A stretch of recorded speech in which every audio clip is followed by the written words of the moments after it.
Should we get started? Yeah, I guess we should explain that. Hello. Well, This is the co-op Goof Troop Speedrun tutorial, the official one. Any others are counterfeit.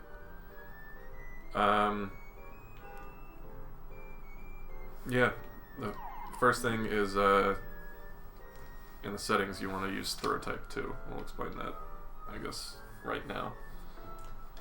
So what throw type 1 is, you press the button to pick up and then you need to press the button again to throw. yeah, it's like if you're not holding anything and you press it, then your arms just stay up. Like, even if you let go. Yeah. Whereas throw type 2, you need to hold the button to be having your hands up. Yeah, so the advantage of this is just so that if you want to pick something up and throw it immediately just to get it out of your way, you just have to press the button once and it throws it as quickly as possible. So then, as Tall Goof, you're going to be doing a lot of hand raising, so you'll notice it basically in the first room if you didn't do this, because your hand raising will be half as fast as it's expected to be. Alright, so yeah, this is just going to be a stream of consciousness tutorial, and we'll just clearly not scripted in any way, but it's fine. We're doing great. Yeah. All right. You want to go on? All right. So the next thing, press game. Let's do it. So you can press start to get through all this. That's a good one. Oh yeah. All those cutscenes you press start to skip entirely rather than pressing a button on each slide. Timer hasn't started yet, so it doesn't really matter. But you're gonna be doing a lot of resets, especially like 2 minutes in. Yeah. So. So this is something that isn't like totally known for sure, but it probably doesn't matter all that much whether or not to have Tall Goof as first player or second player. What do we do? We do that one, right? Yeah, we do this one. So yeah, he's first player as Tall Goof, I'm second player as Fast Goof. All that really decides is where your starting position is when you enter a room. So even if I enter a room like on the left side of the door, I'm always going to spawn on the right side of the door. So it's really just like a very small difference in like distance walking each room. Like if I need to go from the bottom to the left, I would rather be on the left side of the door, but it's over the course of the entire game. So I know the task timed it out and this was the fastest, but that uses task strats, so it's tough to even know. we haven't done any work to determine that after the fact. But this tutorial is going to be using this setup, and pretty much you should just pick one and stick with it, because getting used to like what to hold as soon as you start a room is just going to get weird if you have to switch halfway through. Timings will be pretty specific to like that amount of change as well. Yeah, like if timing is tight on things, there's no guarantee the other thing would work. Alright, so you normally start the timer right when you press this. Yeah, we're not going to be using a timer or anything, you can just want to get started. But also, we don't know if player 2 mashing actually does anything on like the middle screen. Yeah, I assume it doesn't. I've never really put in a ton of effort onto it. Player 1, like as soon as you press B to start, you just want to be mashing because there's going to be like a map screen that comes up. Yeah, I guess that kind of matters, is that if you're going to be player 1, you should be aware that you're going to be the one that is like mashing through those slideshows and anything else. Oh, you're the one that mashes at bosses. You're pretty much the one that mashes to skip things. That's all it is, really. Yeah, there's not much skipping, so it's not that big. Alright, so. Yeah, let's just hop in. I figured we should explain like how health works and things like that. Alright, so this is your friendly Islander. In the first playthrough, he gives you tips and stuff. In a speedrun, you definitely want to avoid talking to him because it essentially pauses the game. What does he say? Don't look now, Mom. Yeah, we're not going to get into the story at all. Yeah. Oh, and real quick, if you're just looking for like a real quick like route, like you just want to learn the route and you don't care about like all the little things, this is going to be a pretty like in-depth, slow-moving tutorial, so you're probably better off just watching a run and learning from that. The route never deviates, so. yeah, you can learn the route from just watching a run. This is we're going to try and say like what we're checking for and what we're looking for in each room, and like any minor strategies and things like that. But yeah, so health works. You can go in here. I think there's health in here.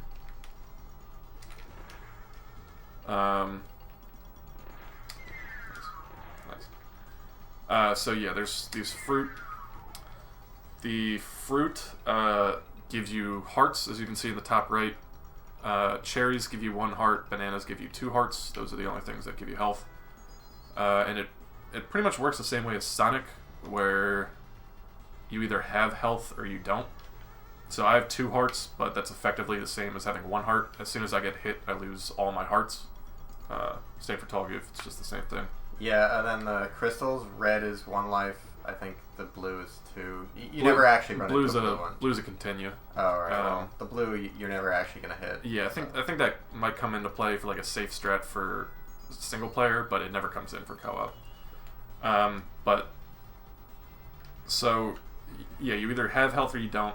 No matter how many hearts you have, if you run into an enemy, he takes all of them, and they don't you can't just pick them back up; they're just gone. But if you get 6 hearts, it'll like fill up, and then on the 7th heart, it turns into a life. And then you have no health. Yeah, so that sounds like a good thing, getting a life, but it's actually something to be nervous about in a speedrun because... As fast goof more, so. Yeah, because you're going to be doing damage boosts with fast goof, so having health is a good thing. Getting the extra life isn't really a big deal, but losing your health is. So I actually try to only have 1 or 2 hearts, just so that I don't have to ever think about avoiding health. But keep in mind, if you're at 6 hearts and there's a cherry on the floor, if you pick it up, you will lose all your health in exchange for a life. But yeah, I'll just show what taking damage looks like. Yeah, so you lose all your health. Great. And there's there's a quick couple frame pause when you get hit too. Yeah. So sometimes that will matter. Yeah, sometimes it's the difference between picking up a pot and hitting someone and then running through them versus just running through them and taking damage. That's usually a judgment call, but it's not that big of a difference. So anyway, yeah, that's health and lives. Well, so you talked about how Fast Goof actually wants that stuff. Tall Goof is mostly concerned with dying. Once you get to 0, and then once you get to 0, then lose that life. As long as the Fast Goof is able to exit that room, you'll be able to continue. You'll see. And then you start with 2 lives. We end up using that a lot, but as Tall Goof, you're really not going to go for health unless it's a level where you're dying at the end a lot. Yeah, so the only way you get a game over is if both players run out of their final life. If both of us have 2 lives right now, if we both go down to, 0, and then die, and both of us die in the same room, then it's over. So it's actually really easy to just keep going in Goof Troop. Just one person has to be... Anyway. Yeah, one person has to be alive to leave the room. But yeah, so why you're dying on purpose, I guess we can explain that. There are... I think there's one in the next room. Yeah, so there's items like this hookshot. I won't actually pick it up, but... So I would pick that up, and it would go in that little square next to my head, that blue square. And I cannot transfer it to him. Square.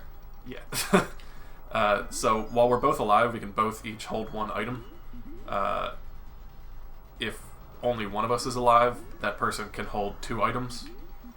And if someone's holding 2 items while the other person is dead and the other person comes back to life, the item that is not equipped gets transferred.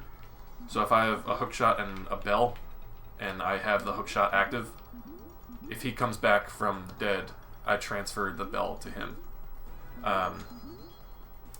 And so you actually utilize that a lot in the run. That's why Tall Goof was talking about dying a lot, is because you want to make it so that the faster character can go and get the items and then transfer them quickly to the slower character, who will then respawn. When you respawn at the door that was entered. Yeah. For that room. So if we both entered this room, I could he could die, I could come, grab a second item, he could respawn. Well, assuming I was dead before we came here. General idea, he could respawn back at that door with the item and leave quickly. So anyway, all that stuff will just become obvious during the run. I think that covers most of the game. The general stuff. Well, oh yeah, the last thing you'll notice quickly, but I move a lot slower. Tall Goof. Oh yeah, movement. Yeah, moves a lot slower. Yeah. But my advantage is I do twice as much damage on a throw. Or it's not twice. It's right? 3 to 2. Yeah, you do 3 damage. I do 2 damage. So that means almost all normal enemies I kill in one shot.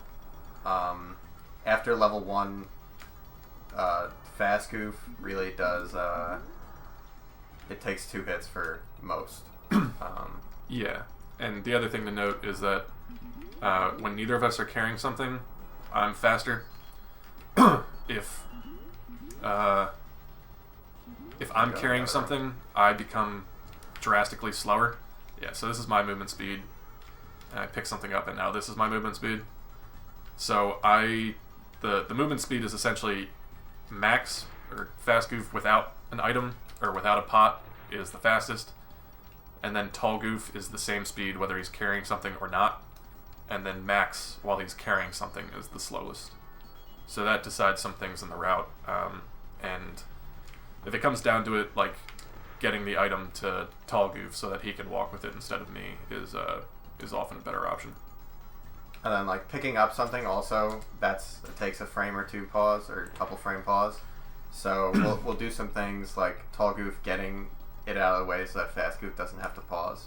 Yeah. And stuff like that. And yeah, a lot of that stuff we can mention along the way. I think that's all the stuff you need to like know going into it, though. That's the difference between characters. That's how health works. That's how items and dying works and whatnot.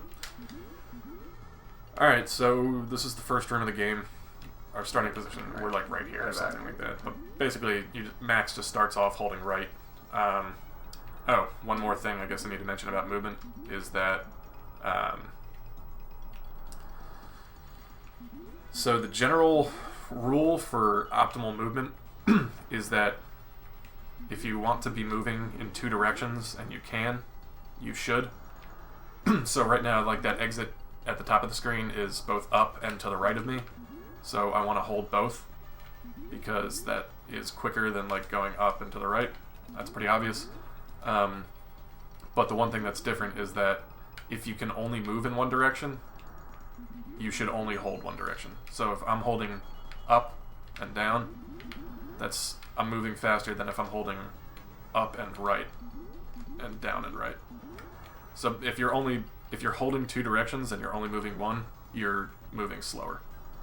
So something like this, if I want to get to the right exit, I want to hold right and then up and right and then just right.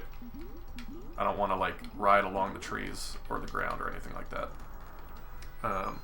And that's true throughout the entire game, and that's something you just get a feel for.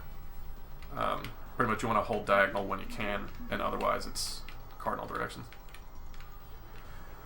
Alright, so yeah, this first room, you don't actually go in that top room, that's just for goodies that you don't really need for the run. In this, you hold right, up and to the right, until you get right above here, and then you leave. That's fine. Yeah, you've ruined the tutorial. Alright, let's start over. So, leave, right, up and to the right, and then up. So you're like trying to, I don't need to demonstrate this too many times, but you're really trying to like not bump into anything and not waste any movement. It's awkward to explain, but yeah, I mean, Tall Goof is doing nothing in any of this. Yeah, you throw your hands up and down. You can get those cherries if you want. It really doesn't matter. There are certain checkpoints along the way where you really want to check your health, and I think we'll try and make note of those. Yeah. But for here, it's just, for a lot of level 1, it's just Fast Goof walking through the rooms optimally. Yeah, there's no death manipulation in in this first level. I want to leave this level with 1, but that's it. And level 1, like I said, is a lot of Max just walking, and so all that optimal movement stuff is especially important on level 1, just because, like, it seemed like we were losing like 3 seconds out of nowhere, and then over time it just started disappearing, and I think it's because my movement just got better. Probably. So if you're like bumping into things and whatnot, like it ends up costing you seconds because that's like the entire level 1. This next room, you're going to have to just kind of be quick. You don't really need to be quick, but you just can't hesitate at all. Max just runs through here. Damn, I missed the left. I guess we could start doing game saver, right? You want to do that? R and start. Oh, damn. Or is it R and select?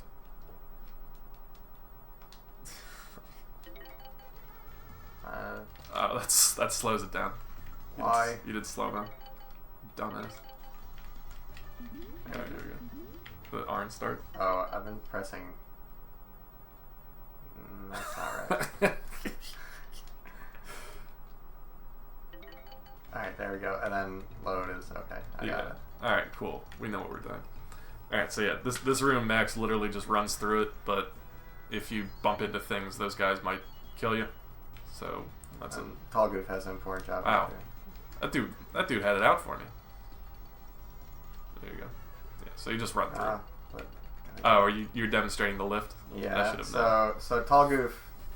You're getting into this early? In a lot of useless rooms, he can get a very rare animation of while he's lifting. So you want to go for that as much as possible naturally. So this is just, you're going to get this every run. You're going to go for this one every run. Yeah. So it's just as Max is leaving, there's a couple frames where it's essentially paused. It's frozen. Yeah, so you get stuck with that lifting animation as you're leaving. It's important to note this doesn't actually matter in any way. It's just no, it's. I mean, but yeah, when you're doing this many times, it's when you're Tall Goof, you got to find ways to entertain yourself, and striking a certain pose when the screen freezes is one way to do it. All right, so let's get through this room. Gotta get a lift. Nope. You blew it. I don't know. It's been a week. Yeah, these guys with the game saver are wild. They're just coming right at me. Look at that. Look at that. They don't normally do that. Weird. Fuck them, man. There nice. It is. Alright, yeah, so you got the lift. Alright, let's get out of here. This room, Tall Goof actually does something. Just get the hook shot. That's it. Yeah, you literally just get the hook shot. It's not timed, yeah. But Max... It's this room. We should show it. Yeah, so Max manipulates this snake a little bit so that he can get around it. Let's get out of here. So when you get close to the snake, it starts doing this lunge. If I didn't get close enough to the snake, it would just keep walking and get in my way right there. So what I have to do is start out by going up left so that he lunges, and he never moves down. So as long as you don't go up all the way, he doesn't hurt you. But Max, you want to go up into the left to like this area so that he lunges, and then you can go left and go at your own pace. Oh, we broke the sound. Yeah, it's gonna happen. Yeah. Yeah, Tall Goof just gets the hook shot and then keeps himself entertained. So we're leaving this room to the top. Right here with this block is another just diagonal to get out of the way.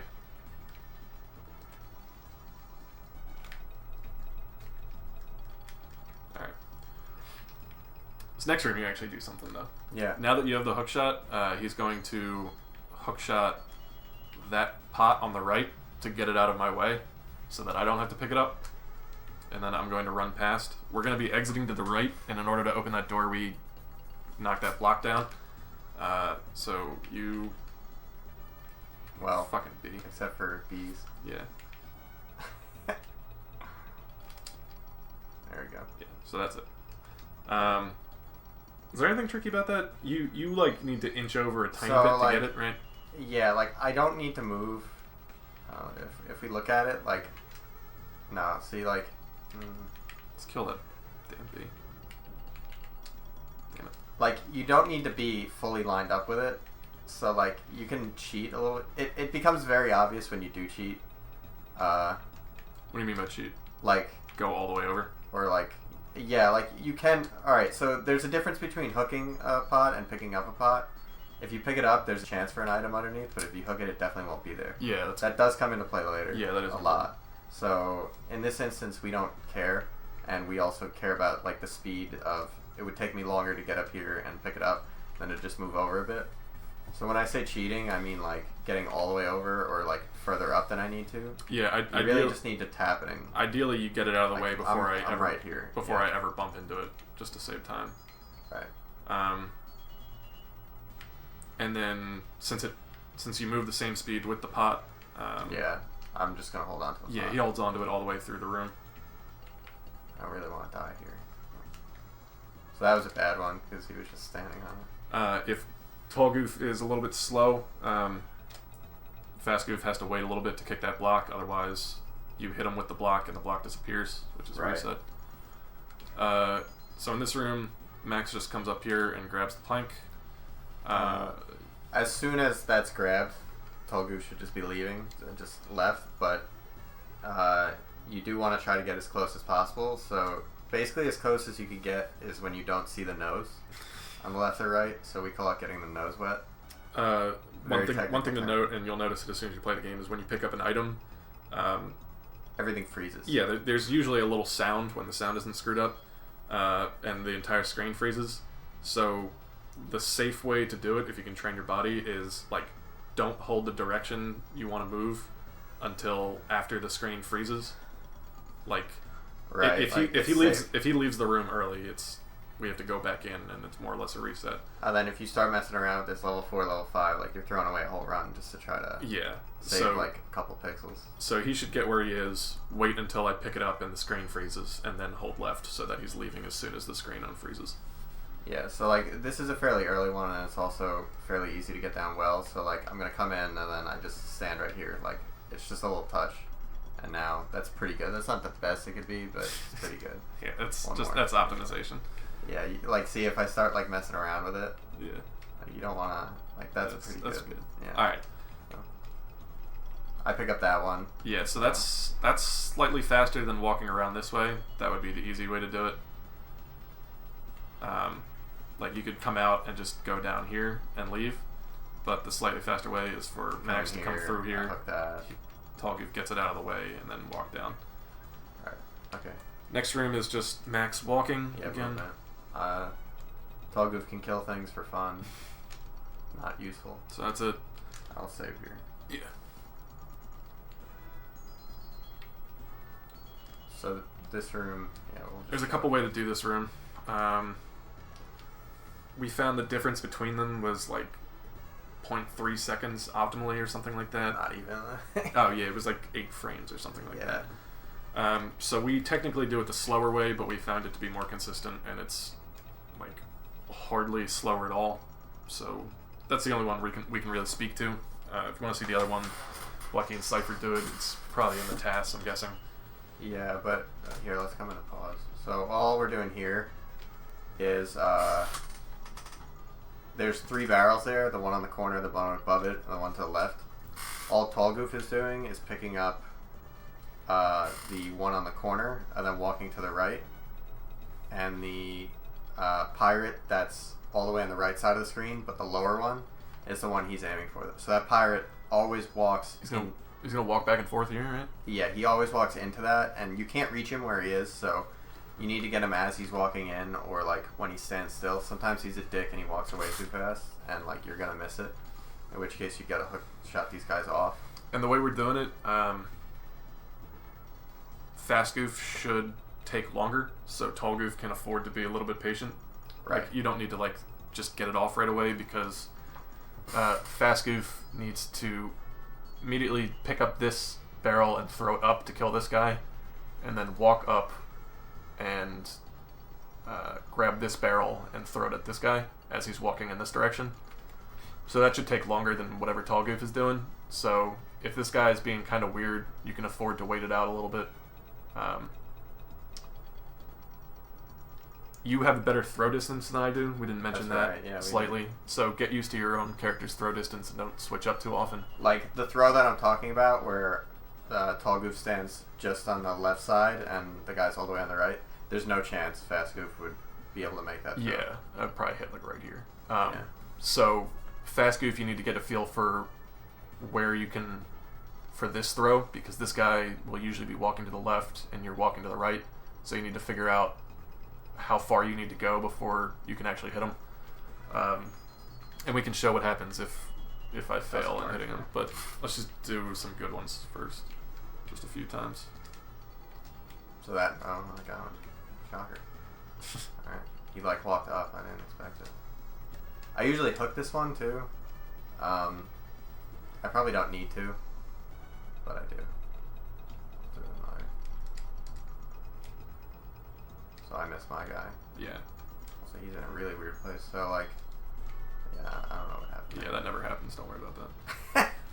Yeah, just ignore that. So in that case, I'd be hooking. Alright, so I'll miss my guy. I think the most common one is probably that I miss my guy. Yeah. If you miss your guy, it's, at least for us, it's usually a reset, just because you have to then like walk around. Yeah. But I'll miss my second guy here. So then Tall Goof comes and hook shots him off the edge.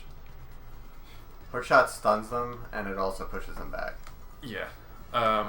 And needless to say, it takes time for the hook shot to move, so if you can like get closer with each hook shot, rather than like standing here and hook shotting him. Yeah, well, it depends. If he only needs one. Yeah, then it's quicker. But Yeah. if you need to move him like 4 spots, it might be good to bump him, move, bump him, move, bump him, move type of Yeah, deal. the other thing with the hook shot, so it stuns all these pirates. It kills snakes just directly. Yeah. No need for like a stun. All right. Frogs too. When those 3 That's coming up. die, takes a short period of time, and then this door opens. Both characters can pretty much get to the door before it opens. Yeah. Next room is Fast Goof walking. The thing to playing. oh yeah, so Max walks up here, uses the item button, which whatever you have your configuration be. What do we have it as? I don't even know. Y? Yeah. Yeah. So I'd come here. Right. Pretty much, there's like a little area in here where if you press the button, you can just keep walking. Like you can put it down and keep walking without interruption. That you just kind of get a flow for over time. But like, worst case, you kind of run into it, stop, put the plank down, and then keep walking. But you want to cut it as close as possible, right along here, and then straight up, because what you're looking out for is there's a frog that pops up here and shoots across. I believe it's possible to, with optimal movement, like sneak past them every time. Yeah. Because what you want to do is you want to come up here and immediately turn right, rather than like going up. Because if you turn right, then you get out ahead of the frog and he can't hit you. And meanwhile, He doesn't always come out at the same speed, but I think at his Yeah. fastest speed, that's where he is. So. Yeah, he's somewhat unpredictable, but it's usually a pretty good bet. And also, from picking up those barrels in the last room, you might have health.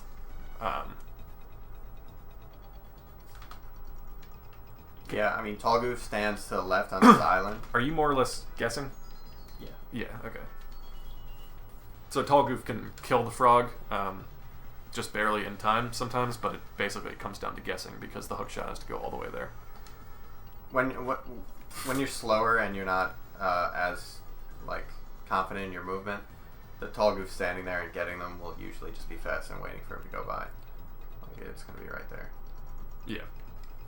Yeah, I mean, if Max isn't confident, he can like walk up to here, wait for the frog to go by, and then go. Right.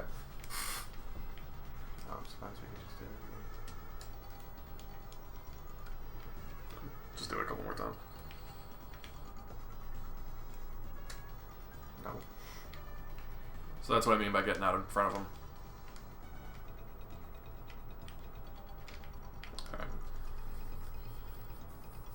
Alright. Next is the sleeves room, man.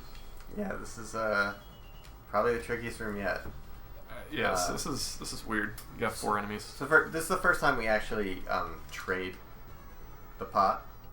So like, if I throw the pot, if Tall Goof throws the pot, or Fast Goof throws the pot, the other one can catch it. It doesn't just hit you. You can't catch an enemies, but you can catch your partners. You can catch an enemy, can you? In level 4, you catch... Yeah. When they throw it back at you, you catch it.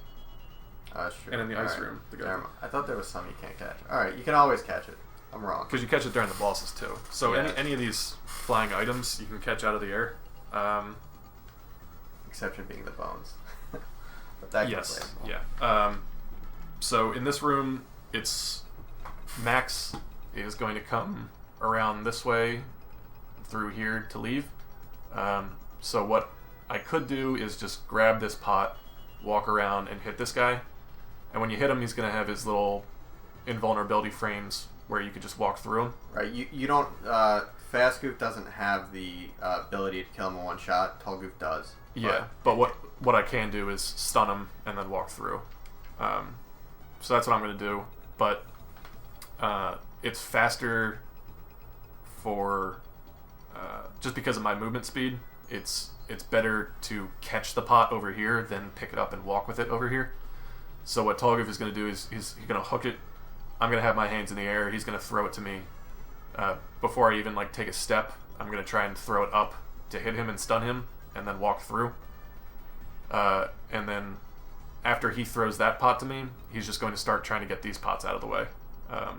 And ideally, optimally, you get them both out of the way before I run into either of them. Right. So let's just go ahead with it, I guess.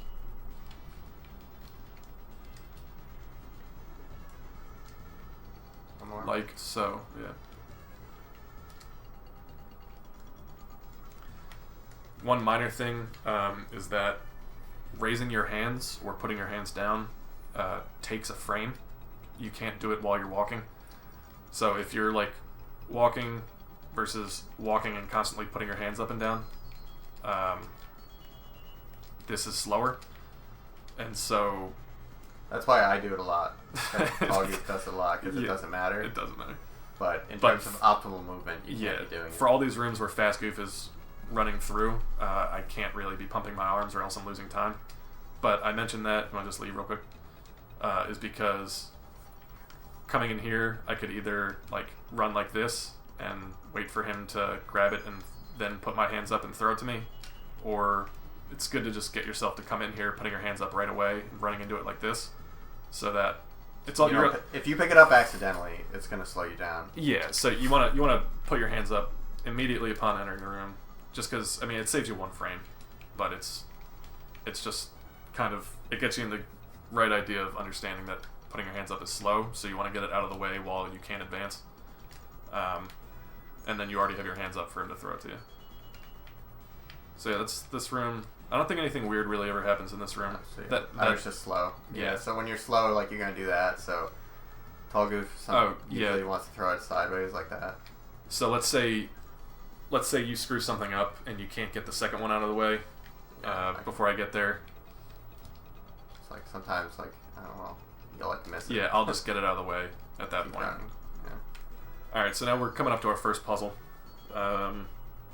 These are just all optimal movement and knowing where to kick them. Yeah, I don't know if we need to explain this too much. Yeah, people have already... You're welcome to try and figure out your own things, but I think enough people have looked at them where we have the optimal patterns at this point. The only, tricky thing that doesn't even come into effect is double kick. We'll just explain double kicks later, but yeah, you don't need to be right behind it to kick it. I can be down, well, not that far, but I could be there and kick it. So that comes into play later, that you can actually kick two from one position. Yeah. Just something to know, if a block gets hit by something while it's moving, it disappears. So if we kick these at each other, yeah, it'll disappear. Nice.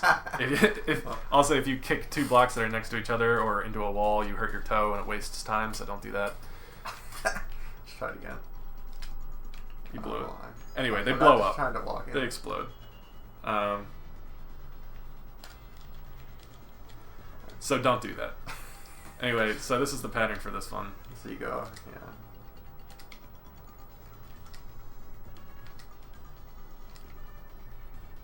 Yeah, that's pretty much it. As soon as you understand how to move optimally, I don't have to tell you how to do it. But Max should pretty much immediately start going up into the right in this room, and then the rest of it is pretty easy to understand. Let's just straight up. Let's do it one more time, and then let's look at where we are when it ends. So we're usually in these positions when the door starts blowing up.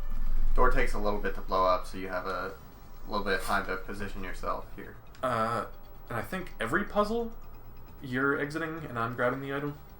Is that correct? Maybe. Yeah, I mean, we'll look at it anyway. But for this one anyway, while the door is blowing up, Tall Goof is going to be getting in position to leave the room as quickly as possible. Right. And I'm going to be getting in position to grab the item as soon as the doors go down. This is another example of if you leave early, it really slows you down. Yeah, because then you have to do the entire puzzle again, I think. No, because we just came back in here. But the you'd have to walk all the way up. So Goof just gets relatively close to the door. As soon as Max grabs the item, the screen freezes, and then he can start holding down. Yeah, so I'm holding down as soon as the screen freezes. So now I have a key, he has a hook shot. We're back in the sleeves room. I'm going to be holding down at the left immediately, and the path I'm taking is around here, through here, and out. What Tall Goof's going to be doing, he's going to be getting this out of the way, and I believe you hit him with that? Yeah, kill him. Yeah, so he's killing this guy to get him out of the way. That's the most important thing, and then after that he's just going to start trying to get these pots out of the way so that I can cut through here rather than having to walk around. It's just a small optimization. And then if you're fast enough, there's another lift opportunity on this spot right here. Very important. Oh. Yeah. I got the lift. Beautiful. That was as good as that room goes. Does anything really ever go wrong in that room? I can miss. Yeah. I can he can hit me in the head with a pot, which slows us down, so don't do that. It's just like if you miss one of the hooks, really be careful about what you're doing. Yeah, if it doesn't go exactly as planned, you're probably going to hit somebody in the head with a pot. So be careful. Yeah. Exiting this room is just walking through. This frog seems to be doing its weird pattern where it just sits there. We're paused. Yeah. Tall Goof can... I think it's just sitting there and turning around now. Tall Goof can kill him with the hook shot. Fast Goof can walk around him, but basically we're just leaving. You usually throw the egg here and try to get like a frame perfect kill on like that right there, but... Yeah. So that's that room. That doesn't matter. So now we're back here. We have to kill everyone to leave. Yeah. So here, you just easily use the hook shot, right? Yeah, I get really close to them. This is an exact. They're gonna need two, or it's one or two, but you want to get close to aggro the bottom guy to come up a little bit higher, so you don't have to go and meet him. And then yeah, so you're bumping both of these guys off right here with the hook shot. Max is just coming over, picking up this barrel, and hitting him off the edge. And so as soon as those three are dead, this door opens. This is kind of the first checkpoint for me where I'm looking at my health. Because there's a damage boost coming up that I need health for. And so let's kill our guys real quick. Alright, so I don't have health. There was no health under that barrel. If you have health already after this, or there's health under this barrel, you can just get ready to leave. It takes Tall Goof a little bit longer in this room, so... Yeah, you're usually second. So normally, optimally, you probably can just pick up and throw these three barrels anyway and get out as soon as possible, as soon as the door opens anyway. But I only try to do one barrel, or as like few as possible, just so that you're consciously looking at your health.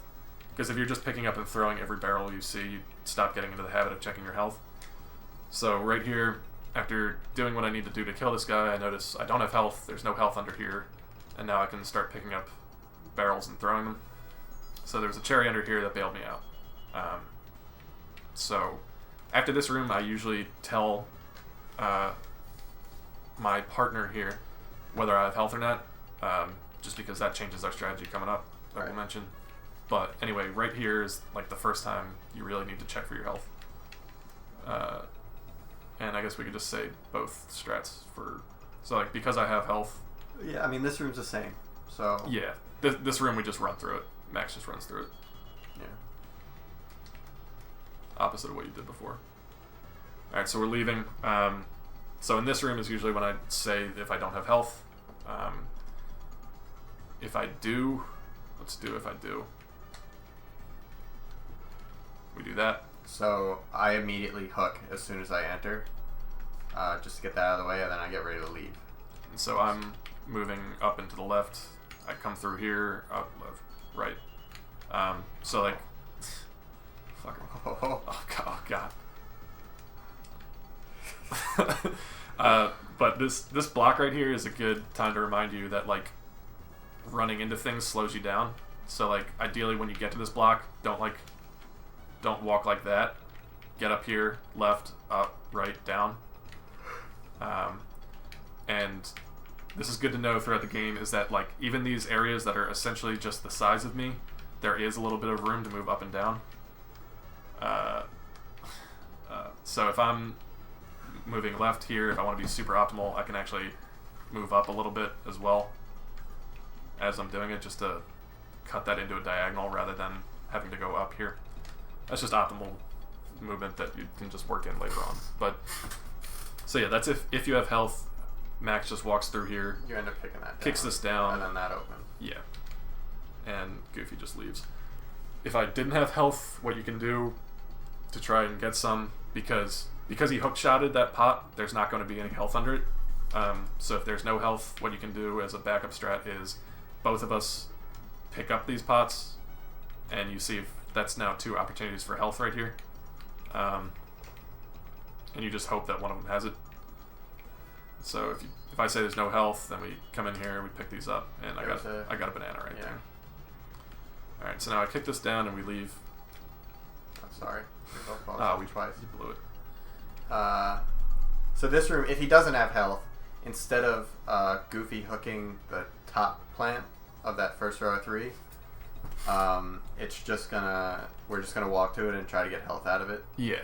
Because the damage boost is the next part of this room. Yeah. So these guys are usually just gonna be hanging out right here. Max needs to walk through this area here, and there's no good way to just walk past these guys like 95% of the time. So they're gonna try and hit you, and just damage boosting through them and walking past is gonna be much quicker than killing them. Especially if Max is the one that has to kill them with 2 hits, I believe it takes for me to kill these guys. Yeah. No, 1 hit. Oh yeah, on these guys. You're One of the still few guys. picking up some. Yeah, but I'm picking up pots and throwing them.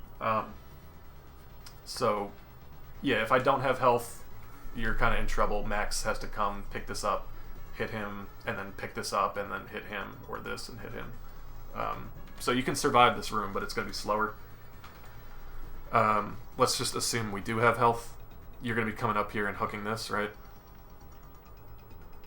This top plant? Yes. Max is just walking through, coming up here, coming through here, and leaving. So this is your room. So once I'm done hooking that top plant, my only concern is making sure that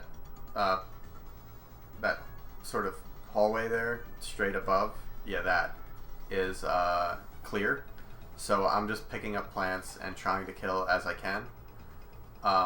These hedgehogs are...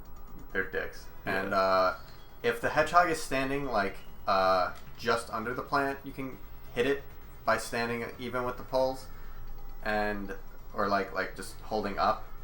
And if it's standing like down where the one that's in that hallway is already, like down a little bit from where you're, you can also just hit it just holding up. Oh, yeah. But if it's sort of between the 2 poles there, you need to walk backwards a little bit. Yeah. But so yeah, you're not concerned with these guys at all, right? It can actually go over their head. It's so the shitty thing there. Let's just do this run a bunch of times. Let me game saver. You got it. Beautiful. All right, so I have health. So that guy is in Damage that boost position, there. and we're good. I always pick that one up, right? Yes. I can't get it. Oh, there's a wall there, right? Yeah. Okay. So that was more or less optimal. So here I didn't have to even throw this. Like there was nothing in the way. This time that guy's scary, so I'm gonna kill him early. You didn't read Oh, sorry. I don't have health.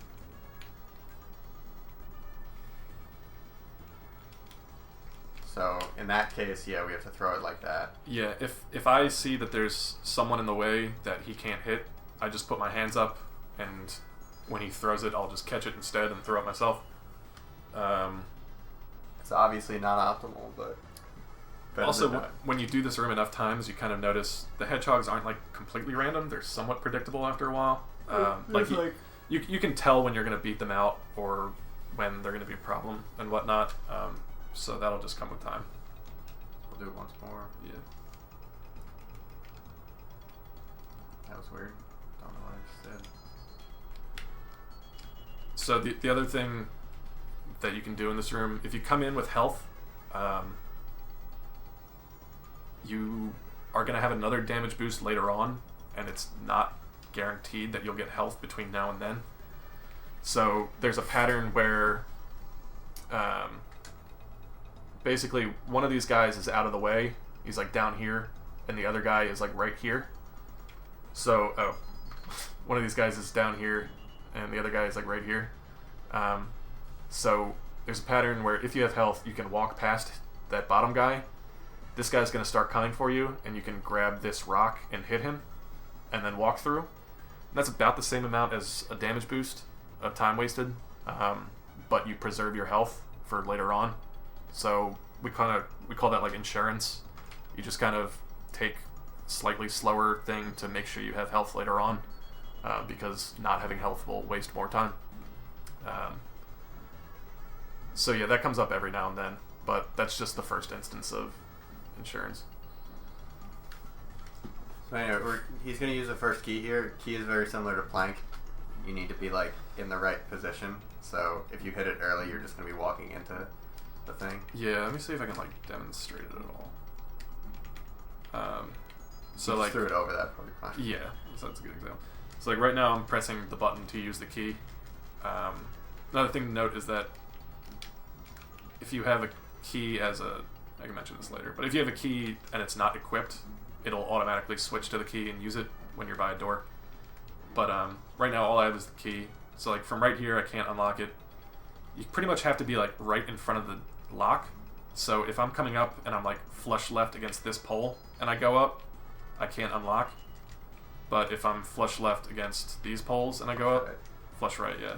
And I press it, then I do. So when I'm coming over here, I try and like rub up against these pipes a little bit, just so that when I go up, I know I'm gonna unlock it. And I don't think it wastes any time to mash the key unlock. So just ride these rails, go up, press it when you get to the door, and we're in here. So I want to say that I want to leave this level with 1 or no lives. So sometimes I lose a life on the boss, but I want to enter the boss at 1. So this is usually where I take the opportunity to lose my life. You could lose it anywhere in this level. It really doesn't matter. This is just a really easy place to do it. But Yeah. there's a lot of easy places. Yeah, the only benchmark is just after this level you want 1 life. Yeah, so there's a couple rooms now before the boss. So this is around the time where you should at least look and see if you have 1. But anyway, yeah, this room is just walking. This room's another, yeah, I'm walking from here, through here, around, and up and through here. That top left pirate could potentially come down and get him, so usually Tall Goof is walking over there and hooking him to stun him. So you stun him and then die to him, is that what you do? Or either of them, yeah. Yeah. They're both. So I'm coming through here, he's protecting me through here. You pick up this coconut or rock or whatever. It's a coconut. And it's a coconut that's larger than the tree. And this guy is usually either up here and you can ignore him, or he's right here and you can kill him. But no matter what, I'm picking this up and throwing it immediately and then just running. Just easily demonstrate it.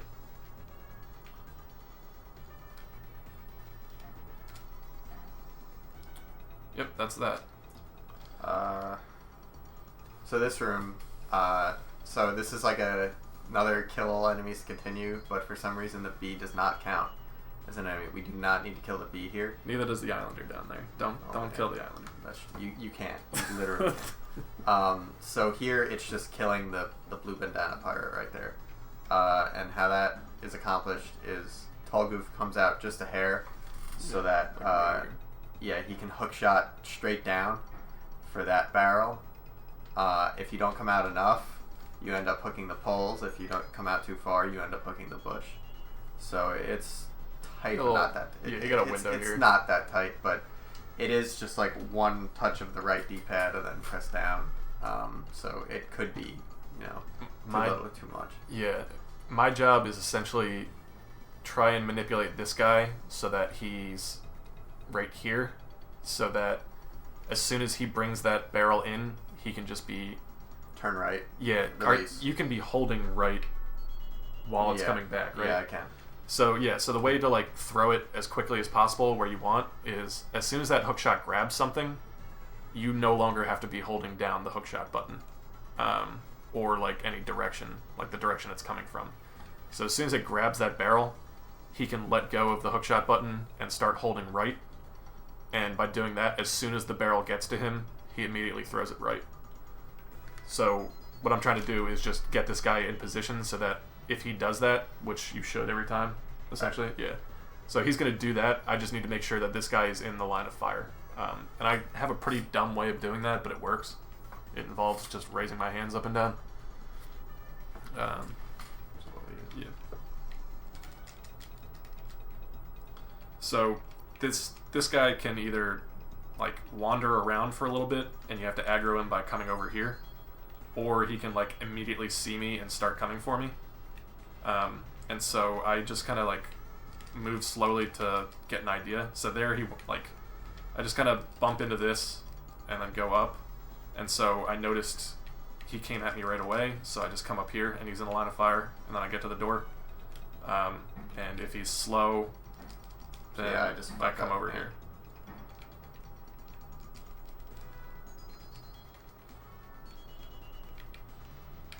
Yeah, and if you screw up, I just kind of get out of the way over here so that you can move up and kill him. Yeah, because this looks like a pretty wide area, but if I hit him with the barrel, then it really does waste a lot of time. So, like, the barrel has a wider, like, hit zone than it looks. I'm probably going to hit the bush here. Yeah. There's a second strat here that involves Tall Goof, like, coming up here, bumping him down. Max grabs this barrel and hits him with it. The Task does that strat. I think Blecky and Cypher used to use that strat back in the day. But it's like... it's tougher and hardly faster at all if it is. You probably get the B involved. It's not... So, it's not even worth learning in our opinion. Yeah, this seems more consistent. I think that's pretty much everything for this one. Once more. Yeah. Another puzzle. Yep. Nothing really to say here other than double kicks when we get there. Yeah. Max should finish first on this room. Alright, so I just watched. So, at this point, like, I need to kick these two down to complete the puzzle. I believe I'm currently in position to execute a double kick. Let me, Yeah, so it's interesting. You act like... you don't kick from the center of your body. You actually kick from the... Yeah, you the pretty foot. realistically kick with your right foot. Yeah, so, like... So you want your right foot lined up in the middle of those two. Yeah, and you have a little bit of give. Like, that's too far, so this won't work. And, like, that's also too far. So, like... if you see a hand raised, that means somebody fucked up. Yeah. So that. I'll walk away. And it's something that you just get natural with over time. That looks pretty good. Yeah. So the safe way is to just kick the left one, move over, and kick the right one. Yeah, like, if you're not confident, just come over and do that. But there are enough of these throughout the run that you do want to learn how to do it, because it will save you time. And worst case scenario, if Tall Goof really screws up, you should really screw up here. Max is usually finishing I actually quickly enough that I can get over here Yeah. and kick the right one. Again, when this puzzle's finished, Tall Goof is... I'm about here. Yeah, I'm in this area. So if he hasn't kicked the right one yet, I want to make sure I'm not coming through here, because that would be an example of kicking something with the block and the block blowing up, and I would be stunned. So... and also the puzzle wouldn't. Yeah, the puzzle wouldn't end. So it's safer for me to just come up here. But when the puzzle's done, the door's blowing up, Tall Goof goes down, I go up, get the boss key. I'm holding down. We're we out. leave. This room is just me walking. Well, That was closer than it had to be. It's not normally that close. Yeah. But, Alright, yeah. so this room. What do you do in this room? Alright, so this room, the first thing, I'm coming down left, and then I'm going to get very close to the blue pirate, like as close as I can comfortably get, and hook him. And then, at that point, I'm done with that pirate. I'm going to walk into him, be on top of him, grab the coconut, and keep walking. Hopefully at about that time, he gets killed by Max. So after that, we have 2 pirates. We have to kill all the pirates to go up. So there's 2 pirates left. They give a variety of patterns. Generally, the coconut that you have in hand, that you just picked up, you're going to use to kill the upper pirate, and the lower pirate you're going to kill with that bottom left coconut. Yeah, so this dude he could like come down here, in which case it's easy to just pick this up and kill him. He could start wandering up here. If he stays up there, usually I take that coconut, kill the bottom guy, and then hook the bottom coconut, because then it's open. So this bottom guy, he walks generally left and right. He could be out of the way of the coconut, so you don't need to worry about him. But if he's in the way, you want to just go down towards him, get as close as possible so that you could hook him without wasting too much time, and then walk past him while he's stunned. And if you're at a point where he's too close to the thing, you just kind of hook him into it, and then when you pick it up and release, you'll just hit him. Yeah, because if you stun him, you can like walk in the same area as him, pick it up, and then you don't even have to walk out of him, right? You can just throw him. So yeah, this is a pretty skill-based room for Tall Goof. Max, on the other hand, I come in and grab this rock, coconut, and bring it down. Once I get around here, this guy should be stunned from Tall Goof's hookshot, and I want to hit him with it, and kind of be somewhat careful not to hit you in the back of the head, but that's not too important. I can just kind of be patient with that. But that's my only job here, is pick this up and kill him. This is where I was starting to talk about insurance, is that if I take the damage boost in that previous room, I don't think I should... Oh, the only places I can really get health if I take that damage boost a while back is walking through here and picking this up the first time, or re-entering and picking this up. And pretty often it'll give me health, but sometimes it doesn't. And then that comes into play in the next room. The other thing to note is I do hook the coconut, both coconuts here, because I don't want to pick up health. Right, so even though he's right on top of this one, he uses the hook shot to pick it up rather than his hands, because that guarantees that there's nothing underneath it. Right. But yeah, so if I don't have health and there's health under here, make sure to grab it, because I have plenty of time before between my job and when I need to exit. So let's leave, save. Alright. Yeah, this one I'll see a bunch of different options for Tall Goof. That one's pretty standard. That's like the most typical, probably. Well, there I kind of fucked up, but we're still in a weird place.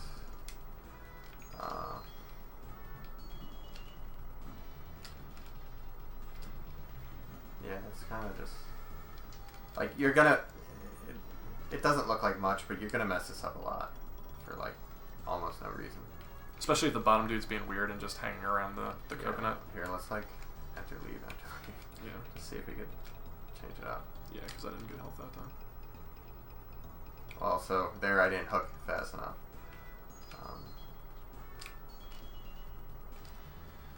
And the reason I tend to hang down here is just because Just leaving. if this pirate is chilling up here, if I'm hanging by the door, then I'm gonna aggro him and he's gonna come to this top right corner, which is pretty inconvenient for you. Right. So I try and like hang down here while I can. And then when that top right guy is dead, I go to the door.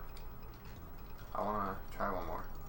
I wanna like hook past him if it comes up. I really don't do that anymore, to be honest.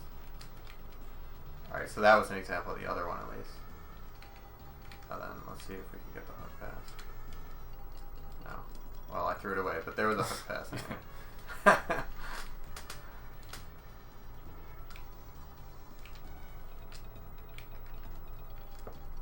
I could have went for the hook pass there, whatever. So I don't need that cherry.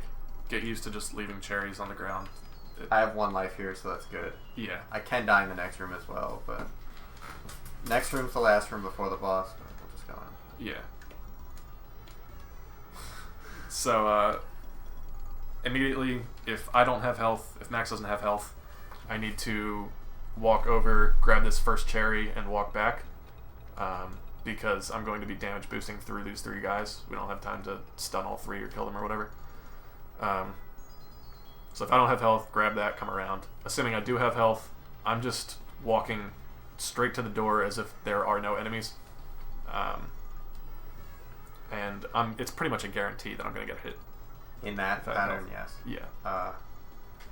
But if he doesn't have health, and he goes for the cherry, there's the possibility that I can stun all 3 of them, so that he actually enters the next room with health, which it's always good for Max to have health. So if we can save it, it's just better. I'm never doing any death abuse, so I always want health, but it's only really important in some areas. Right. Not relevant at all here, but just because we haven't mentioned it, the hook shot can be used to grab health, so if for whatever reason he wanted to, Goofy could hookshot that cherry and bring it to himself. We never actually do that, right? I do it occasionally in level 5, going into Pete. But it's just good to know for backup or safety or whatever. Right. But yeah, this is just a walk to the end room.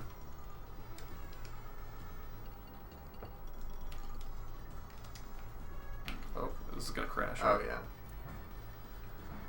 Cool. Yeah, alright, so now we'll go through the whole level. Whenever you use Game Saver with this game, it always crashes at the bosses. Yeah, we don't know why. That's just how it is. So, if you're going to practice, it kind of sucks because you can't practice the bosses on different patterns. The pattern seems to lock as soon as you enter the room. Alright, so we'll just go through level 1. Yeah. We might have to do options. Fuck. Alright, and the rest of the levels, the tutorials for the rest of the levels should not be this long because we had a lot of just groundwork to get out of the way. Okay, so if you hard reset, you'll probably get these changed. Soft resetting lets you save those. So go. Ready, set, I'm Goof? tapping. 3, 2, 1, Goof. So I'm gonna get my lift in here. Nailed it. That's air snake. We didn't even talk about air snake. Yeah, we went into lifting. We didn't even talk about air snake. Well, you can only cover so much. Mean. But yeah, air snake is just that he usually grabs that hook shot and freezes the screen while the snake is in the air. Once upon a time, we believed that was a great accomplishment. It's actually like a so much has it's happened. like a full second window. And then we discovered lifting. That's just so much more important. Yeah, lifting is the new. It's not even that new anymore. Stubbing my toe is something I've started to get working in there on puzzles. Just when there's time for it. So I missed that lift. That was a missed lift.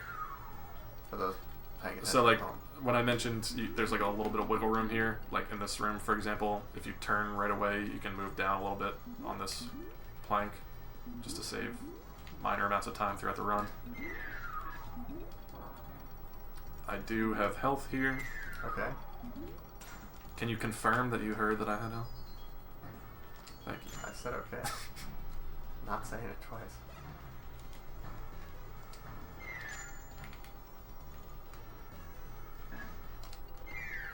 And so I got my health.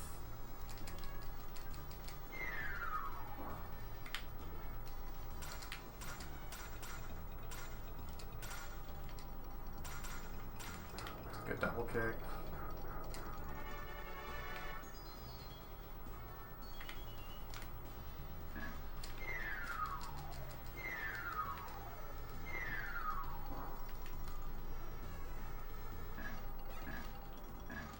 We did it. So I'm pressing start here to skip the dialogue. Every single boss has dialogue. We should pause. Yeah, we should have like game saved as soon as we came in. Oh yeah. Alright. I didn't even think about the tutorial. So this is Jester Hole. It's pretty RNG heavy. I'd say it's very RNG heavy. And you're going to reset here a lot because if you don't get the pattern you want, you can't get out of here that quick. So we did just show a brief second of it. That was good. So every single boss, as soon as the screen goes black, you want Goofy just pressing start a lot, or it's going to be player 1, which is going to be Goofy. So you actually don't need to do that on level 4, but yeah. Yeah, level 4 doesn't have dialogue, but 1, 2, 3, and 5. You want to mash through the dialogue here. Yeah, pressing start just skips it all. So there you saw we were able to move basically the minute the screen came back, and that's because of that mashing. At that point, there's 4 barrels on the screen in the corners of our little moving area. Then there's like a whack-a-mole type thing up there. It's not one per hole. They can pop up anywhere. They can throw one of 3 things. They'll throw a barrel, a mine, which you can see in the top right, or I don't know, spike thing. And we call it mines. I don't know, or a bomb. So or nothing. Or nothing. They'll just come up and go back down. They don't have anything in their hands. So what you want to try to get good at here is juggling. So if a guy is holding a barrel or a bomb, and you always want to have ammo in your hand, and then you don't want to kill someone who doesn't have ammo, because you're lowering the chance that another one will pop up with ammo as you kill them. So you always have ammo in your hand, and you're only killing ones that are throwing. So at that point, what you want to do is throw it after they throw, so that you both kill them and replenish your ammo. Replenish your ammo, right? So that's a pretty tight window. Depending on, sometimes they lob it, sometimes they like fastball it. It can get pretty tight, and it's not a perfect science. But because of that, you don't want to be standing right up on the edge of their area, because if a guy in the front row fastballs it, you stand no chance. Yeah. So Goofy generally stands about where I am, where Goofy is now, going left and right. I'm closer just because I need to be able to reach those back guys.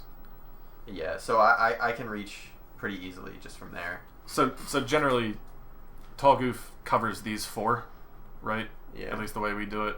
And then Fast Goof covers these 3, just because he moves quickly with his bombs, and so he can cover more ground.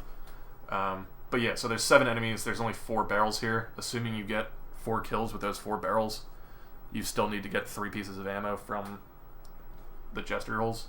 Yeah. But as soon as you enter the room, what do? You hook this one to the left immediately? I hook the left one and then try to hit. Someone's going to come up in one of those 3. One of these 3? That 3 triangle. Okay.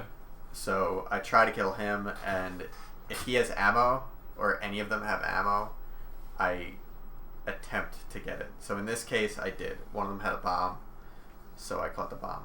I think there was actually 2 bombs thrown. I forget, but I managed to catch the bomb. What I'm doing, I'm holding right as soon as we enter here, immediately coming over, grabbing this barrel from the side, and then walking up. Usually a guy will pop up here immediately.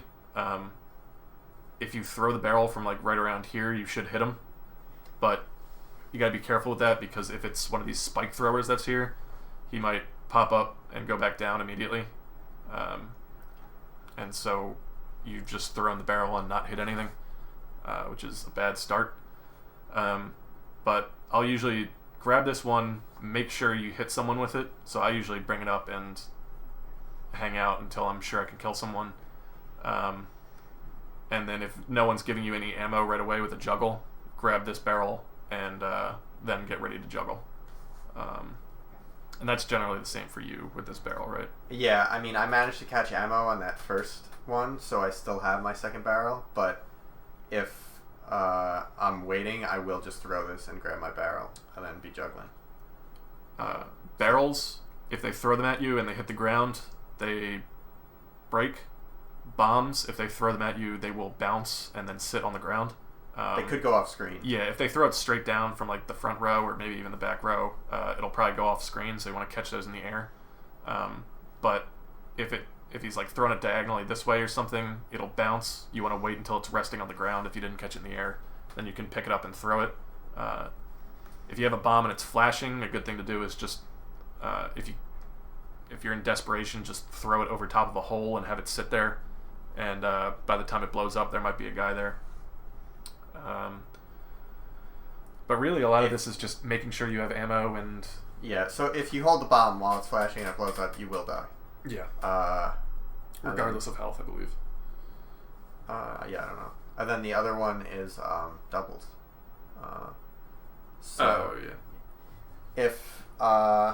If you have a bomb, when it explodes, it does have a area of explosion that is large enough to kill 2 guys if you place it correctly. So generally what this means is throwing at one of those back 4 holes, and then if you want to hit the, like, if you look at where Goofy is, the one straight up from him, if I'm trying to get a double on that one and the one bottom right, I need to be more to the right side, but not too far right, then I'm going to hit that front guy. Yeah, it's kind of tight. Yeah, so...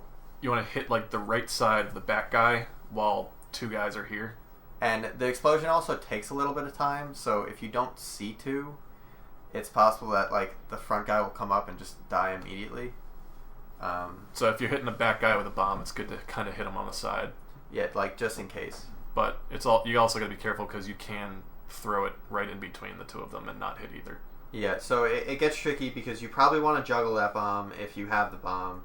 If you're holding a bomb for a long time, you probably want to at least try to get 1 and kind of shoot for a double. If you see a double opportunity, you take it. But other than that, you're just juggling. Prefer bombs over barrels. Yeah, you want to...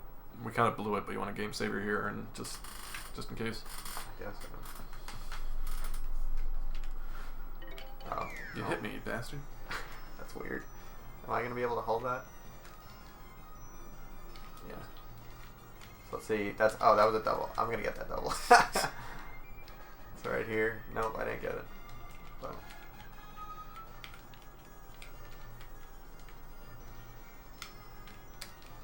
Damn.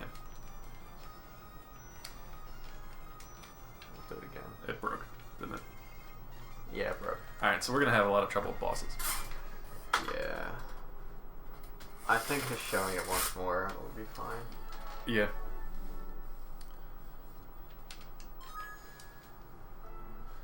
And then just the last thing is... What happened? I was going to timer, just instinctively. Oh. Just go for it. Important thing is to, like, both players should know when there's only 1 or 2 left. Just because if there's only 1 left, there's no reason to, like, be looking out for a double. You should just be ready to kill the guy as soon as possible. I think there's 7, so you could count. We did count for a little bit, and it did seem to help, but it seemed like a lot of work. So. Yeah, it's because it's 2 people counting individually and adding their numbers together as you go along. So. And it's pretty quick. It can go by in approximately 20 seconds. Yeah. The fight. Yeah, about. And you usually, like, notice when there's only 3 left, too. Like, I think it could actually be closer to 15 at best. So the number we look out, like, with these random bosses, for your own progress, it's best to, like, actually just look at the time you entered the boss to see how you did on the level. So we usually try and get, like, 254 or 154 or 155 entering the boss. And then... World record, I believe, has 3. Yeah, 253. Or 153, I don't know what it's 1. Yeah. What do we usually leave at? Like 210 or something? 215 is like where the split is, but our split's terrible. I think world record is like 208. Shit. Just demonstrating what a bad room looks like there. That was actually double point.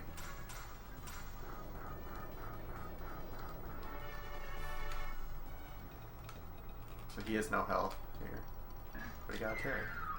Yep.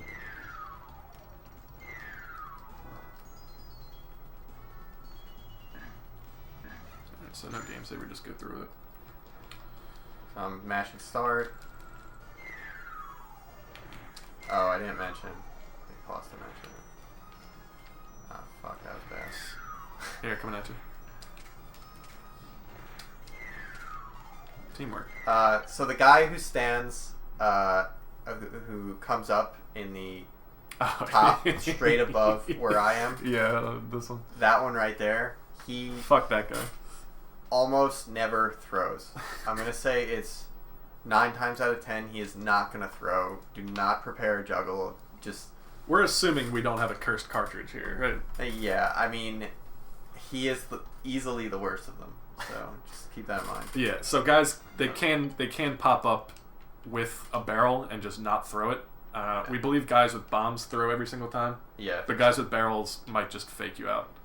So that guy is very known for his fakes. That was really bad. It's a bad fight. Just all around. I mean, pausing in the middle of it kind of ruins it. Yeah. Alright, so that's level 1. Yay. Took way too long. The game saver stuff doesn't help. Yeah, alright, so wait. I do want to mention there that all those screens in the middle can go by very fast. You want to be mashing, player 1, Goofy, you want to be mashing B pretty much as fast as you can. If you get it right, that like screen clear screen, you just catch like a couple frames of, like you'll just see blue on your screen. But if you miss that opportunity, you will be able to like read your time very fast. So it actually does make a bit of a difference there. Yeah, it's pretty much like if you can like read the in-game like score and timer or whatever like that, you're probably wasting a little bit of time. You mash B instead of start. So you only mash start before level 5 to skip the cutscenes. Well, there you go. Every other level only has like one cutscene screen. Yeah. So mashing start versus B makes no difference. So it's just quicker to mash a button than start. Okay. Alright, so this level 2, you'll see right away Goofy loses that second life. I'm going to be dying fairly early on in this level. So I'm going to be going with 0 lives for a bit. So this is basically the only opportunity, this room right here, where you can do it without wasting time. Right, and so just thinking back to the end of level 1, max damage boosts to go into the boss. I may or may not have health just depending on what's underneath those 2 barrels that I can pick up in the boss. If there's health under those, I might have health coming into this level, I might not. It doesn't really matter. Tall Goof, you don't want health here, and assuming you hookshot both of the barrels in the boss, you're not going to get health from either of those. So Tall Goof's coming in with probably 1 life and no health, and he's going to just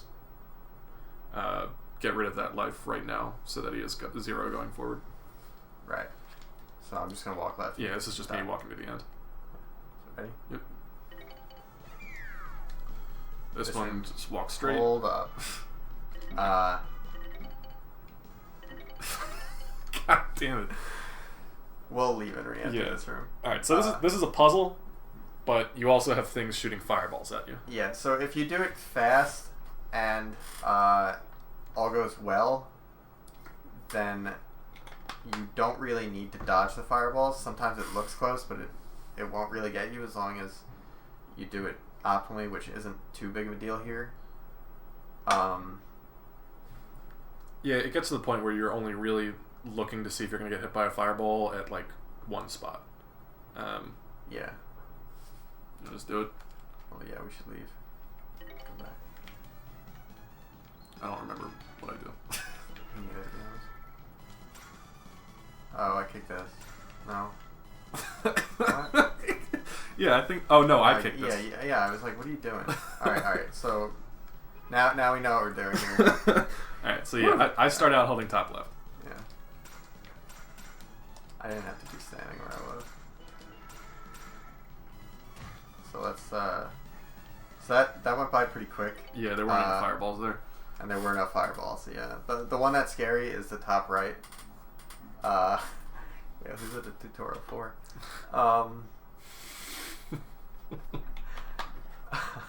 Good tutorial. Yeah, we're doing great. I don't know. It's just like showing it again, I guess. Like, yeah. Yeah. We'll see if any fireballs come up. I was gonna say I think I might have a double here, but I definitely don't. So I need to kick that one up. Yeah. To the See right. now, like he slowed us down, so there was all Yeah. those fireballs to dodge.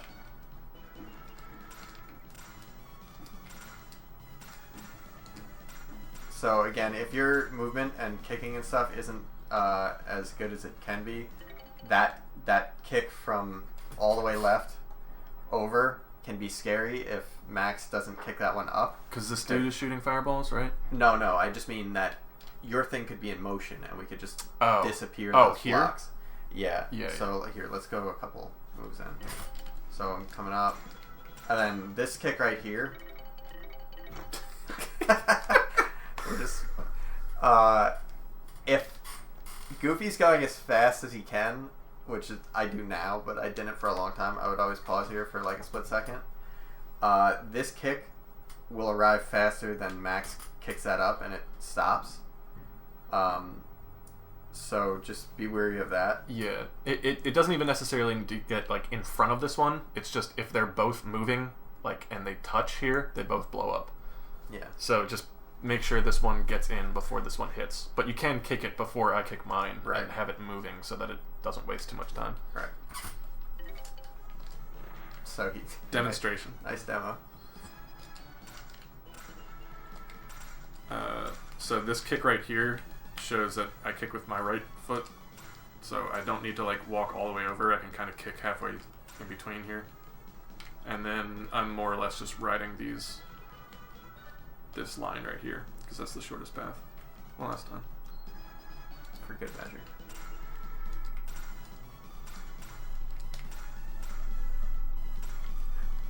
Alright. So next room. Alright, this room has some quick motion. Yeah, this one you need to talk about. So, right in front of Goofy, there's a hook shot. And you end up using the hook shot, the two plants, and the plant that's in that next little alley there. You're going to be using them all as Goofy. There's a lot of fast motion that goes on quick here. So your first like objective is to kill that porcupine. Because if you don't kill him quickly, he will move, and then it becomes much harder to kill him quickly. So I always hold upright to grab that plant first. You can grab the hook shot first, but it makes the next timing a little bit trickier. So I hold upright, grab that plant, come back over left, and then I'm standing between the plant and the hook shot, and I can throw up and kill a porcupine, and then I get the hook shot. That freezes the screen. At that point, you grab the other plant, come up and around, and you're going to be looking to kill that pirate there on the right. It's a judgment shot. He'll be around. He'll be around. He could be up, so you'll go up next to the other plant, turn and throw. You could get a little bit closer, but it's a tricky timing because Max is going to be getting near there at about the same time. Yeah. So let's do this part and then you pause it. I won't pause it. Let's kill the porcupine. You come around. All right. What Max is doing this whole time is just literally just running around. Max is just running to get to this pot. Yeah. All right. So let's leave and.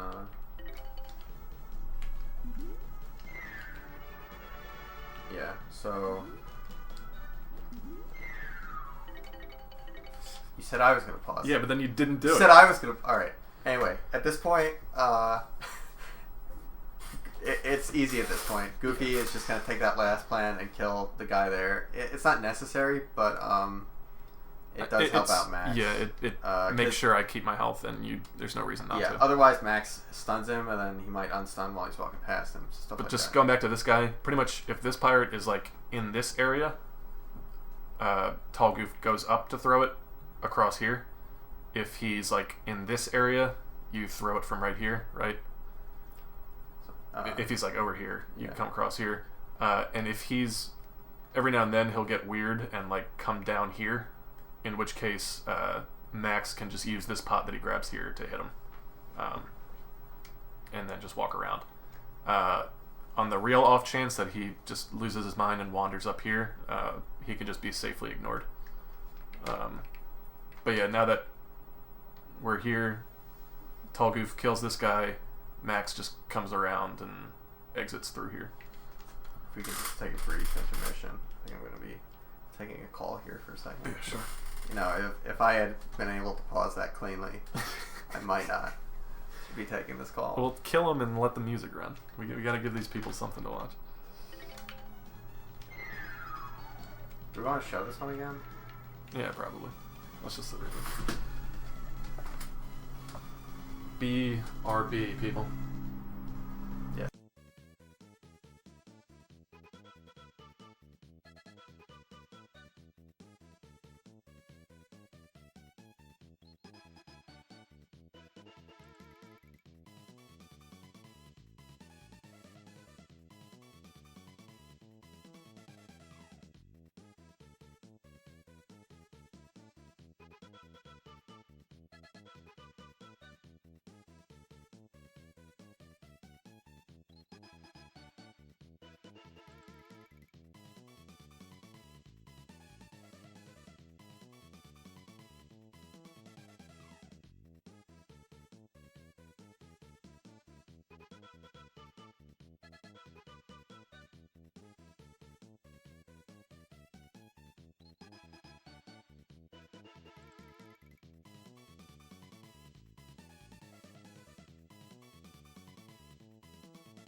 You ready to get this goof back on the road?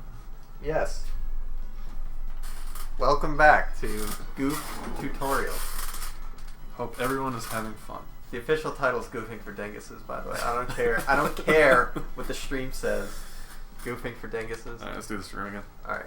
That's a lot of cherries right there. Yeah. There's usually a lot of fruit in this room, and none of it's useful because I want to die, so if I picked up health here, it'd be really bad, actually. Yeah. Yeah, the reason he's at 0 lives is because he's going to use Death Abuse later on, so... Pretty soon, actually. Alright, so, anyway. This room again. Oh man, the hookshot's not there, but I would have picked up the hookshot, come over. The guy's up here. Well, yeah, so he could kill him that time. I guess that... I shouldn't have done that just because that's slightly slower and he has an easy kill anyway. Yeah. So it's also called the Ghost Sun room because you can cheer on your son. Tall Goof has Ghost Sun. the responsibility of cheering me on as I leave. Ghost Sun. Alright, you do the pausing here. Oh, we have to pause here? This is why I do the pausing. Alright, so coming into this room, my job as Fast Goof is to get that plank in the top left. Just come around here and around to get it. That's just walking from me. What do you do? I come down, and the two barrels at the bottom, I want to hookshot the top one. And that saves just a little bit of time for Fast Goof. Yeah, so he's able to hookshot this out of the way before I get there and run into it. And then after that, I'm just lining up to leave the room. And this is another one where you could get your nose wet, but if you fuck it up, you're wasting a lot of time.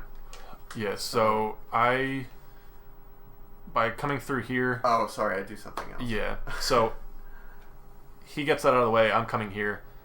If this fat guy is up here, I go around like that because I want to keep my health coming out of this room.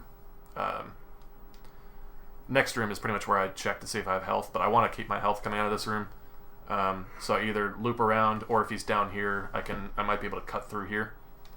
But I get here, and then this guy might be down here, and he might be up here. If he's down here, so if he's anywhere along that left-right area where he's walking right now, just towards the stars. Oh, here? Yeah, if he's anywhere in there, or he's anywhere on that vertical, I can hit him from about where we're standing now. Just, yeah, right there. Yeah, so that barrel he hookshots, he holds onto it. Yeah, so that I can kill this guy, hopefully. And that just removes a headache that Max could run into. I'd say you might as well just get into the habit of grabbing this, coming here, and just throwing it no matter what. Because you're not going to hit me with it, right? No, but timing-wise, sometimes you want to hold it if he's doing something weird. Right, okay. But Tall Goof should be on the lookout from like over here to see if he can kill this guy. Because if he comes up here and he gets in the way, Fast Goof has to make either the decision to like dance around here until he like gets out of breath and needs to take a break, in which case I can walk around and grab the plank, or if you're willing to give up your health, you just damage boost through him and grab the plank. Right. And I'll show what the health is for later, and then you can make your own judgment call. Alright, so I will unpause, leave, and come back. Let's do it. So that's a killable area there. Alright. So this room, this is where Tall Goof does die. He's going to be dying on this fat guy just to the right of us. But first he needs to stun him to get him out of the way for Max. Yeah, the two things that really need to happen here are just that Tall Goof dies to this guy and Max gets here. So like there are some safe ways to do that. You could just walk up and die. I could like come through this pot and leave. The fastest way is for me to come up here and exit through here. That's just the shortest path. So what Tall Goof does is hook the fat guy, and then to stun him, and then walk into that same area and pick up that pot. Picking up the pot is so that if Max needs health there, he can get it. If I could hook it, but obviously that's no pickup. Yeah. So if Max decides to do that damage boost in the last room before the plank, he's counting on health either here or in the next room, where there's a couple opportunities. But yeah, so Tall Goof stuns this guy and gets this pot out of the way by picking it up. Max just walks through. And you'll notice right around here, frogs start crossing this area. Max, there isn't really a good explanation. You just kind of got to be careful. Usually you can squeak in between them, but if they come out real early, you got to know to hesitate a little bit so that you don't get hit by them. All right. A couple times. Oh, we can't do it a couple times. That's right. So that was it. That's it. You saw it. So now, yeah. At this point, Tall Goof is dead. He's not going to come back till the end of this room. And we'll just say at the end of this room, the hook shot in the top left is grabbed. The key is grabbed. And Goofy will be leaving with the key. Hook shot? Key. doesn't matter. Key. You leave with the key. I leave with the key. Yeah, so that's more of like a Max thing to figure out. So this room's all me. So you should have health coming into this room, hopefully. If you don't, you're hoping that there's some under this. So I have a hook shot right now, but I want to pick this up with my hands in case there's health or maybe a life or whatever underneath it. But entering this room, you've just been given the hook shot by Tall Goof dying. You're going to get this plant out of the way, use the hook shot here to cross. You gotta switch items, right? Yeah. Oh, yeah. So switching items is like R and L or whatever your setup is. So I'm coming in here. I'm switching to the hook shot right away. Picking up this plant, getting rid of it, hook shot across. Now, if I have health, I want to damage boost through this guy. He's going to be walking around here. He's going to stop and throw a sword at me. I want to just run through him and put the blank down here and run away from him, essentially. If I don't have health, I can't afford to do that, so you hook shot, you come up here, and you grab this pot, and you use it to hit him off the edge. And then you can, at that point, you can check to see if there's health under either of these pots, if you want. It's a judgment call.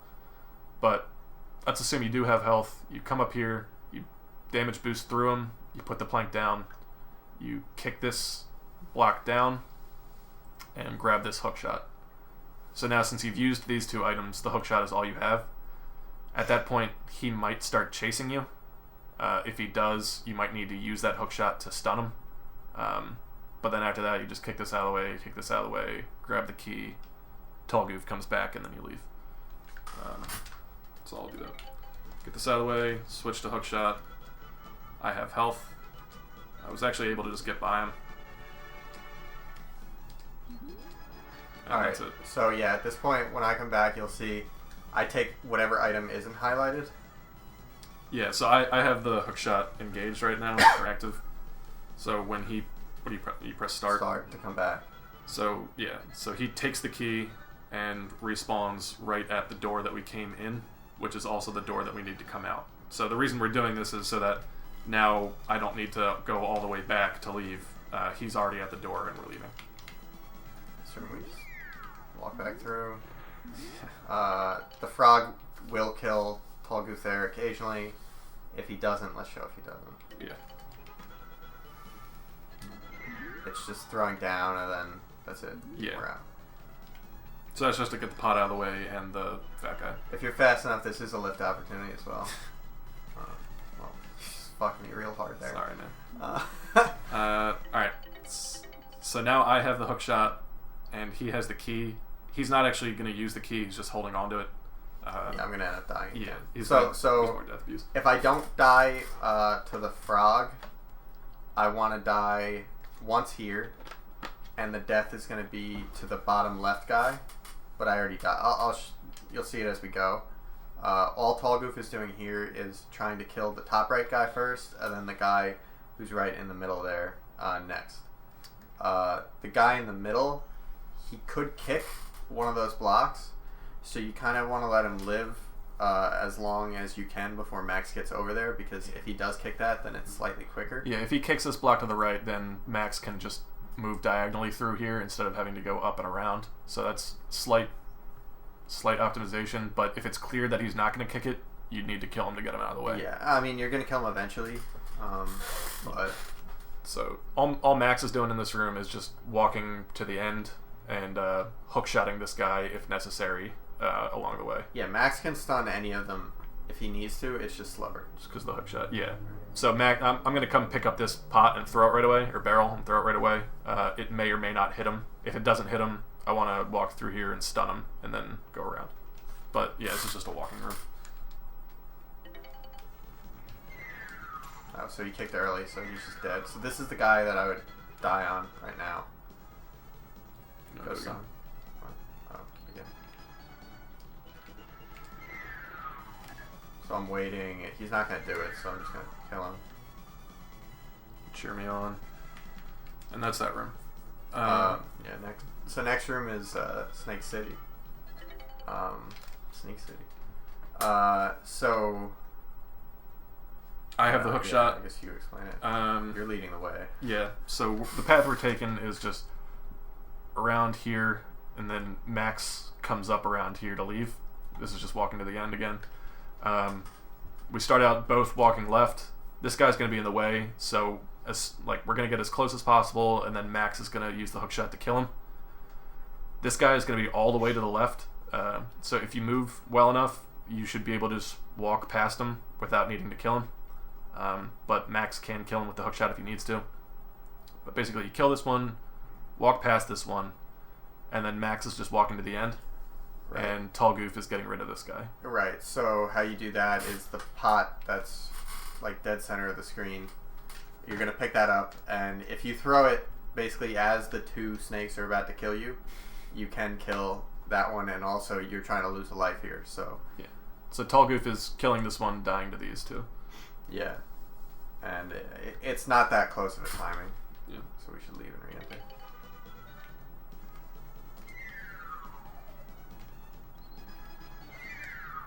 Okay, so now... That's it. Yeah. But it's important that I have 0 lives entering this room, because this is the room that I do want to end up dying in.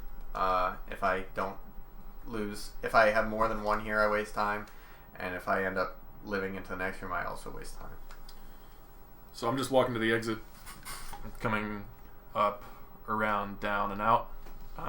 So I walk straight, hook shot this guy to stun him, walk through him, walk straight, hook shot this guy to stun him, come around. And then in this area, these guys are a bit less predictable. They'll usually kick both of these blocks down, or at least one of them down, but then they start making their way over this way, during which you're picking up this plant, right? Right. So Tall Goof's going to pick up this plant and walk around. This guy's probably going to follow me after I stun him and walk through him, so he's going to be out of the way. At which point, Tall Goof kind of has a clear shot to throw the pot right here. Or right. He could be coming down too. So if either of these guys are up here, Tall Goof should throw the pot upwards to kill one. If they kick down and start hanging out here, Tall Goof can come up and throw the pot right. But basically what Tall Goof is trying to do is just get one of them out of the way so that I only have one other one to deal with, to hook shot with. Because if there's 2 of them and they're kind of occupying the same space, it gets awkward to hook shot them both. Yeah, the hooking becomes a little bit unpredictable there. You think you got both of them, but you actually hit one twice. Yeah. It just gets shitty. And if they don't kick these down, then Max is going to have to kick one, in which case you might be in danger from these guys hitting you. Or if they only kick one and Max starts coming down here, you got to look out for them kicking the other one down at you. So this area is just a lot of judgment calls. All right. So they didn't kick. Great. There you go. He eventually kicked. Just going to the next room and shot. What's up, y'all? Hello, everyone. Yeah, so I don't know what else to say there. I mean, it's awkward for Max. You pretty much know whether or not you can do anything. Yeah. Right. So this is still just me. I mean, first you're just going to key out. Yeah, so the first thing I do in this room, you don't have to worry about anybody, just go open the door and leave. Like I said, you don't need to have the key active to open the door. You can just walk into it. That might waste a frame, I don't know. I like to switch to the key before opening a door if I can, just in case, but it doesn't really matter. So if I were to, come back down. If I were to press start, like the reason he leaves and re-enters, like he's just going to keep doing what he was doing, but he leaves and re-enters so that I'm going to respawn after he grabs both things in the bottom right, so I'll respawn at the top because we're leaving up. Yeah, the point of leaving and coming back is just to change Tall Goof's spawn point. Right. So now I'm trying to get this key in the bottom right, so I gotta use a hook shot to get down there, so then I'll have no items, and then I want to pick up both of these items and give one of them to Tall Goof. So I want to grab this pot, come over here and throw it down to stun him, and then hook shot, and then there's a couple different things you can do after that. But then the important thing at the end is that you grab the key and then the hook shot. That way the key is active, the hook shot is your secondary, and so that he can Tall Goof can respawn right away and have the hook shot. After this room, Max wants the key. Tall Goof wants the hook shot. I thought you were going to explain the judgment here. Yeah, so that's pretty much consistent right there. You grab the pot and hit him, and then hook shot. The judgment call is that after you do that, the safe thing to do would be grab this other pot, carry it down a little bit, and hit him to kill him, and then you're just free to do whatever you want down here. But that's a little bit slower because you have to go backwards, grab the pot, and then your movement speed is slower. The way you can kind of manipulate this guy is hit him, hook shot, walk to about this area, and pause. If you pause, he'll decide to throw a sword at you. Not literally pause, just stop moving. Yeah, sorry, just hesitate. If you do that, he'll decide to throw a sword instead of walking around. And when he decides to do that, there's like a short period of time where he's like preparing to throw the sword, in which case you have enough time to move down there. And so you can see that he's gonna throw a sword, get down there and grab the key before he actually throws it. So I'll try and do that right now. I got messed up. That's fine. So I took damage there, but it still worked. But you can look at a bunch of older runs and see what happens. You just stop halfway. He's gonna throw the sword, usually from the center. And if he's doing it from the center, you come down, grab this, and then the good rule of thumb, he's gonna be in the motion of throwing. If the sword is still in his hand, you have enough time to go to the right and grab. If the sword has already come out of his hand, you'll want to like go down a little bit to avoid the sword, and then come back up and grab it. Sometimes you go around the back too. Yeah. So if you do the safe strat and he's just completely out of the way, you can stand in between the two items, look left, grab, look right, grab, and so you don't have to move at all. What I do is I grab this one from the top, move over, grab this one from the top. You can also grab either of them from the bottom as well. So wherever you're safe, just that's where you should grab. After I grab both items and Tall Goof respawns, I'm just trying to not get hurt or die before we leave the room. This room's a bitch. Yeah, so this is probably another very RNG heavy room, maybe the heaviest. What needs to happen is the 4-star blocks need to be in the 4 corners. And we usually try to get the 2 guys killed. It might not happen. There's a start to this room, and then from there, there's like some strategies, but it could really go a lot of different ways. Yeah. So these 2 guys at the top, they are standing right above those blocks. They may or may not kick them downwards. They might kick both. They might only kick one. They might kick neither. Let's assume they kick both down. So Max is coming up here, running through and getting here. Before any kicks. Yeah, so I'm immediately coming up here, and I should be able to get like right here before this guy kicks and tries to kill me. And so first thing Max is doing is just coming up here, kicking this over and up. So that's the first thing I'm always doing, no matter what. And then after that, Max comes down here, and then it starts to get weird. So let's see what happens. Yeah.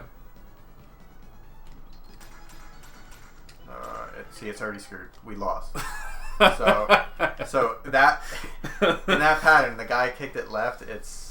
This is actually unrecoverable. I mean, down, over, up. All right, fine. Yeah. It's a very long time to be recoverable. It's dead for a speedrun room. Yeah, in terms of this, we would just leave and re-enter. But the good thing is we showed that the one that comes down, that's supposed to come down in that row, yeah. I kick left immediately, and that lets Max do his thing over there. So do you do anything here to like bait them to kick down at all, or does it I'll not walk matter? like to where I am and come left a little, but I don't think it makes a difference. Okay, so yeah, that's probably the most usual outcome is that this guy kicks down and this guy either does or doesn't. So that gets kicked down. Tall Goof is in position to kick that left right away, and now Max's job, my most usual job, is get this one up, come down, get this down, left, and down. So that's usually pretty routine for me, and then a lot of the randomness stuff is for you. You usually do the bottom right too. Yeah, but all this is like dependent on what's going on here with you. Yeah, so typically the one that's now out of position is supposed to be one right of that, and it's either going to be there, it's going to be kicked down, or it's going to be right. Either way, you want it to end up like, put the mouse like top right from it. No, like there. Yeah. Here. It's going to end up there. So if it's in its starting spot, you got to kick it down and then right, then up. If it's in its starting spot, if it's in its starting spot, you don't want to do that. You just want to kick it right, then up. Yeah, so it starts here. Yeah. So ideally, you go over, up. If that's optimal. If they kick it down, then you have to kick it over, up. Yeah, it gets tricky because the bad guy can come under it, and if he comes under it, like if he's you about kick it down and if hurt he's about him, to kick it up, you're screwed. Yeah, like you want to stun him so that he doesn't do anything, but I usually just kick it down because it's a little bit safer and it kills him and it gets him out of the way. So we could just say the ideal solution, if everything goes right, is Max gets this one up, gets this one down, and then comes over and kicks this one down and over. So Max is doing 3, and Tall Goof is doing this top right one alone. But it works out that way just because he has all this crap to deal with here that takes a long time. Yeah. All right, so we can do this a couple times. Yeah.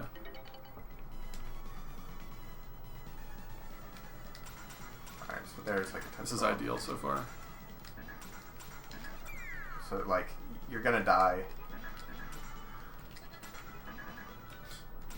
Like you just gotta deal with them. Yeah, so that was some improvisation. Yeah, we can just keep showing it. Again, we begin ideal, but it quickly. So with you, it tries to be like kick, hook shot, kick, hook shot, kick type of deal? Yeah, it's kick, hook shot, kick. You just wanna let me die so that I can respawn. I already fucked up. Let me just die. But yeah, after every kick, you want to hook shot. Alright, so they both kick down. Yeah, that was just messy. So nice, one killed the other, that was good. But they didn't kick this one, so that wastes some time. I used that time to kick that other one over. Now so Tall Goof can finish that. And leave. Yeah.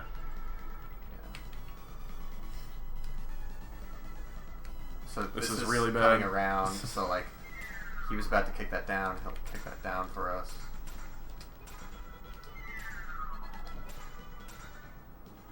Like it gets all kinds of shitty. Yeah.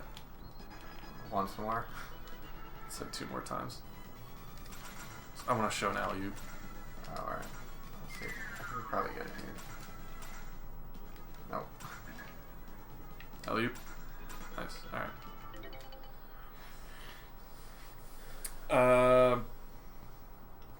Where did I lose health? Oh, on that pirate in the bottom right. So if you remember that pirate down here where I was talking about like pausing and waiting for him to throw an item or whatever, if you don't get hurt there, you should have health coming into this room, Fast Goof. In which case, Fast Goof can just run through these spikes. This is where you would use a damage boost.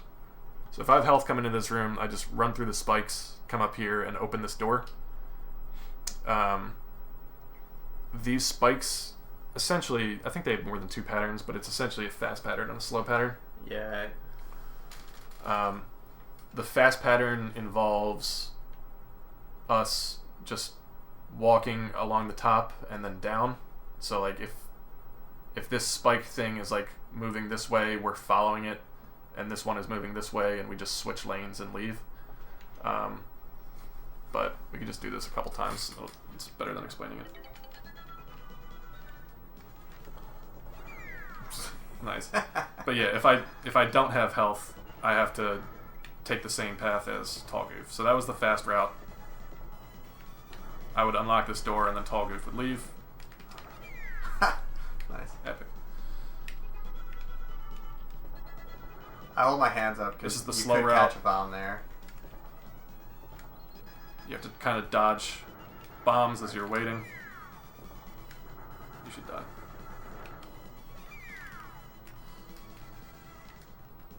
And one last time. This is. Why don't you die? Tell me what to do. Alright. Fast pattern. And Max, I don't think is in danger here in the middle of being hit by bombs. I used to think I was, so I would walk with my hands up and I would catch the bombs when they get launched over me. But that just slows you down. So Max, you can just walk through. Unlock this door. Make sure you don't walk into the next room. Just unlock the door and wait. As soon as that door is unlocked, Tall Goof leaves the room. Yeah, and if Max dies anywhere but Tall Goof gets through, leaving to the right and coming back actually does make sense because you'll get Max through the bottom and you can go and get the key. Yeah, so if Tall Goof is already here and Max is like back here because he died, Tall Goof should just leave, come back, and now both of us are here. Max can just come around and unlock the door. Alright, so next room? Yeah. So Point of this room is Max is coming around, grabbing the hook shot, and then we leave. yeah, so Goofy's gonna just kind of help out. So the most important thing is to stun the guy at the bottom. You can't hook shot through those poles, but you can get just on the right side of him. And if he doesn't move, you'll hook him. Most of the time he does move right, so it doesn't need to be that close. But it is a very tight squeeze there. And then after that, I usually grab one of the barrels and throw it right to kill the guy over there. Yeah, so this guy gets stunned by Tall Goof from a Max perspective. You just run through. This guy is usually down here throwing a sword. You can just walk past. And then you're killing this guy, usually? Yeah. Yeah, and so this guy might be throwing a sword, but you can usually just walk right through and grab it. Sometimes I try to kill the second guy if he's in a good position, but Yeah. then you start getting close on 'Cause time. they're- I want to try to exit this room as fast as possible, so once I'm done, I'm going to get near that door. Yeah, so usually he stuns this guy, kills this guy, and then gets ready to leave. Yeah. Alright, let's leave.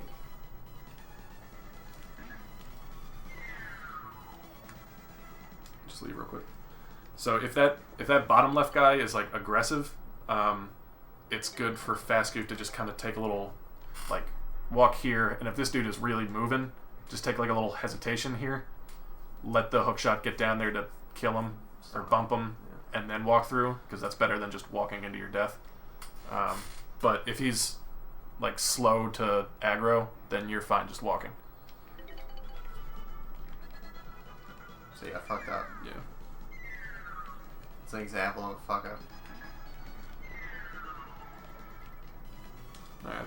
Oh. The fuck happened? You never keyed this door. It's fine. You gotta get the Alright, key. yeah. Asshole. Dude, great. At this Wow, I one. can't believe I never keyed that door. You showed it. Can't believe it. Alright. Take a little roundabout there to dodge the sword. There's also a swag fix where you can do that if you're fast enough, but Oh, yeah. it's gotta be real fast. Let me see if I could get one. It's gotta be like real fast. No, can't even do it anymore. Failure. Oh, see, like that wasn't even fast enough. Yeah, It's you used to very close. You used to hookshot the barrel, didn't you? That's what I'm doing. Oh, are you? Yeah. Like yeah. that. It's, yeah, that's it's kinda, very close. You did that for like a week. That was fun. It's It's not worth it. it is swag-tastic though. All right. Next room. You're just coming through here. Max leaves. Then you're leaving again. Leaves. This room is like Yeah. the whole purpose of this room is we want to get the hookshot down so that you can go back and grab the key for the end of the level. Yeah. So So- Tall Goof's gonna get this block out of the way. I'm gonna Just because that's faster than Hook- him doing it. hookshot this while Tall Goof is getting ready to leave again. Right. So It's worth saying I shouldn't go below. Get us out of here. Shouldn't go below it, but I also shouldn't be running into it because that hurts me. So I want to just get down here and wait as soon as it's out of the way, then I hook shot. Yeah, you never want to be like walking into something that's gonna get kicked because That's automatic death. Well, you're just gonna Or stun, yeah. So that was bad. I left early. So as soon as that latches on, we should be getting out of there. And then this next room, Tall Goof is hitting one person with a barrel. And then getting ready to leave. Yeah. Meanwhile, I'm just getting boss key. This room we're just run through. Up and then left. In that order. I lost my hook shot by doing it left here. So you want to go up first to hit that button. Yeah, so I can either stick to the left or I can go here and as soon as it gets kicked, go like diagonal, if that's slightly faster. I come around here. Tall Goof is going to be trailing behind, so I get this out of the way. I get this out of the way. And then Tall Goof bumps that button, lets me across. I don't really have anything exact to say about it, but it feels like I can start walking before the sound of it like latching on the other side. So I don't have to be like sitting here waiting for it to like definitely be latched on. As soon as it gets like most of the way, I can just kind of start walking to save time. This is also the room where there's one more room before the boss. So right here, I'm paying attention to my lives.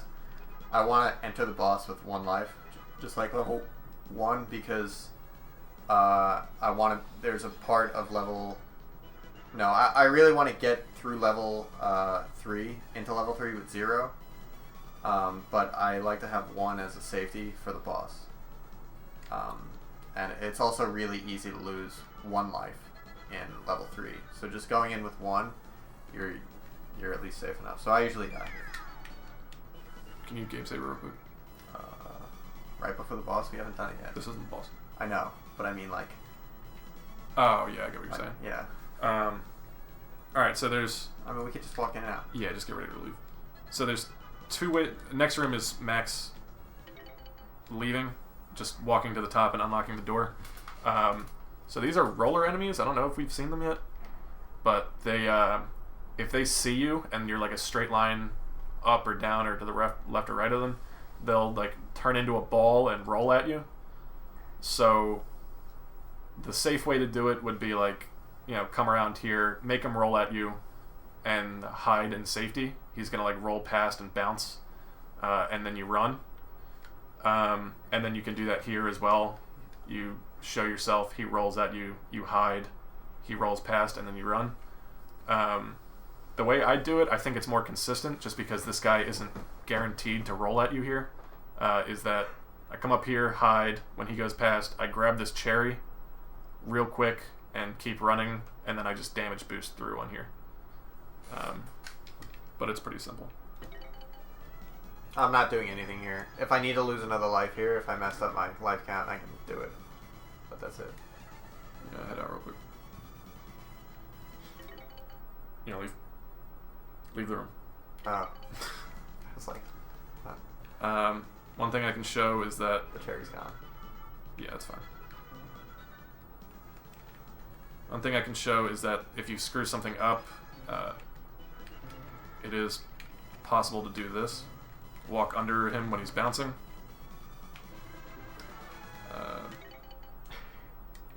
Get the hell out of here.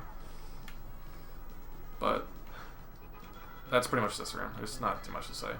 You just damage boost. Come on, shit. Oh god. Oh no. Oh god. I'm bad at this game when it doesn't go exactly the way I plan it to go. Alright, here we go. Alright. Perfect. Alright, so we're entering the boss. So... This is Firebug, correct?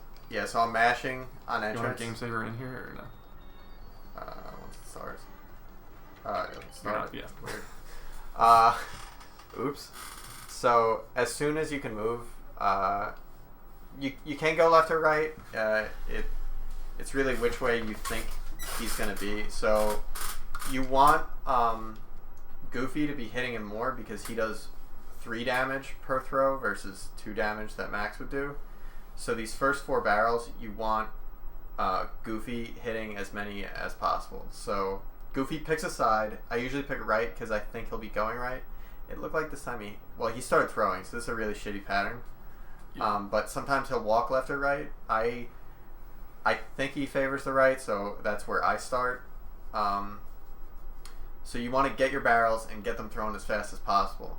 The real like first checkpoint of this boss is once those first 4 barrels are picked up, not thrown. Yeah, there's essentially a phase 1 and a phase 2, right? Yeah. So phase 1 just ends when all 4 barrels are picked up. At that point, there's like a couple seconds, and then these, we call them hula dogs, but on these platforms that are sticking out on either side, like another pirate islander thing comes and just throws barrels to you to help you. And that's the ammo you're going to use to end it. So at that point, you want to try to get like tight circles going with those if possible. Yeah. So getting these 4 barrels is kind of on Max, because Max is feeding Tall Goof.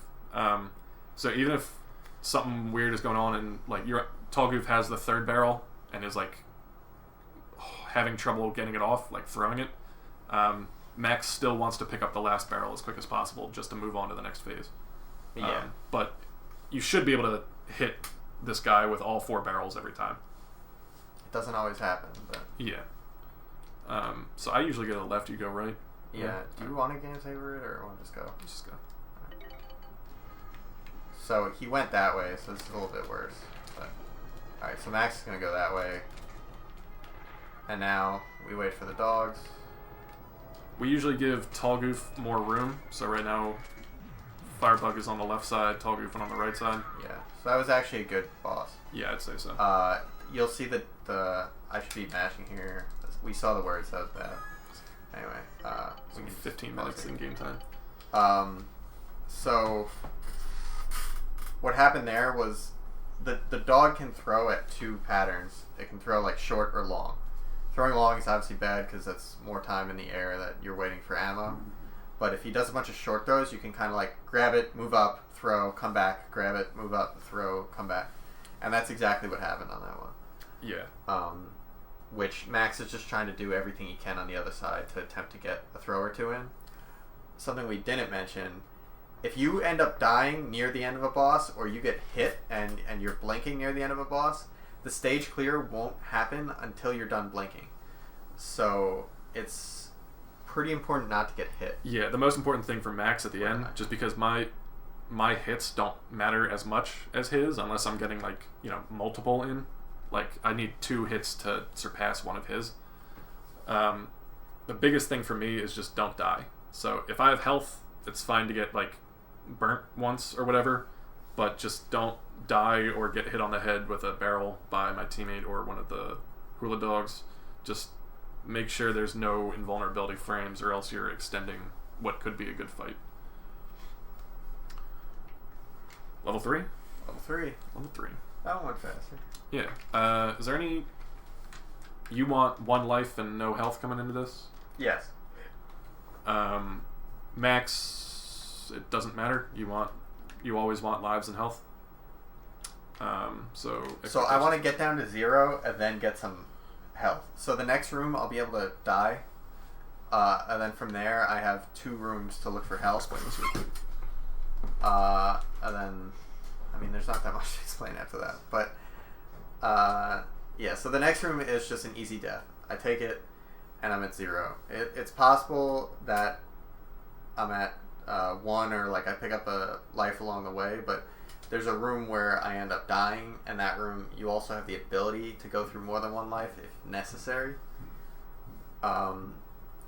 It's just trickier. It's easiest to enter that room with no lives. So for now, I'm in the optimal place. I have 1 life.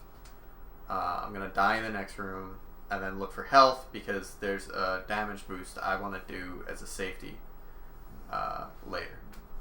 Not too much later. Yeah. Alright. Let's do it. So... I have nothing to do in this room. Yeah. You're bringing this up, and you can dodge. Yeah. If there's health under there, did you say something? Yeah, no, but if there is health here, I don't want to grab it because that'll throw everything off.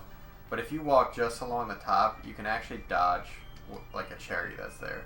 Yeah. So like sometimes I grab walk, like, it behind and I'm the holding cherries, up left. Like spray you're gonna waste a little bit of time, but it does give you peace of mind for later. The only thing for Max is just be up here, like, against the water. You can't die, so so just be running into the water right here when he clicks the button so that you're already as close to the door as possible. So this is my easy death. He's walking through. Just take a little pause in here. Like, you can beat out this first one, and then you need to pause for that to go by, and then get out of there. Just keep in mind your optimal movements, when you can move diagonally, when you can't, and whatnot, in that room especially, just because you don't want to be running along the walls. So this room we need to hit all 4 buttons to open the door. I end up hitting 3 buttons. Yeah, so Tall Goof, in this order, I think you hit this one, step on this one, hit that one. Right. So I'm going to come down, pick up the pot, move up, and then you just need to know your throwing distance. It's kind of where that wall starts, is where you're going to stand. Right here? I think so. It seems close for you. I feel like you can throw it from, like... Nice. Very well done. Yeah, just get out of the way. Okay, yeah. I do it from about here. So right about there. Right before the wall. You can imagine that there's a wall there. Just imagine the wall. And then you're going to walk down and you're going to pick up the... Walking down, you step on this. Yeah, and then pick up the other one. And then you're going to throw it at the second brick. That's my... What, this? The second brick there, right where the guy stands. But he won't be there. Yeah, he'll be moving. Because he'll be moving. So second brick. That's things to keep in mind is that there might be health under these. So if you pick up this pot and you throw it up and then you see that there's health there, rather than walking through it to go onto the button, you might want to come around, pick up this pot, and see if you have a clear path. Right. So that's if I have if I have more than 1 life. So I'm on 0 right now, so I actually want health. Oh, that's right. Yeah. Just for a deboost. But if I wasn't, then I would be trying to avoid. There could be a life under there, though, which you would... Yeah, there could be a life, which you definitely want to avoid. I never, ever want. So my job as Fast Goof is walk down here, walk, like, pretty much along here. You don't want to get too close to this knight because he does wake up and start walking towards you and tries to touch you. So if you're, like, walking right in front of him, it's an easy death. So get yourself a little bit of space here and then walk diagonally through here. Come around, get the hook shot, stand right here, hook shot this pot, take a step right in front of the door and throw it and hit this button and then leave.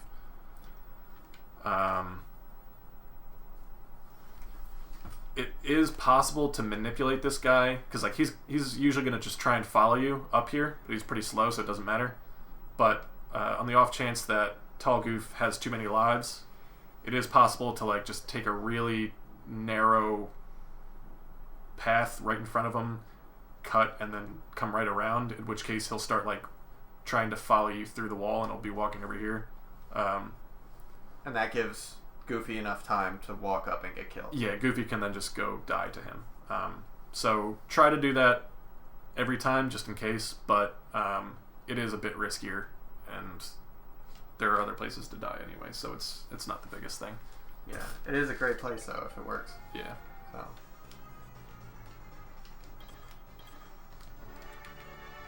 There's another lift opportunity there if you're very, very clever. Alright, just go.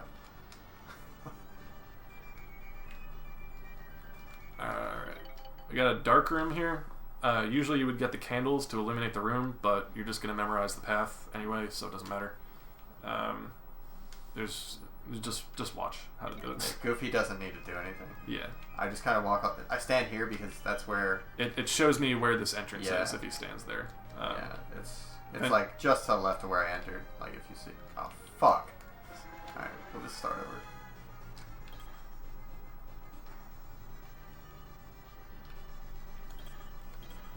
I already had left jump. It's like right here. I just walked forward, and this is where he needs to come down. He knows it, but yeah, it helps. This one you just memorize it and remember it over time. Yeah. All right, now this is a tricky room. You just go to the right. Yeah, I'm gonna hold up and right in this room. Okay. And then this room. Yeah. This room, Max just walks to the end of the room, hookshotting both of these guys in the process. If you hookshot this first guy, this second guy might start throwing his sword at you, and it just doesn't hit you, usually, and you can just ignore it and then bump him as well and go through. I think it was, I forget his name, who's the single player run? BB Forky. He was saying it's because that when you extend your hookshot, your sprite actually gets slightly smaller, and so the sword goes over you. I'll assume that's correct, but anyway, basically all you have to do is just walk through here, hookshot both of these guys, walk through them to the end, and don't really worry about swords being thrown at you. Just make sure you don't bump the same guy twice and then walk into your death. Goofy, if you have no lives, this is the other place you're looking for health. The deboost is in the next room, so if you don't have lives, then this is where you're looking for health. Under those two pots. Yeah, either of these pots. If you do have lives, you can die to both of these guys once they get unstunned. Yeah. Max might just need to slow down at the end of the room for a bit. Yeah, I mean, usually I just go for the health anyway, because I'm just giving up on getting to 0 at this point. Yeah. So, yeah, I just get the health here either way, because, you know, the room where you die, you do have the opportunity to lose a few lives, but it's a little bit trickier. Alright, so leave and re-enter, I guess. Mm-hmm.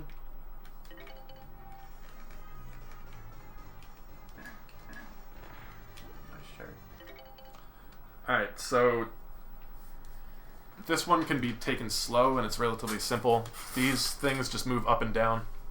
This one starts out going down, I assume this one, or up, this one I assume starts going down. Max can just walk here, wait until this one's like up here, and then walk here, and then wait until there's a path to walk through. So that's like 1, 2 pauses, and then walk to the door. But you can pretty consistently just walk straight from here to here, not pausing in this one, but it's a tight squeeze. And so that's why you have health. So I'm just walking and ignoring the obstacles, because I'll just lose my health and then be invincible for the like last set. Yeah, the strategy we have going is just that, like, he has health here, so I actually didn't even need this because he's not going to die. But if he did die... Let's assume I don't have health here, because I normally don't. I mean, if he did die, it would be quicker for me to just walk through normally. Yeah, we try and set it up. Do it again. We try and set it up so that the worst possible outcome is that Goofy just kind of walks through and damage boosts through and gets to the end, which is pretty much exactly the same duration as if I took it safe. Yeah. I think we found. Like, Goofy just powering through is the same as if Max stops, and then goes. So, assuming Goofy has health, Max may as well just go for it, and Goofy just powers through, taking damage. So I'll just do this a few times, because I probably won't get it. Alright, so I got it. Nice. So now I have to take it safe. Yeah. So if you like if Max bumps into this wall here, you're probably not going to make it. If you like ride the bottom of this wall, like you're holding up, you're probably not going to make it. If you dip too low, you're probably not going to make it. This is a room that you should really just game saver until you get emulate and with save states until you get a feel for it. But really, you're just kind of like trying to diagonal until you're right here, and then diagonal up a little bit to avoid this one until you're like right here. It's just a simple path. Then the annoying thing is that if you get like really good at it, you eventually just might die to this third one if you walk too far. Because like if you just walk through this, you should be able to just walk all the way to the end without pausing. But if you do that, sometimes you hit like the bottom of that one and die. Whoa. Like that. Let me die real quick. Never mind. Oh, now you die. Or no. Yeah. So we just passed items back and forth? You want to get rid of your lives? I was thinking we could show the tricky version of that room.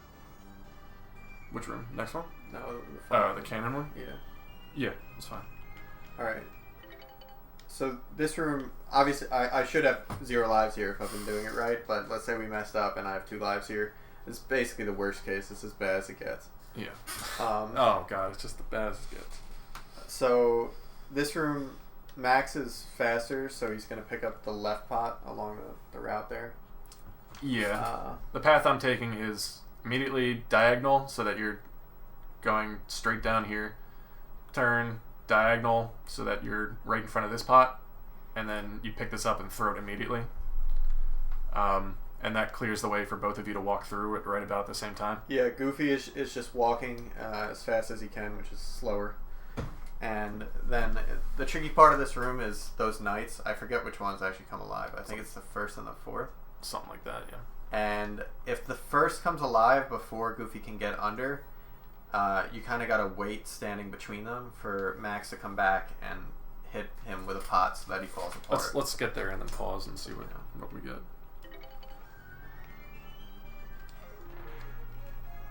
So I was able to get through here. Yeah. He started moving, but I have time. It's really a judgment decision. So whether you think you'll make it or not. This one right here got a late start. If it gets an early start, it's like it could be between me and Goofy. In which case Goofy is kind of trapped between them and is probably going to die. I'd say more often than not you do survive it. There is like a gap there, and you just gonna die unless I kill the fuck guy. Right, yeah. So if he's sandwiched between those two, Max comes and grabs this and throws it straight upwards to kill this guy, and then he has a clear path. Right now he's already got the clear path because this guy got a late start, so he's safe to just follow behind me. How do we do it? You usually pick up the first 2 and then I pick up the third? No, I pick up the third. Right. That's it. Or you pick them all up. Okay, I pick up the first 2 and then one of us picks up the third. So because I'm slow, he has time to pick up the first 2 pots. Yeah. But Goofy has to be careful because he doesn't want to walk over any health that would be there. That'll just fuck you up for later. Yeah, so Goofy should just stay behind Max for the first 2 pots. Let Max get all the pickups. And then the third pot, Goofy can pick it up to save time for Max and just get it out of the way. But he shouldn't get the pickup. You ready? Yeah. Yep. There you go. And then I grab the plank. Alright, so the next room, there's a cannon at the bottom center. We're explaining it now because timing does matter as soon as you enter. Alright. You pause. So, I have a sneeze. So that cannon at the bottom is going to shoot at us. Yeah, and it takes Goofy 4 hits to kill a cannon and Max 5. So I'm going to be hitting him every time. And I want to leave this room dead. This door doesn't open until you kill the cannon. That's why we're doing it. Yeah, and the reason that we do this is because we want you to end up... We want me to have the hook shot. Here. Actually, it doesn't matter. Why do I die? Oh, we need you to have the plank. It's just faster. Yeah. But we need both items. Yep. Max needs the plank in the next room. Yeah, in every instance, it made sense for him to... Or in the hook shot instance, it made sense for him to get the item. And then I could get the plank, but you need the plank in the next room to be fastest. So, me dying here, and then getting the hook shot, where the hook shot doesn't matter for a bit, I'll be dying again before we even use it. So, assuming Tall Goof... It's a little bit tricky why it's happening, but... Assuming Tall Goof has 0 lives, this room is very simple. He stand in front of the cannon. He walks here, he catches the cannonball, and throws it back. I just stand directly in front of it. Yeah, well, you've got... It usually shoots out 1 for you right here. I feel like you throw the first one, and then you stand right in front of it and catch it right? Yeah. So you can just stand right in front of it, catch, and kill it. As soon as he hits it the 4th time, if he's got 0 lives, he walks in front of one of these rolling balls to die. That transfers both items to me before I leave the room. He's going to switch item before he leaves. Right. So it's really not even worth showing. We're showing worst case scenario where Goofy has 2 lives. he needs to get rid of them in this room. I need to be dying while also using the cannonballs as fast as possible. Yeah, so I guess let's just try and demonstrate it. Yeah. Shit. That was bad. Yep. That was really bad. He like followed my dead body for no reason. Alright, so now I have 0, so we're good. Alright. So... I can die and we can show it again. Oh, yeah.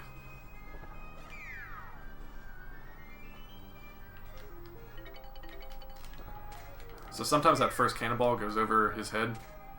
That's why I'm here to catch it.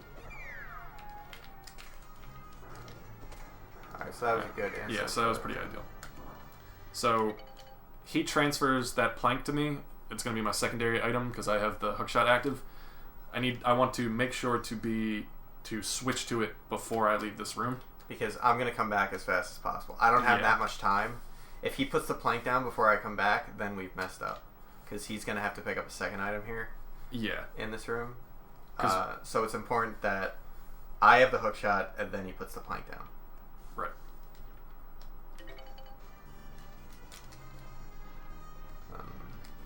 I'm just walking through. I get the plank and then he leaves. So in that last room is usually when I tell him whether or not I have health, or like right here. And that decides whether or not I do a damage boost in the next room.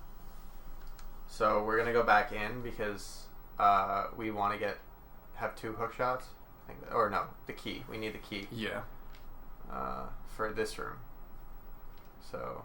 Yeah, leaving and coming back was to get me closer because I was like in the middle of the stage. He was in the center of the room, near the plank. So now this teleports me to the top of the room.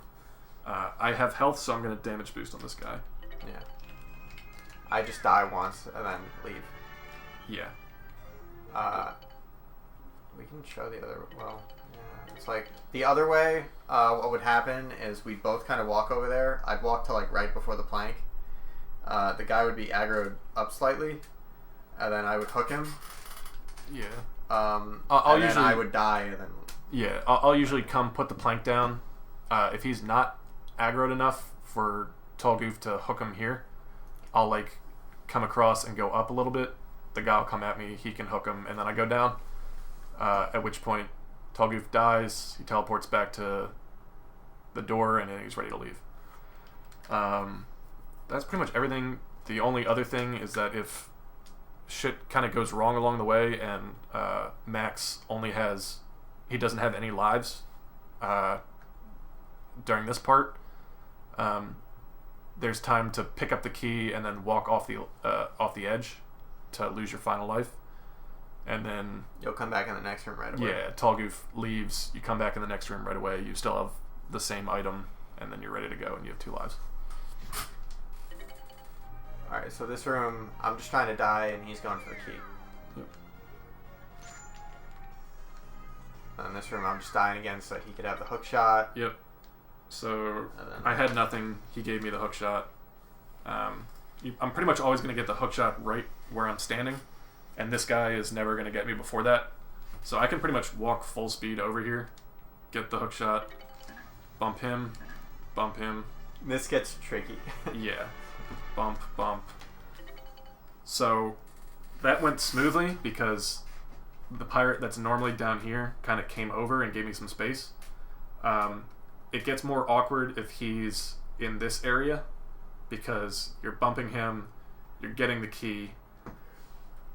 We believe, like, if you get an item during an enemy's invulnerability frames, you're, like, kind of wasting some of the frames. Like, it feels like he comes back quicker. Yeah. Like, it's still counting as frames during the item animation. So you might hook him, pick up the key, and then it feels like he comes back as soon as you're done picking up the key. So it's better to be safe than sorry. Just like kind of hook him, maybe like hook him into one of these areas, grab the key, and then just get out of there. CFB, thank you for the host. Really helps us out, my dude. Goof 2017, it's gonna happen. Who knows? But yeah, you're just grabbing the key, making sure both of these guys are stunned long enough for you to get out of here. They're usually just both going to be here. You can just hook them both at the same time and get out. like I said, I like to switch to the key, but it really doesn't matter. Good luck keying and getting out. Yeah, thank you. Without dying. Nice. Alright, so I just come back here. Yeah, it doesn't matter when. Max just walks to the stairs. This is a type of speedrun called a tutorial. We're professionals now. Yep, I leave. Next room is... I wouldn't even call this puddle. You're spelling open. We were dumb the first time and thought you had to spell nope. Just close. As a tribute to that, we still do. Yeah, so I'm covering this side. I'm just gonna hit O and immediately walk to E. Like he hits the P faster than I can do anything, so just and then I'm getting the key too. Oh, nice lift. Lifting key, I've never seen that. You can split it up the other way too, where Max goes to the left and Tall Goof goes to the right. From what we can tell, it's the same. It's the same shit. Yeah, I actually haven't seen that. Just because you're saving time in the beginning by getting Max to the further side. Well, you're also saving time at the end by getting Goofy closer to the key, except Max has to walk further. Well, no, because if Goofy's over here, you're hitting P, I'm hitting E. You would normally be walking back, but now you're walking. Yeah, I don't know. Right, it comes out to about the same thing. If someone else wants to time it and tell us that it saves half a second, then we'll work it in. But please don't. But yeah, this is the part where we say we don't know what we're doing. This is a great lift right here, though. Yeah. So Goofy gets the key. Max makes sure he doesn't leave before he does. And as you can see, those knights may or may not come after you, but they very rarely get you. So this room. So I want to die. So the order of buttons, right, is top right, bottom left, top left, bottom right. Correct. So you'll see me walk over this one first, but it doesn't do anything. So I want to have 0 lives leaving this room. So the easiest way to do that is to just die immediately. That's while he's going for the top right. And then as soon as I come back, go for the bottom left, top left, and then just die in the hole in the middle. And then that gets me to 0 lives, and he's going to finish the room. Yeah, we can pretty much just show it. It's... Oh, God. Oh, no, we're not. Oh, Jesus. God. I'm going downstairs. Get me out of here. Way to go. You're doing great. Oh, yeah. The nice thing is that when you do that, like an idiot, and you just keep doing the stairs, it wastes real time, but that doesn't count against in-game time. So waste as much time as you'd like. Alright, go. Alright. Yeah, that's that room. Not much else to say. Here, I'm never gonna have health. I'm hoping to get health under this pot. So this room is just Max walking to the end through here. I have a hook shot, so I really could just hook shot everybody along the way.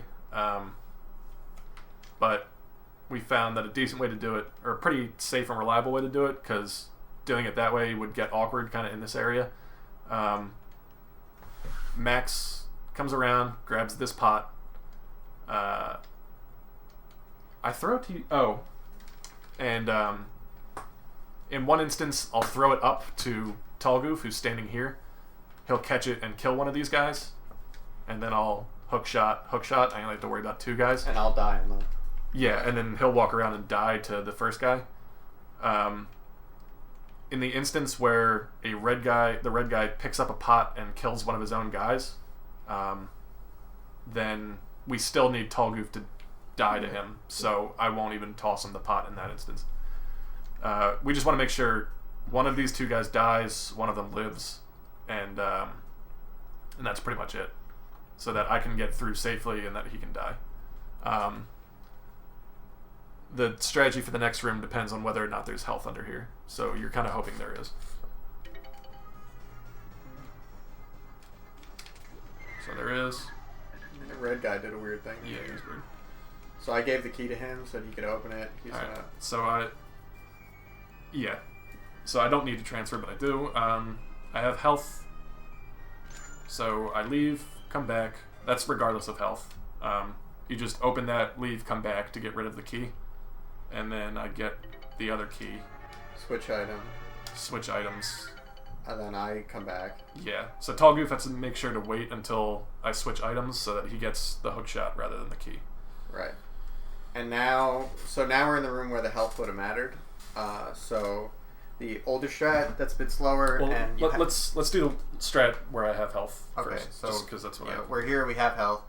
So I'm gonna come right, hook shot, use my hook shot, and then come back to the door and attempt to leave. That's all I'm doing. And I'm able to damage boost, so I'm just gonna walk through here and open the door. As soon as I open the door, he's leaving. Yeah. So the other strategy, well, I guess we could show it first. Yeah. It's simple enough. That was a close one. Yeah, it worked out. So the other strategy is he deboosts on that right blue pirate. I would just hook him, stun him, and then he'd keep going. Yeah. That's it. So that deboost usually lasts me up until like right near the door.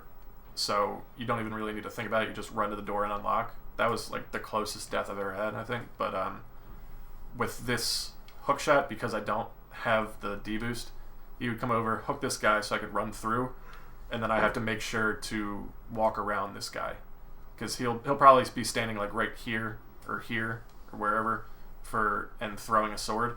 I just have to walk around him to open the door. So he leaves. Then we come back up here. He's gonna grab the hook shot. I'm gonna get ready to leave. We come back in here. So in the other strategy, I would just do the hook here and grab the key. But that's all I'm doing here, and he's going down the stairs. He has a hook this time, so he doesn't need me. Ready? Yeah.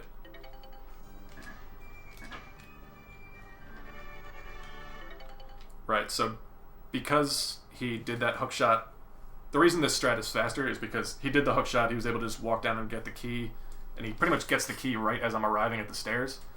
Whereas if he does the other strat where he needs to do the hook shot and then walk down and grab the key, I'm usually hanging out here for like about a second. This strat we found was about a second faster. So there you go. All right, now the frame perfect room. Yeah. So this room, there's a moving platform that just goes back and forth. So you're kind of waiting on a cycle. It takes very long. You have a lot of time. Yeah. So you're just gonna kill the guys, get over there. And yeah. You can't like move quickly and get there. You just. Yeah. It's not. You don't even. Oh, and Goofy's trying to die. Yeah. Which also is not hard. I usually try to skirt the edge here. So I have all this time to waste before it gets back.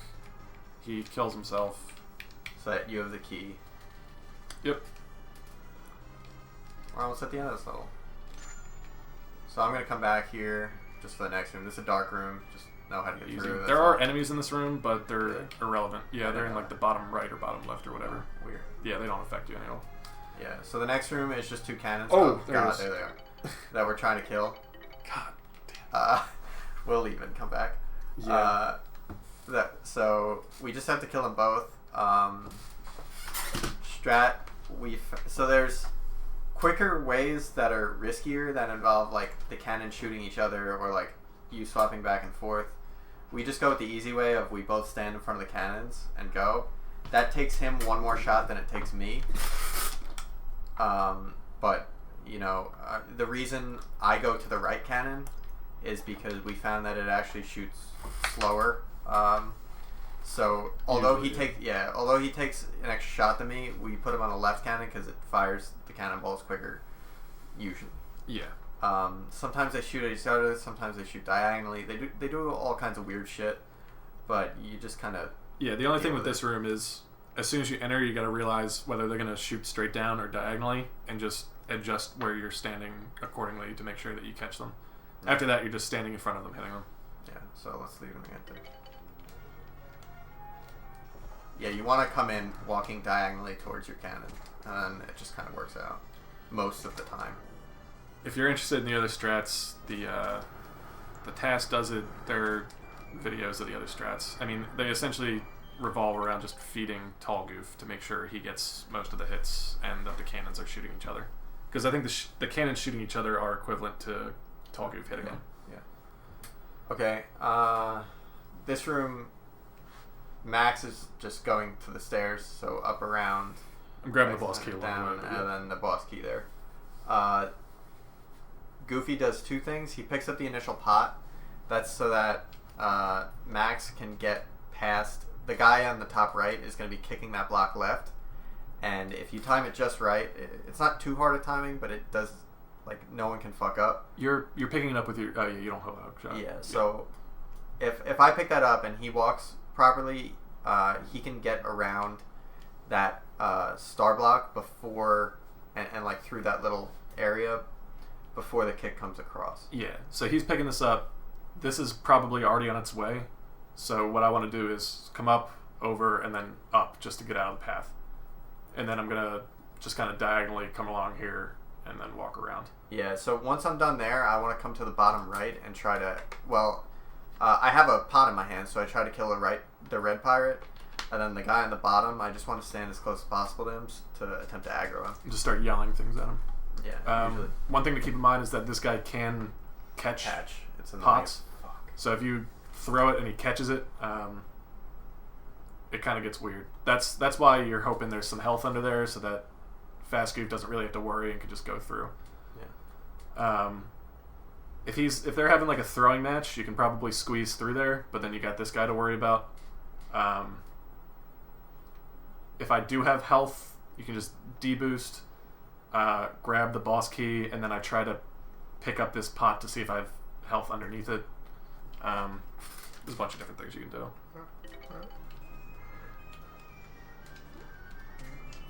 And he doesn't pick it. And this guy also didn't behave.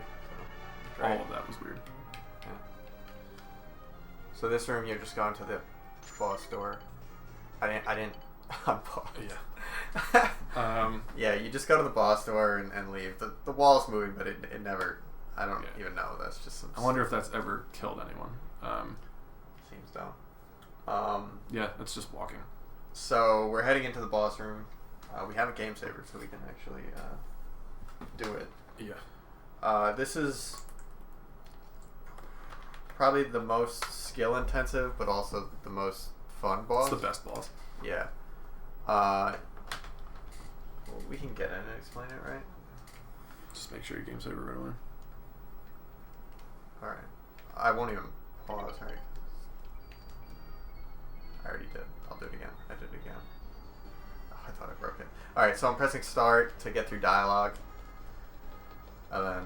You gonna pause? Yeah. I said I was. He said we will. Alright. Alright.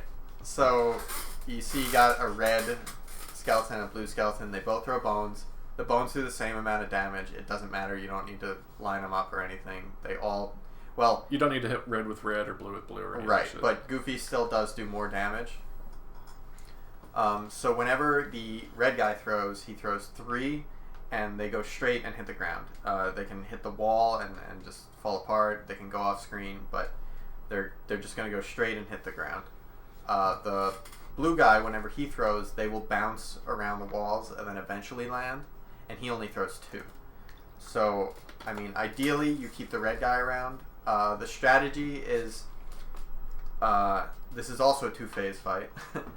The first phase, they're kind of jumping around and throwing.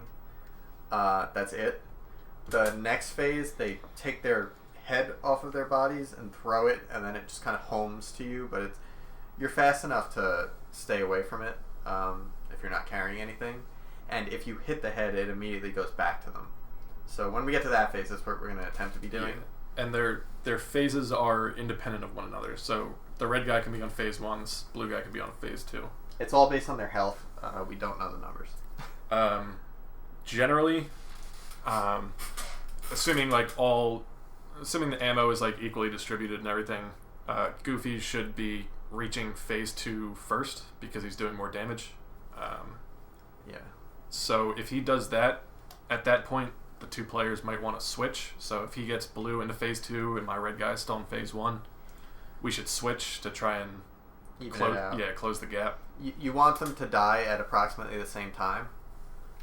So getting the blue guy to phase 2 and then switching is just the best way to get there. Yeah, and if one of them has to die first, you'd rather keep the red guy around because he throws more ammo and it gets to the ground quicker.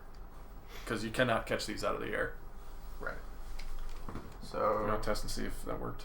Game Saver? Did you already do it or no? Nice. Although the music's gone. Oh, God. Awkward. Terrible.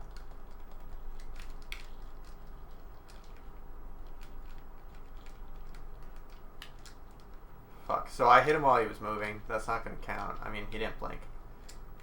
Yeah, they have to be, Shouldn't have thrown that. like, completely landed. Just cancel the throw. All kinds of things you shouldn't do.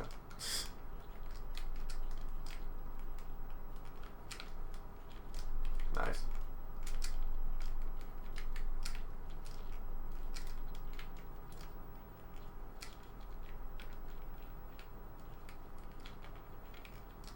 Oh, I canceled him. Yee. We're probably screwed here. Yep. So, what's about that? Oh, alright, we weren't. But, so double throws are really going to help you. This fight is RNG dependent to a point. If they throw doubles, you're... Reload.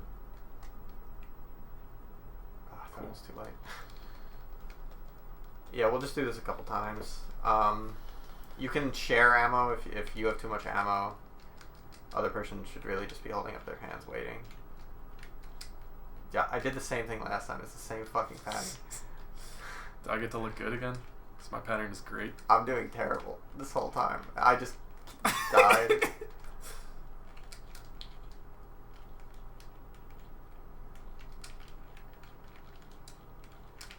Oh, Coming at you. that was a dumb throw. Coming at you. Alright, so this fight's not going well.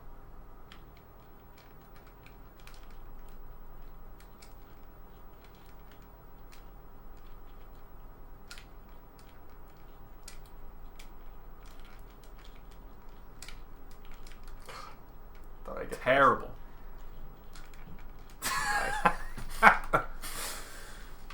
Yeah, I don't even know how to, like, verbally explain this fight. You just gotta do it. It's like... Good tutorial, though. Yeah, we're doing great. Now that we know exactly how this fight's gonna go with patterns. Yeah, I'm not gonna throw that first one this one right here. One thing you will realize with fights, though, is that sometimes they'll like constantly jump back and forth, and sometimes they'll just stand still and like not do anything. And so you kind of have to sometimes guess or try and get a feel for what they're gonna do, so that you know whether to throw or wait. I'm so bad. I missed every fucking... Coming at you. And one thing we're conscious of is that you always... I forget if you explained it. You always want to, like, have ammo.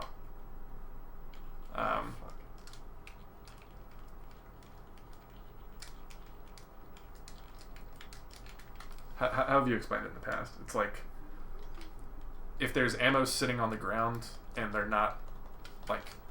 If there's ammo available and it's not clear that they're, like, about to throw more, you should just hold on to it, right? Yeah, like, you don't want any of the ammo on the floor to disappear, so you want to prioritize blinking ammo on the ground first. And then especially if you're in phase 2, if you can wait for them to get their head off to throw, then by all means wait and then pick up the ammo. But if you have, like, a shit ton of ammo in front of you, just try to get rid of it all and then save what you need. Yeah. If they're, like, in the process of taking their head off or putting it back on and you hit them, it doesn't count as a hit against their... It won't cancel the throw. If they're taking their head off and you hit them, they're still going to throw the head. But if they take it off and, like, you hit the head as soon as they let go, it'll go right back. Yeah. So you gotta be patient a little bit. Yeah, Last one? Yeah. And then password to level 4. Yeah. It'll be fun if we don't get any better at this fight. Fucking time. I'm not. Because, like, I changed it up, I remembered.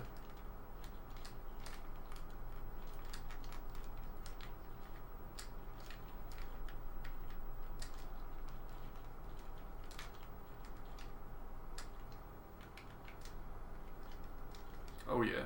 Yeah, we actually did well.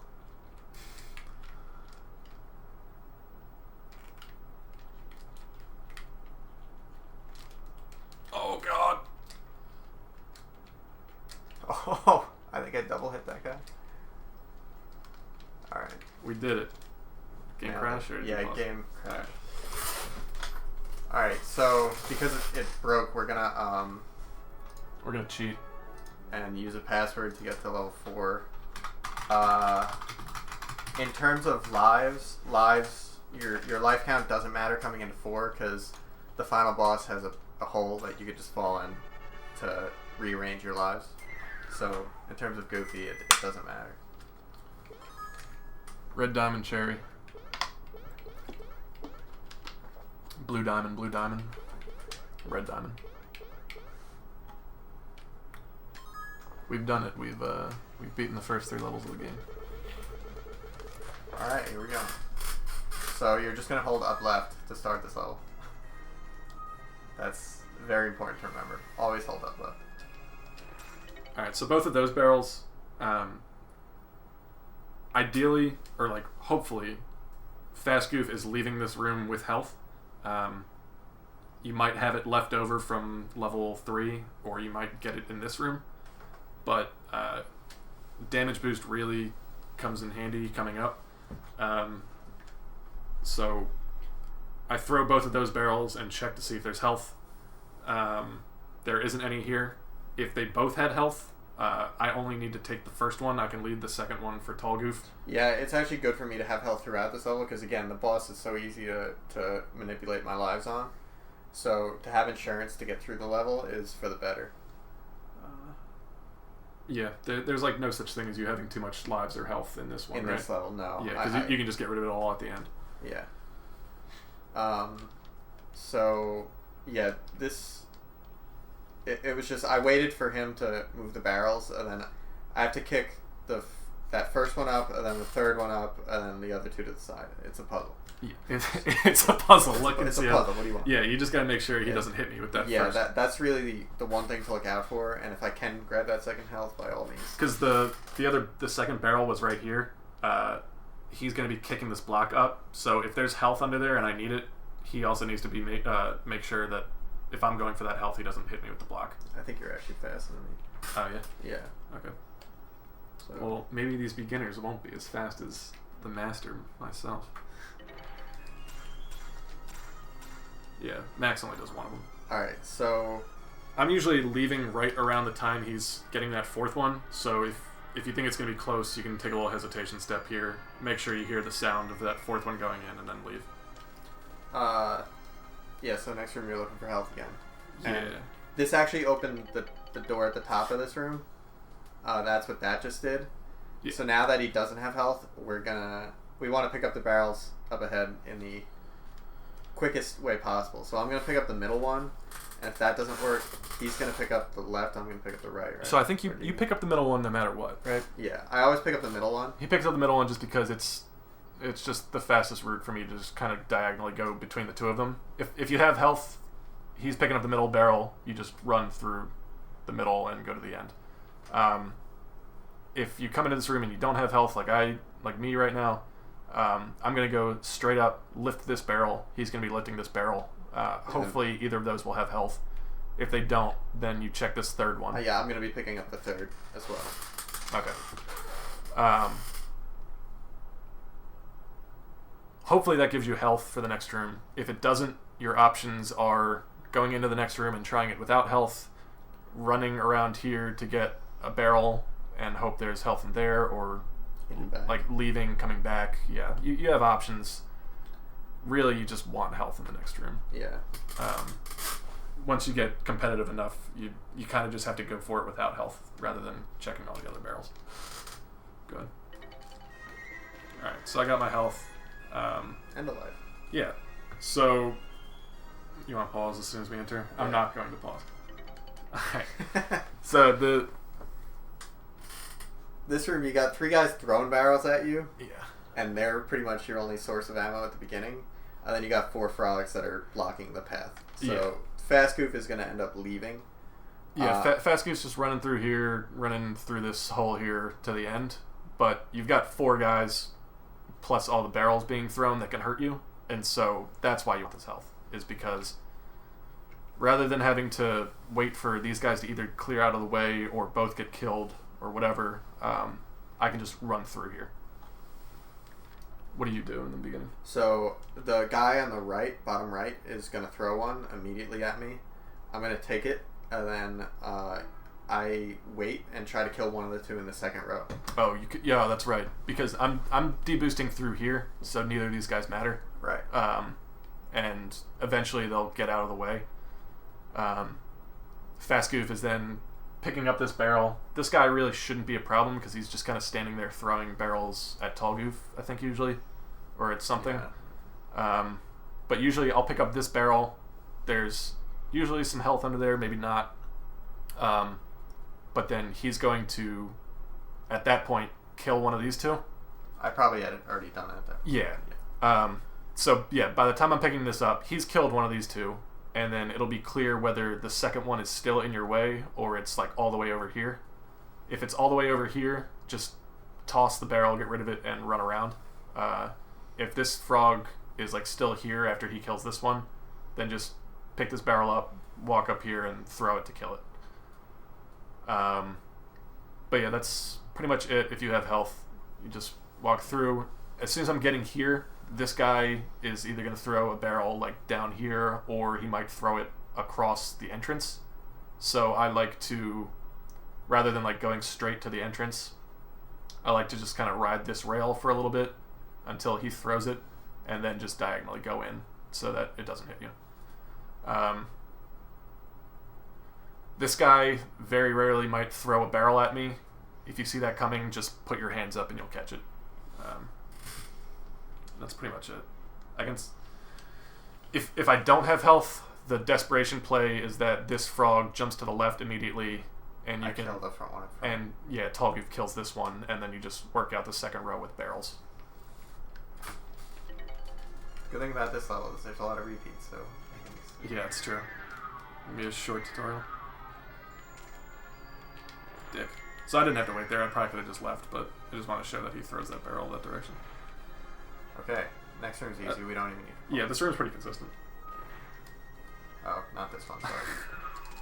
Yeah, this room is actually not easy at all. We should have paused it. Yeah, let's get the hell out of here. All right. So I was thinking of yeah. This room's wild. So this room, obviously, Max will be leaving on the right, but we want to try to get through without getting hit. Just because it'll slow you down. It's generally good advice, too. The easiest way is to just kill the guys in front of you. So usually of the three pirates in a row, the second pirate is obviously the closest to in our way. He's going to pick up the one directly in front of him. Max is going to pick up the one just to the right of that and hit him. That's going to pop that barrel up in the air, because that's what happens when an enemy gets hit with a barrel. Yeah. If they have one in their hands and you hit them, the barrel just pops up in the air. And they also get knocked back. So it'll land where they were. Right. So Goofy gets under that to grab it and attempt to kill him. And then Max is trying to go over the top and get... so he's picking up barrels there and throwing them towards the third pirate.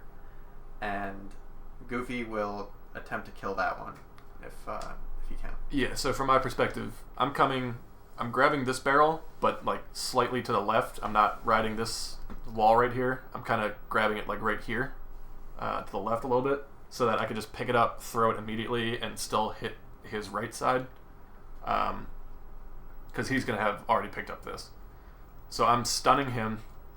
I'm counting on Tall Goof to kill him and get him out of the way. By the time I get like right here, he's probably going to be throwing behind me, and he's probably going to be throwing at me.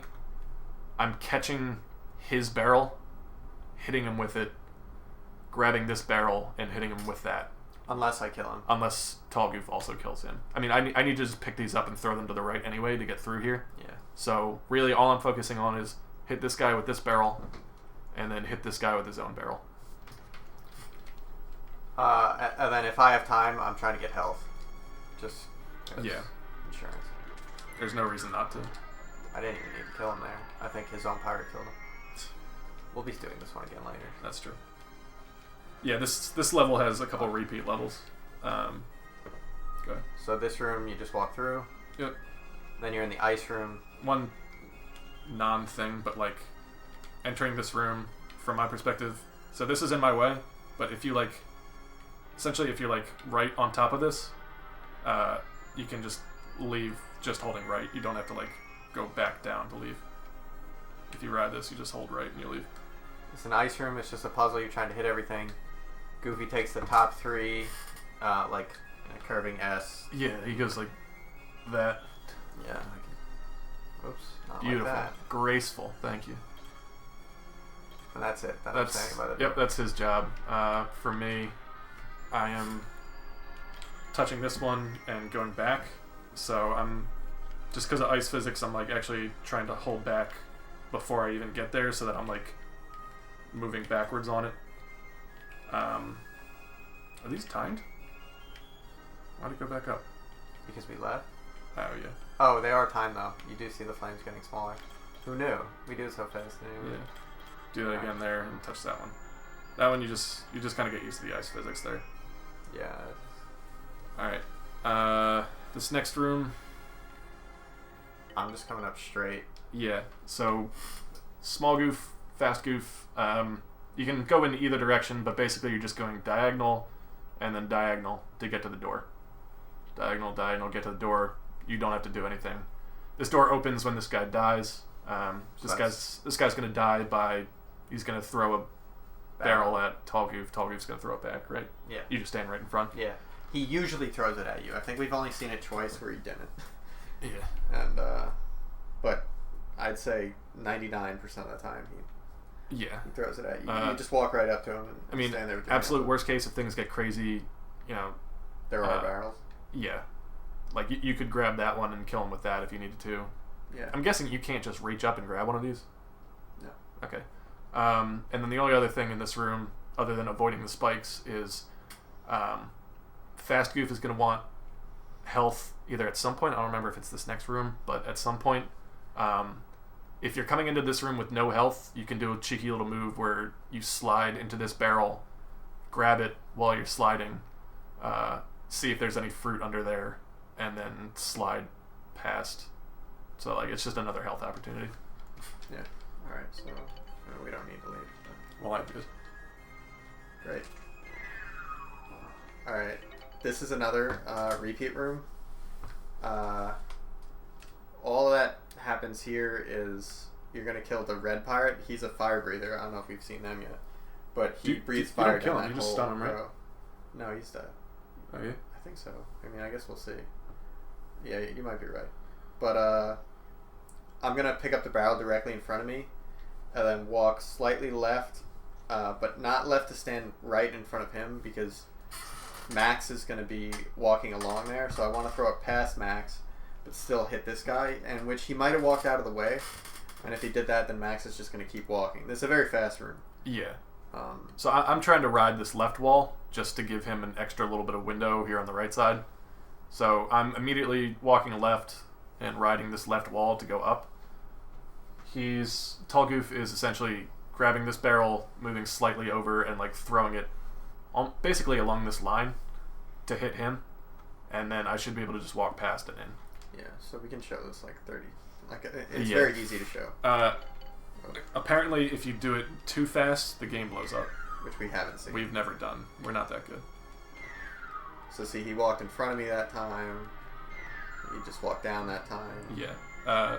But if Goofy goes too far to the left, he hits me in the head. Like that. Thanks. So that's another thing you just have to feel out. You could do it with the emulator. But yeah, this room... Going into this room, you should know if you have health or not. So at that time you walked that way, so you just would have walked past anyway. Oh, right. So if you don't have health, you're... Well, if you don't have health, you're doing the same thing, right? What? Well, whether yeah, I I'll have be health or checking not. these, but... Oh, yeah. Yeah. But I'm saying, if Fast Goof doesn't have health, rather than going to the left immediately, he should check this barrel. If there's nothing, then go. But if there is health under either of these, you should grab it. Because you really want to leave this room with health. And you'll see why. To come. So if neither of those barrels have it, you can just walk up here, and one of these two usually will. If not, you can just keep barreling or go on ahead. But yeah, just walk to the end. Max should have health. And then we're in this room right again. fucking back here. So don't even need to say anything. This is just why you want health. It's the exact same room. Exact same room. So pattern's a bit different. I missed. Didn't matter. all right. This room is easy. It's just a puzzle. Yeah. From Max's perspective, just if you're having trouble memorizing rooms and whatnot, those frogs rooms, they have different rooms after them, but in both cases, Max wants to start out by holding up and left. So as soon as you leave a frog room, just hold up and left. But yes, it's just a puzzle. I think, does this one introduce the timed blocks?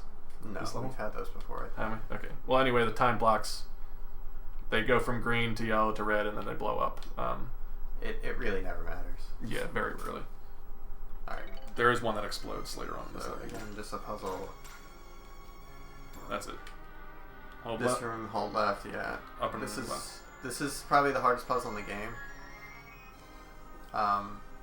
But There aren't any tricks to it, right? It's no, it's just a puzzle. yeah, just do it optimally. Just do it. Yeah.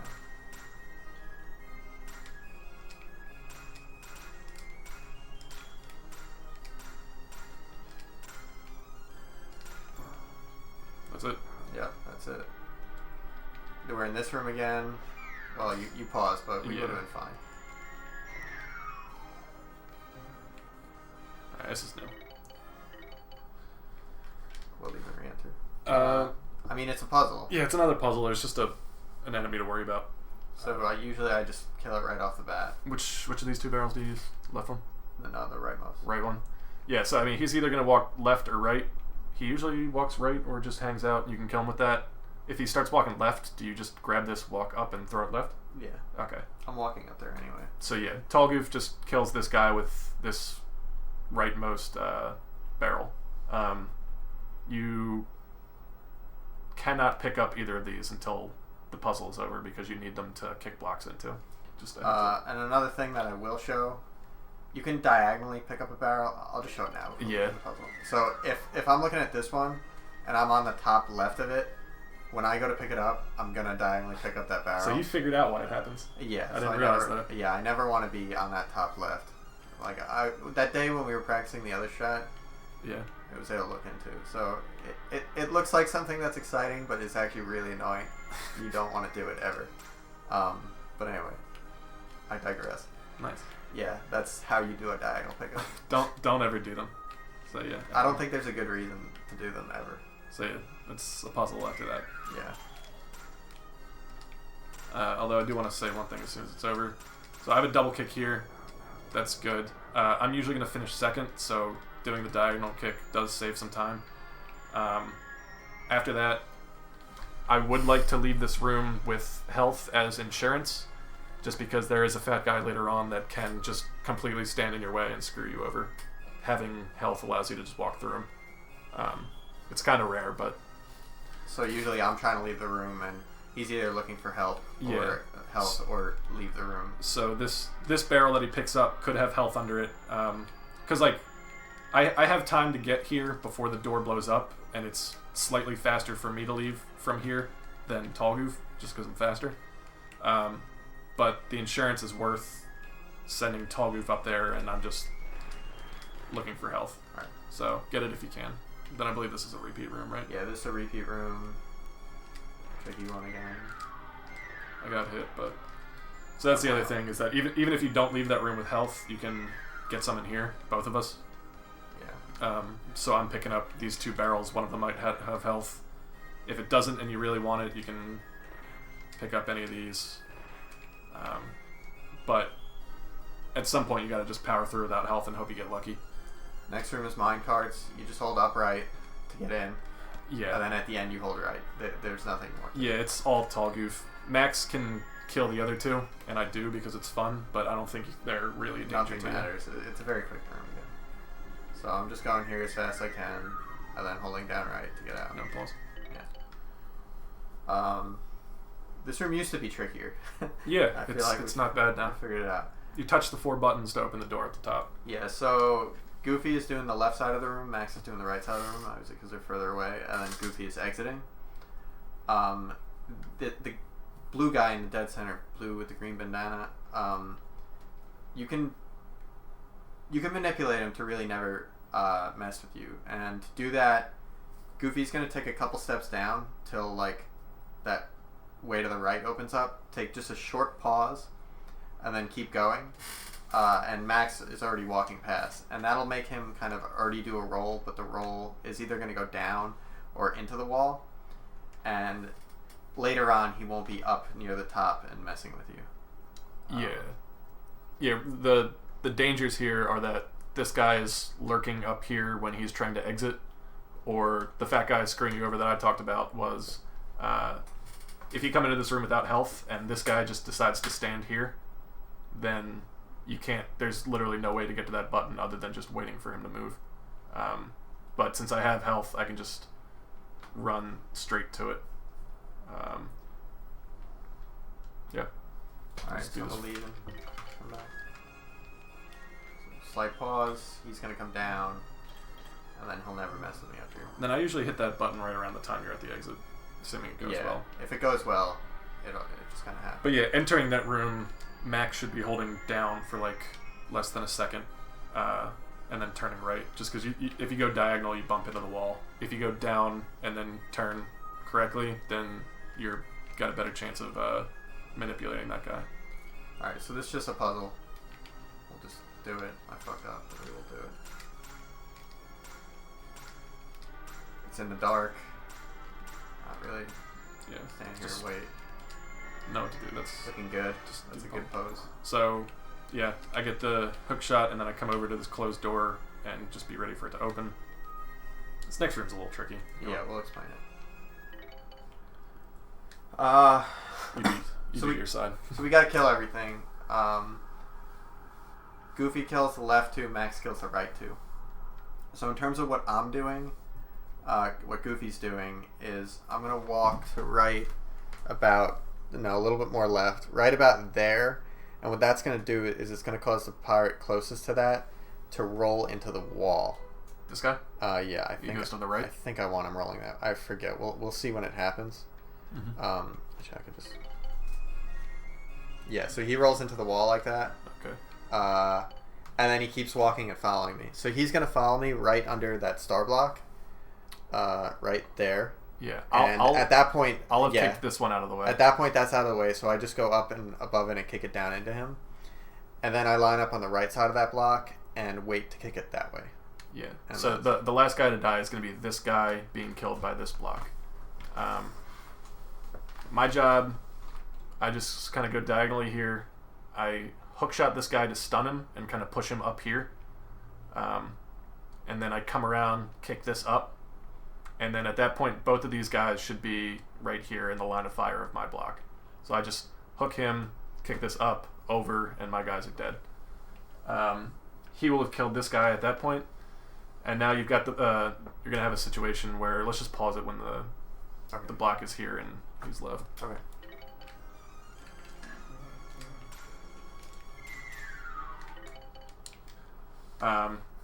So we hesitate a little bit at the beginning. Yeah. But that guy could be in, this guy on the left. He can be in several positions. Yeah. The three that matter are like in the line of fire of the block, under it, or over it. Yeah, he'll most likely be in this line. Yeah. So if he's under it, you don't want to kick too early, because if you get him stuck on, like, if you kick it and then he ends up rolling into the block instead of dying, he's now stuck in the bottom and he'll end up kicking it up, and then it's very hard to kill him at that point. If he's over, Fast Goof can hook him down into the line of fire and then just fire away. Yeah. Or if he's in the line of fire, then you just fire away and Fast Goof keeps going. So really the only tricky one is if he's below. If he's below, you could kick it and I could come down and kick it right away. Yeah, but we've never... No, that's... It's never really come up. That's not... It's not going to work because he's going to kick it, like, almost right away. Yeah. Yeah, if you get into that state, it's problematic. You're reaching the point where you're going to have to restart the room anyway. But yeah, you really just want to get it so that he's in this area. Yeah, if he does end up underneath, you're going to try to hit him as he's rolling up, which will kill him. If you don't, then Max can just stun him into the corner, and you could come around and get him. So that's like the like backup for if you don't get him. If he comes up here? Yeah. Yeah, because he might roll at me, in which case like I'm walking around here, and then I could just keep stunning him into the corner. Yeah, but if he's under, I'm going to try to get him while he's rolling. Yeah. Just do this round a couple times? Yeah. So, well, that was... he was just walking. I was planning on not doing It's fine. It's all ruined. So I don't know if I could have got him or not. I did wait a split second.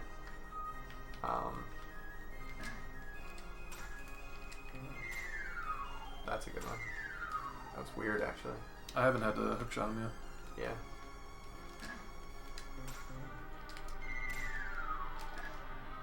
There you go. One more? Yeah.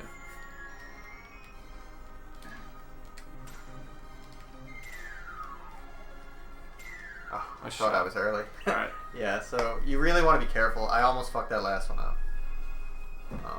But that's it there. Yeah, it's better late than early on that. Yeah, definitely. Next room, just up and to the right. And then we got a puzzle we want to pause. Well, I guess you don't really need to.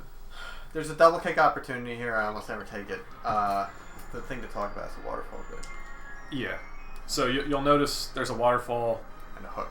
And a hook. So I cannot currently do the hook shot because of the waterfall. Completing this puzzle gets the waterfall out of the way and you can move on. It's pretty straightforward as a puzzle goes. Like all the other ones, you just kind of know the combination of moves. But completing the puzzle, the screen kind of shakes and freezes for a little bit to try and show you that the waterfall, like that something is happening in the next room, and then you leave and see that it's the waterfall that's gone. So that wastes like a second or whatever. If you leave within like 2 frames or something like that, it's a real small window. But if you leave like immediately after the block lands on this star, the final one, then you kind of skip that animation or that pause. So leaving at the same time as completing the puzzle could save you like a second. It could also, if you do it too early, it could force you to redo the puzzle. Yeah, so it's a risk. Yep. I don't know why I left. Alright. It's fine.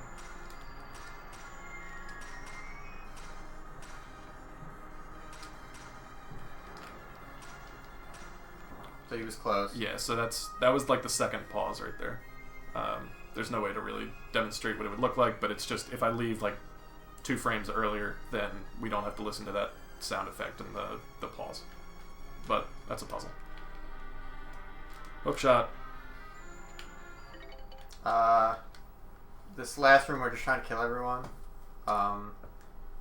The thing to do, so Goofy's going to be the one throwing to kill them because they would take 2 shots from Max. You want to try to get them all. Max is going to come on that left side, bottom left, and be throwing barrels to me in the center. Yeah, I'm immediately just going up and to the left to get here, come around, grab barrels, and start throwing them to him. So I want to try to aggro the guys on the right to come left. The green guy furthest right, he most of the time either walks to the right like an asshole or just starts throwing a sword like an asshole. So you don't aggro him very often at all. But besides that, you just kill him. They're throwing swords at you. Is that much of a threat for you? I know I have to dodge them sometimes, but a little. It's okay. Not big. Very rarely they catch them. Yeah, they can catch them, and that's also that just fucks us up. Like, it's hard but yeah, from Fast Goof's perspective, just constantly be picking up, throwing, pick up, be ready to throw as soon as he's got his hands up. And you definitely want to make sure as Fast Goof to have health leaving this. It doesn't matter as Goofy, but Max. Oh, it's Fast Goof, yeah. Yeah, Max, you want health leaving this room because having health going into level 5 is pretty important. Yeah, so like this door will take a while to go down. Tall Goof will have time to like get there and exit, so it's not really important for Fast Goof to be at the door if you want to like check every barrel in this area to try and get health. I'm going to try to aggro him. It didn't work. He just threw right away. Can't say I'm shocked. that's that. Alright, so now we got a auto scroller of a boss, basically. Yeah, we're gonna do this once.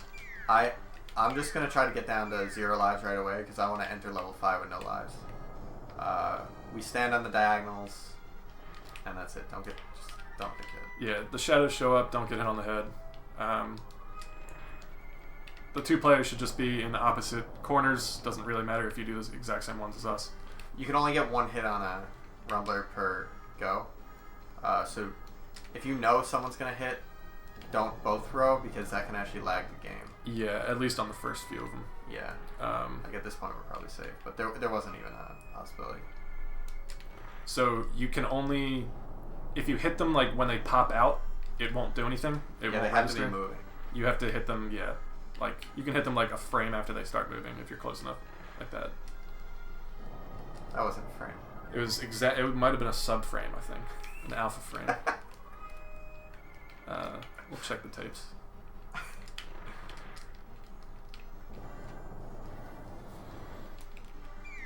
Killed myself, so I just want to demonstrate what you do if you don't have health after this level. Can somebody make a what do they call them? Clips? Don't you dare. So that we can get that alpha frame check. God damn it. Yeah. I guess you can't do that. There's nothing to talk about on this. Yeah, that's it. You can have some fun and. Oh yeah, you could make family pictures and stuff. You can hit each other with the things. Yeah. It's over. So now I'm going to be mashing start. This is the only between levels where mashing start matters over because there's like an extended cutscene. Yeah. Alright, so if here we are, level 1.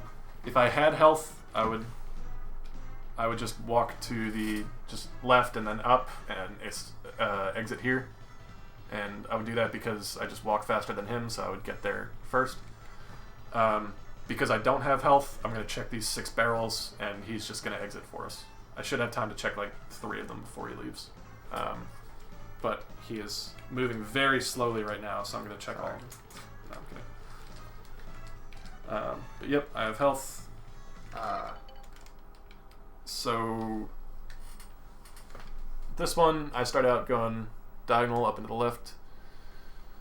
Stream be available on demand. A friend of mine and myself are looking new to speedrun, trying to go for Goof Troop. Yeah, this I'll have this in my past broadcasts or recordings or whatever, and I'll probably put it on YouTube as well. Is this the type of thing that you can throw on speedrun.com? Yeah, I'll put a recording of it on the speedrun.com like resources or whatever. Assuming we don't have much of an audience right now, I'm guessing this is mostly for people watching after the fact, yeah. So hopefully you can get something out of it. If you can imagine a place where this will be, it'll probably be there. I want the world to see this, so you will find it. So I'm going to start out going up and to the left and then around. I'm riding this wall up. Tall Goof is picking up this barrel and coming over, and I'm going to have my hands up. He's going to throw it to me. As soon as I catch it, I throw it in the direction I'm moving to kill this guy. The reason we do that is to get Max as far as possible before like the speed stops. Like as soon as he gets the pot, he slows down. Yeah, I don't want to carry this all the way up and then hit him. I want to just get there, catch it, and throw it immediately. Yeah. And then the other 3 guys are all killed by Tall Goof. Yeah, I just kill them as I can with the barrels that I have. Yeah. The patterns change. These 2 guys are relatively consistent, I'd say. Yeah. This guy is wildly. He could be up here. He could be over here. Yeah. So you just got to get through this room. Ideally, Max with health, Goofy without. So I'm gonna be like dodging cherries whenever I see them, and then he already has health, so we're good. Yeah, and I shouldn't lose it here. If I do lose it somewhere somehow, you can check these 2 barrels. And just keep coming back and checking it over and over. Yeah. But yeah, I'm essentially just walking through. This guy, if he's like in this area, it's a tricky kill for him because he has to come around and throw. So I might just want to do like a little hesitation and go. If he's over here, I want to ride the right side so that he kind of follows me and makes it easier for him to throw. And also that's just the more optimal path. But this is all simple. Just make a judgment call with this guy and make sure Tall Goof kills him before you keep running. Okay. Alright. Ready? Yep. Oh, I picked up health. You lost yours. Gross. Wait, let me lose mine. And you get health. Okay. Man, that was good tutorial. Quite a fumble.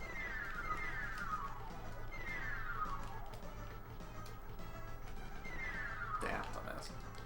Why was I dumb? Alright, so he's gonna come. Yeah, just look for health. Obviously, this is not what you want to happen. You want some people to be able to keep their health. Alright. It was entirely your fault. Stop. Stop it. And that's also not super necessary, just because, like, I would check these four barrels before I do that. Where the health matters is 3 rooms from now. Something like that. Yeah, so, but, like, there's no more places to check for health after these 4 barrels, and you need health going forward. So if you get to this point and you don't have health, you gotta check these 4 barrels, go down the stairs, come back up the stairs, keep checking until you get health. Yeah. Alright, so this room's... I guess I'll just explain what I do. So Goofy is gonna come down, kick the star block, and then... wait. Oh, I want to get the hook shot. Yeah, that's right. So I'm going to get the hook shot and then lose my life so that it transfers to max. So I'm going to kick that down and then kick the one right at the bottom of the screen across, and then kick the one that I kicked down back up and go and get the hook shot. That pirate that's dead center on the bottom of the screen, he could throw a barrel at me and mess with me, so you got to kind of be careful with that. While you're kicking, you seem to be invincible. But just be ready to get your hands up if you see that happening. If you gotta pause because you think he's gonna throw at you, it's honestly way more worth it than dying. And at that point, once you get the hook shot, you should have a bomb in your face and be dead. Yeah, so that's dying before you get the hook shot is pretty bad, because at that point... the whole thing kind of falls apart. Yeah, because you can't respawn in this room, so Max needs to then leave and respawn, and then you need to die a few times. He could do it alone. Like, there's no reason he can't. It's just slower. You probably should do it alone at that point. Yeah. At that point, you're kind of in trouble anyway. So yeah. Just figure it out. What I am doing is I zoned out. I don't know if you did my job. No. I'm coming around here and I'm standing right in this area with my hands up. I'm going to catch the first cannonball that comes to me, and then I'm going to move down to like right here so that the cannon can't hit me anymore. And I'm just holding onto the bomb, waiting until he picks up the hook shot. When the screen freezes for the item animation, I let go. I don't change direction yet, because if I start holding up during that animation, I throw the bomb this way and it's all ruined. So during the screen freeze, let go of everything, you throw it down. After you've let go, I come up around here, hook shot down, and leave. If this guy is in this area, making things kind of weird, the cannon will usually kill him. But if it doesn't, I could use my first cannonball to kill him, and then catch the second one and still have time. Okay.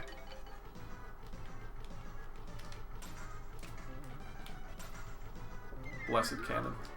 Truly a blessed day.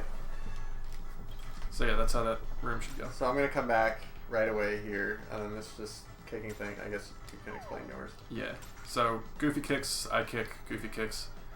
And then right here, I think what the game expects you to do is, like, I don't even, maybe we probably, like, fucked it up yeah, from what the game expects you probably to do. Unrecoverable, but, like, this little tattered area of the walkway looks like you should fall off, but you can actually kind of get on the edge there.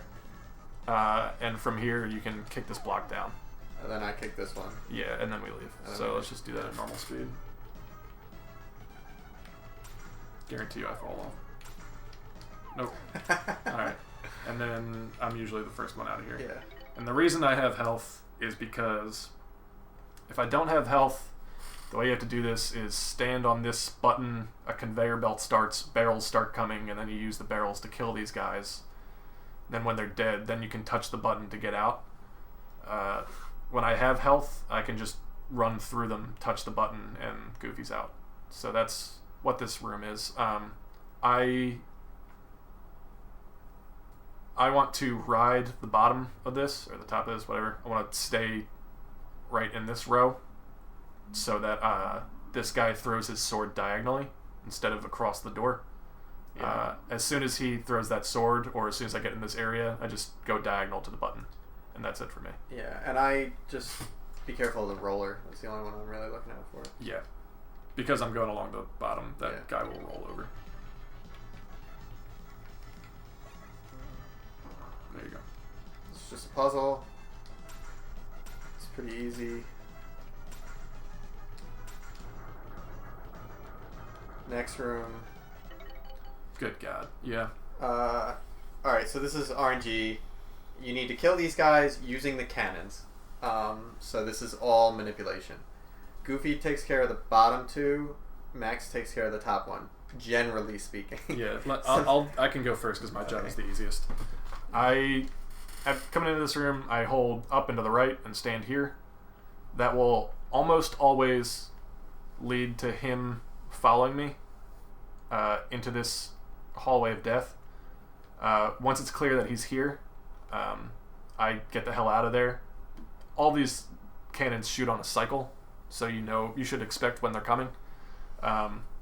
So I kind of go up here. As soon as it's clear he's going, I just come up here.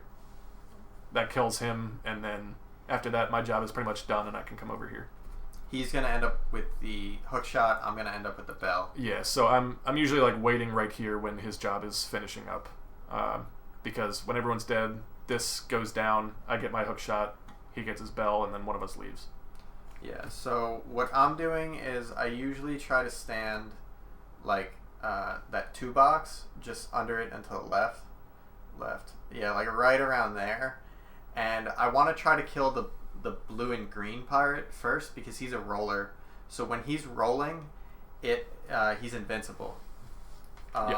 So I want to try to kill him before he even does a roll. And at that point, I'm just trying to get the other one up. So we can... Yeah, so you go here, you hope that he just walks in front, right, and dies. Yeah, that's kind of what's going on there. And he's only going to roll if you are, like in a perpendicular direction to him. Like, he's never going to roll if you're diagonal to him. Right. So you try and stay that way. If he comes up and gets killed, then what do you go this way and hope this guy comes over? Yeah, I mean, he's already kind of come up. They both come up and they're kind of standing in the cannon fire, and one of them dies. Yeah, in the ideal situation, he's like walking into the cannon from the left side and gets killed. Because I immediately move right, and then he's just like an idiot. If he gets stuck there, then Tall Goof can start wandering up to where he's supposed to go. Yeah. But let's just do this a bunch of times, I guess. Yeah.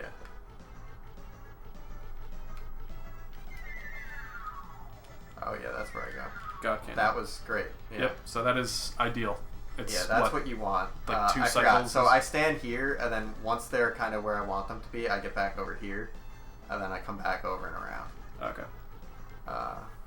Yeah, I get out of there so that I don't cause them to roll. Is what happened. So yeah, that was good. So he walked up a little bit, but that was okay too. Another God cannon. Yeah, but that time I got the blue and green guy. We're making this look easy. It really fucks with running. Yeah. Like, alright, so that time got really because if it doesn't go smoothly, now it's just... Now it looks like this. And what is happening? What the fuck happens then? Come over here. See, he just walked past the cannon. Yeah, so now you might want him to come into this hallway of death on the right. He just missed one. Like, we're just... Come on, dude. There you go. Right. See, like, and now Tall Goof is all the way over to the left when he needs to get to the top right. So we'll do one more. Alright, is that... Oh, no. Yeah, alright, we're good. That's it. On a very rare occasion, my guy, instead of coming up and dying, will just start wandering over to the right. If he does that, I'll try and get him to die in this area. But that's usually just improv. Like, there's no good strategy. You can come around and like try and you can't even really come down here because this path is here, so he's just gonna end up there. So you have to like try and get him from down here. There's so many random combinations. It's not worth saying. You just kind of get them to kill themselves. Just get them. Just beat the room and just do all the rooms well. That's the tutorial. So now we get the bell, which is the best noise in the game. Beautiful. So the next room, it's just Bell and Max is walking. Yeah, you. The bell aggro's enemies. Do you walk to the top left and Bell? No, I just Bell. Okay. All right, so that was quick. Everyone aggroed right at you right away. Do it again though. Sometimes that green guy doesn't aggro right away, and I have to hook shot him. But Sorry. but that's it, and then you just walk into the next room. So this room, I got it. You got it. This is all a Goofy room. I used to try to do it trickier. So what's going to happen is Max is going to be standing just at the top left of that square platform and trying to... He's just aggroing the three guys into that corner. And I'm standing on the other side of this hole, throwing barrels at that. So usually what happens is the two green guys are in the top left. Yeah, they'll usually come right here. And I can hit them from where I am. And then the red guy I either can hit or he's standing on like... I can hit pretty much the left half of that thing. Yeah. It starts getting... Like, I don't think I could hit that red guy right where he is right now. He would need to be more left. So it's a judgment call. If he is standing on that far side, what I do is I wait for the bridge to come back up, and I'm standing on the bridge just hitting him as it moves past him. So you kind of want to make a judgment of if you think it'll be worth it to sit and wait on the bridge, or if he's going to walk up before then. There's pretty much a pretty consistent pattern that should be like the worst case for you, or like a minimum or whatever, where the two green guys are almost always here. So Yeah. you grab these two barrels, kill them, and then this guy is just out of reach. So like the most consistent like slow strat is to kill both of those guys and then get on the platform and kill the red guy on the platform. Yeah. Like if it's worse than that, something went wrong. Yeah. So the last piece of advice here is I used to try to grab the of the top four barrels, I grab the bottom one and turn around and throw. I used to try to do that, and you only have a couple pixels really to work with, so it's a very tight turn. So just grab it, hit left a little bit to move in, and then turn around. You really don't want to lose a run because you die right there. You're grabbing them from the right. Yeah, you're grabbing from the right, not from the bottom. So you just loop around real quick, yeah. Yeah, you just do a quick left-right, All right. and you're good. All right, so we'll show that. So I can't hit him there, so I'm just gonna go. Yep. So that's like That's that as should bad be as it should. that should be available every time if nothing better is. Yeah. So this time that was great. Yeah. That's as good as it gets. So as I don't know how many times you want to do that anymore. One more. Sure. Also, I have no idea if this helps. I think it does. I think it gets the green I was guys gonna to come say in. I don't think it does. So that time I made the wrong choice by like a half second maybe. He was just up there, so I said I don't want to wait. Because if he was up there and I didn't make the choice to go on the platform, I wouldn't have got on the platform in time to do it. As soon as they're all dead, it's like a split second, that opens, and then Max just walks to the end. Bell ringing. Just lots of bell ringing. So I want to be dying. You have a lot of time to die, so I just end up losing a life here or there, but I'll tell you like when it's 100% necessary to die. I don't think health matters for Max. I don't think I have any damage boosts. No. Yeah. So when you enter this room, beautiful. When you open this room, I can hold right immediately without falling off, and then up and hook shot, and that's that room. And then we get have into a puzzle. So this puzzle this is a puzzle where it's very easy for the blocks to hit each other. Yeah. So just be very careful. If Goofy slows down for a second and Max doesn't realize that, they will hit. Yeah. So let's just go full speed to show. Yeah. Like it's very close. I can. Fuck. See, I fucked up, so he had to wait. Well, I didn't. I can almost always kick my first one as soon as I get there. Yeah, Just I mean, because the it second takes one me. I fucked up. Oh, okay.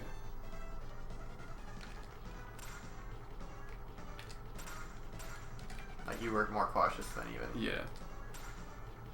Let's do. Like I fucked up there. Nice. I used to fuck that up a lot. At the Yeah, you beginning. did. I had to remind you constantly.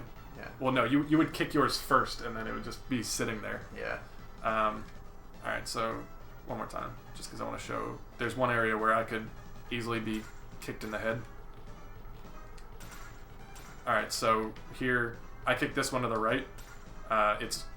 If I'm too close, that block hits me, so what I can do is either just move down, or I can like run into the bottom of this one, hold left, and now I'm in like perfect position.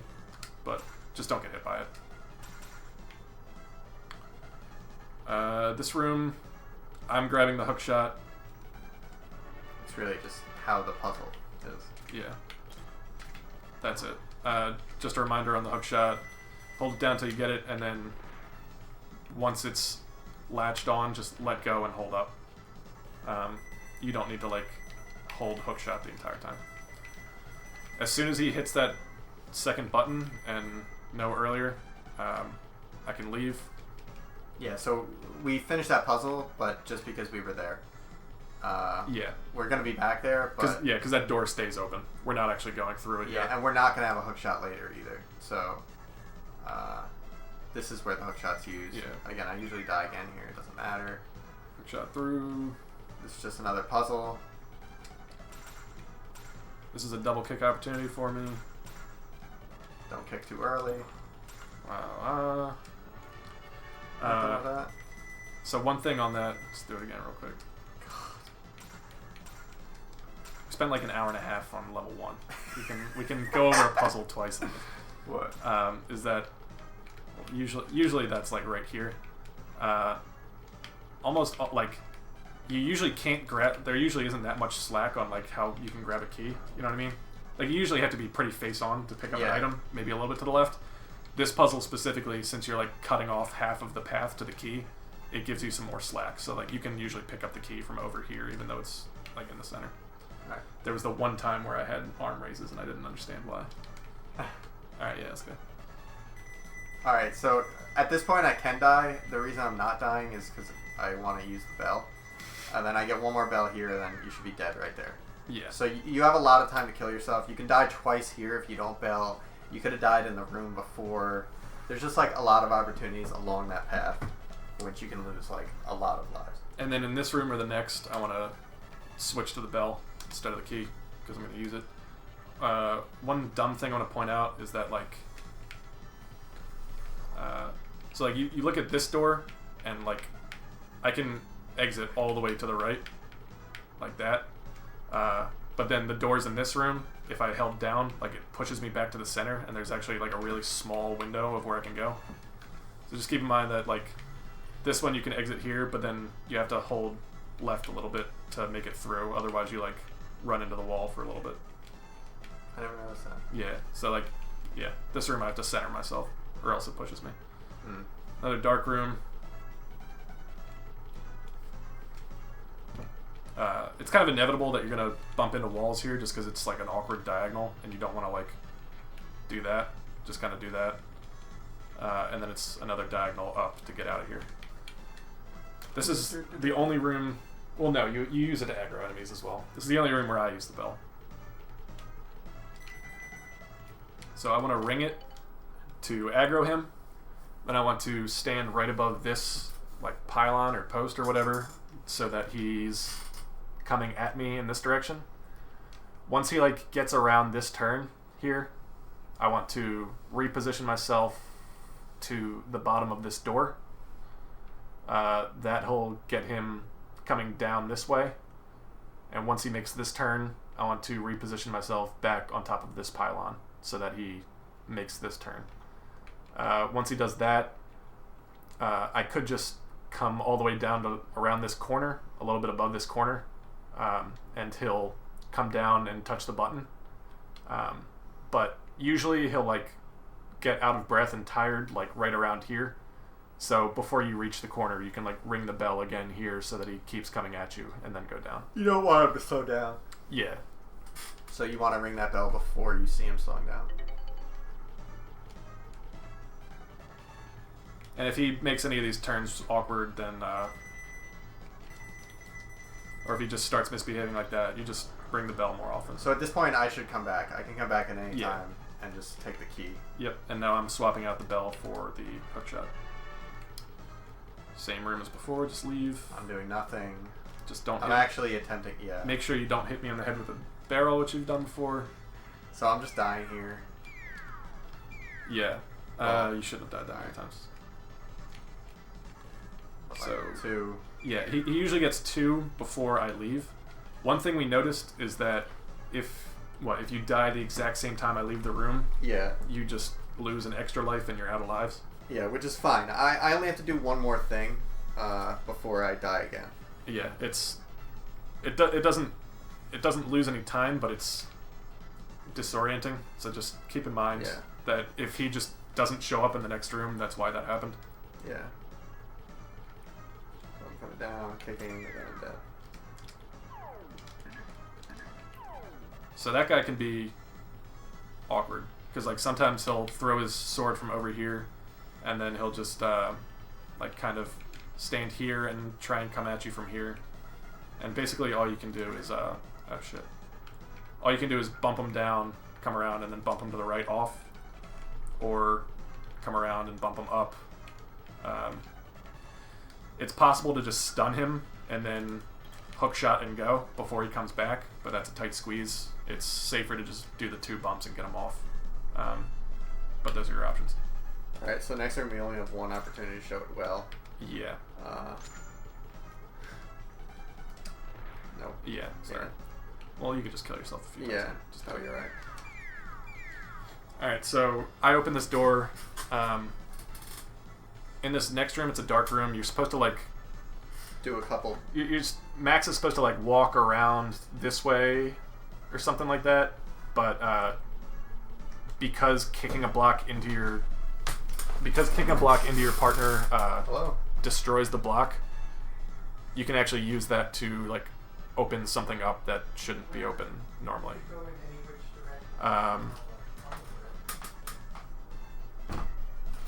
So the reason we redid it is because when he's coming back, he's invulnerable. He's like flashing, and so when I kick the block at him, it doesn't stun him.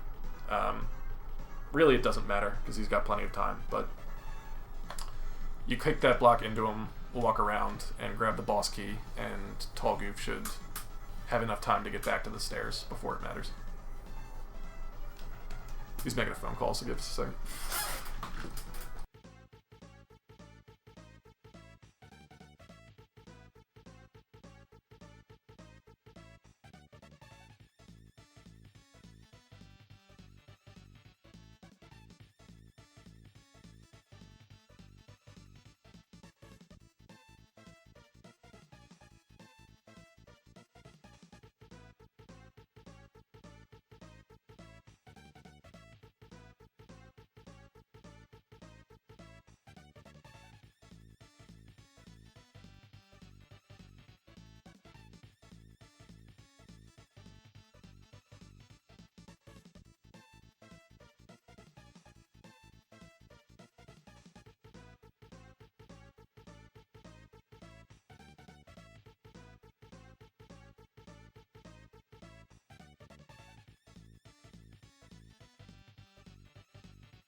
Alright, so I'm hoping you explained this room well.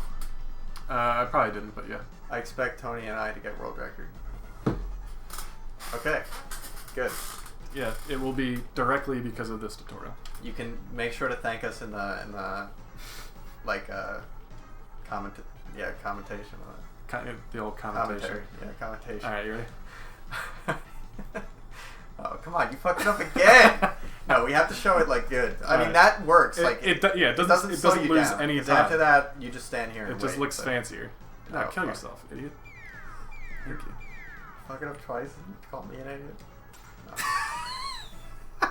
No. You're rushing. Let me die. You gotta die again. You were the one that left that time, right? Oh, now I'm fucked up. There you go. So you stand here, wait for the pause, because if I don't wait for the pause and I press up, I just wasted like a whole room, and it's a bad thing. So Right at the end of there's the a room. boss key below me. If you look for it too early, you're just gonna raise your hands like an idiot. Also, let me just show if like I was over here before or something. Yeah, I was like right about here. As soon as I come down, I can just walk even with this, and I'll end up right under the stairs. Yeah. And as far as the layout of the room is concerned, the boss key is directly above the stairs. Okay. No. You see us. You see us, Cat. The boss key is directly above the stairs, so just line yourself up with Tall Goof and press the B. And then I'm up, and oh, we don't need a pause. Let's do the 2-person. All right, so this thing Yeah. you could do with 1 person or 2. It's easier with 2. So I'll just show get near the stairs. I'm just gonna show how it works real quick. So basically, Show the 1 person, and then I can leave. when you step on a thing, it moves you in that direction, and then the pattern changes, and you keep moving in that direction depending on what you step on or whatever. So you want to get this to the top right, so that it's either you can walk up there or to the right there. So ideally you want to hit up or right tiles. So while it looks completely random, I think Blecky looked this up. There's only like 9 actual sets of 9 or something like that. However many there are, the important thing to know is that on every single one of them, if you stand in the bottom center, you will have a beneficial tile to your left or your right. A beneficial tile just being right or up. So if you stand in the middle and you can see I have right and right. If I do that and come back, I have another right, up, up, up, up. There's always an up or a right next to me. I thought the rule was like, look at the right one, and if the right one's bad, then the left has to be good, or like vice versa. Yeah, so that's the second part of it is, first of all, you can see you have enough time to press it and get back without pressing the second one. Like you can walk on 2 spots only affecting 1. And so that's the strategy. But yeah, so it's pretty much bottom left is usually beneficial, and if it's not, then bottom right definitely is. So yeah, you can just watch bottom left. Right now it's up, so I do it. Right now it's up, so I do it. But now it's down, so I don't even need to look at bottom right. I know it's beneficial, I do it. And as you get closer to the platform in the top right, and you like right now, an up wouldn't really help me or anything like that or whatever. Then you just start looking around. Like as you get closer and you would prefer an up or a right, then you start paying more attention. I know, you pooped. Congratulations. Alright. You know where we are. So, yeah, the tricky part about doing 1 person is the getting to that top to get off. Yeah, because now I'm in a position where if I move, like... I mean, there you were good. Yeah. Like, so, you would have been okay. But, like, now, if I'm surrounded by things that move me away from the platform, then I'm in trouble. The way we do it, which takes a little bit slower to set up, but then is quicker to end, is... You want to leave? So we get Goofy on the top right block and Max on the middle block, and so Max just needs to navigate so that Goofy can step off the top right block to get onto this platform. When we do this, when you need to get 2 people on, you just need to make sure that the first person that steps on doesn't move the platform away. So right now, both of us are safe. We can just do it. And now I just go to work. And I'm just going to stand here and wait. Yeah. I'm going to pick up the... Alright, so I grab it and go. It's important, if you do the single person, Goofy has to be dead. And then, what was it? It was no item switch occurs. Yeah. Yeah. If you do the 1-person route, Goofy just dies. Max picks up both items, but keeps the boss key active, so that when Goofy comes back in the next room, he has the hook shot. Yeah. Right. Okay. So next room. Yeah, it pulls it right away. So this room actually. It's just a puzzle. Like, Well, it's not. It's like just to show how it works. The holes in the ground are constantly moving around. So if you don't just do what you need to do right away, you could get fucked. But luckily, the solution is pretty simple. You just hold right until like the end. unless, Or did we screw ourselves here? No, I think we're good. Oh, I need to you dip need below to that. dip Yeah. a little bit. So yeah, when you just hold right, and then when you're about to run into that one, you just go diagonal a little bit, and then you're safe. So that's that room. Alright. This room, I'm gonna grab this one. Yeah, we just gotta hit this button down here to get the thing moving. I grab this one and then throw it to him. Again, that's to save time on him going down there. And then, give man a call. I'm done in this room. Yeah. So I open, come down, try to move pretty optimally. I get the hook shot. You can hit the Islander in the face a bunch of times if you want, but you shouldn't. And then just move diagonally into the stairs. Oh. This tutorial for an 18-minute game is taking 4+ hours, so we're running into scheduling conflicts, of course. We're very busy people with a lot going on.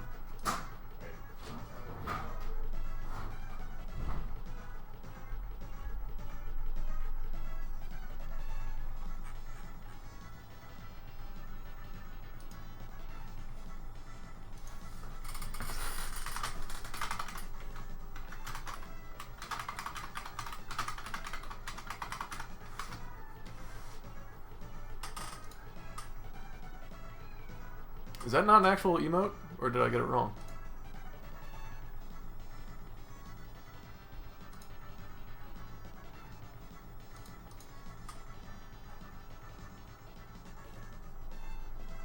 Help me out, fellas.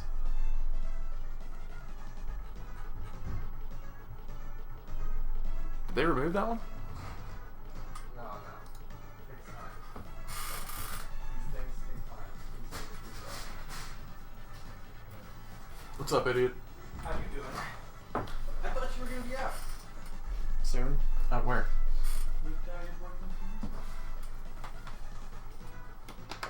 I don't know. You don't know? Probably doing something in the winter. Alright. We've got a tutorial to finish, so you can just shut up and sit in the other room. Good. Are we still live here? Still Yeah. live? Okay. Yeah, they heard all that embarrassing dialogue. Oh, All God. Right. So you got the hardest trick in the game coming up right here, right? Yeah, hardest trick in the game. Did you already explain it? No, not at all. Oh. Well, that was it. It's gone. Yeah, So this you have to kind of, like...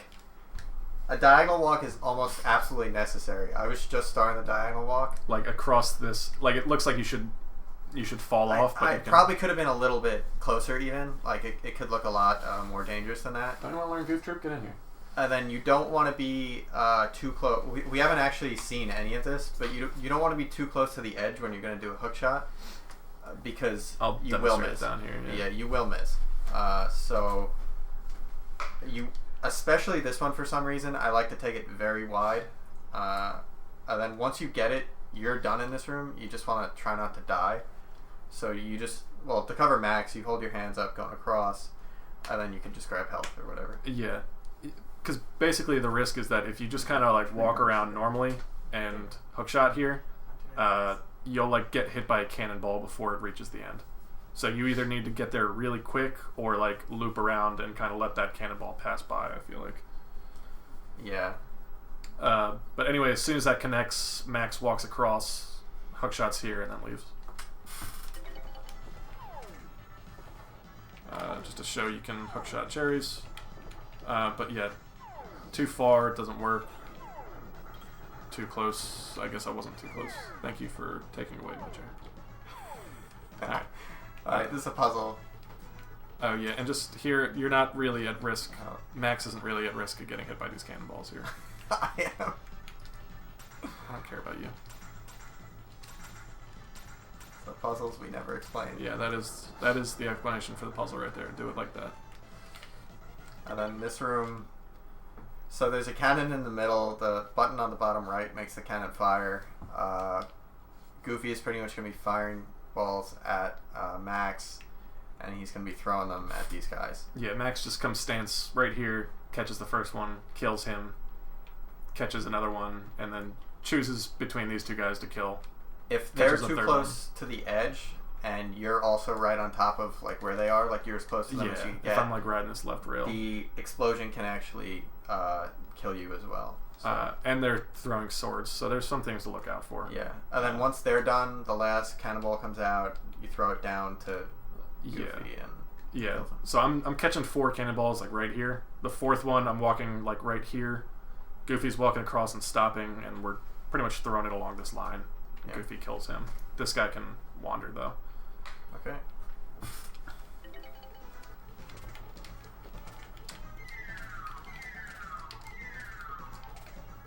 Oh, I missed. You blew it.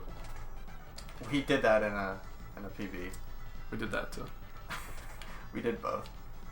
You should be killing that guy. We're doing great. Solid room. There we go. And now we got Pete. Now we're at Pete, so... So your time entering Pete is really what matters, because Pete can just vary by minutes. Alright, let me save. He's the best final boss in any game ever. Alright, so we'll pause as soon as he starts.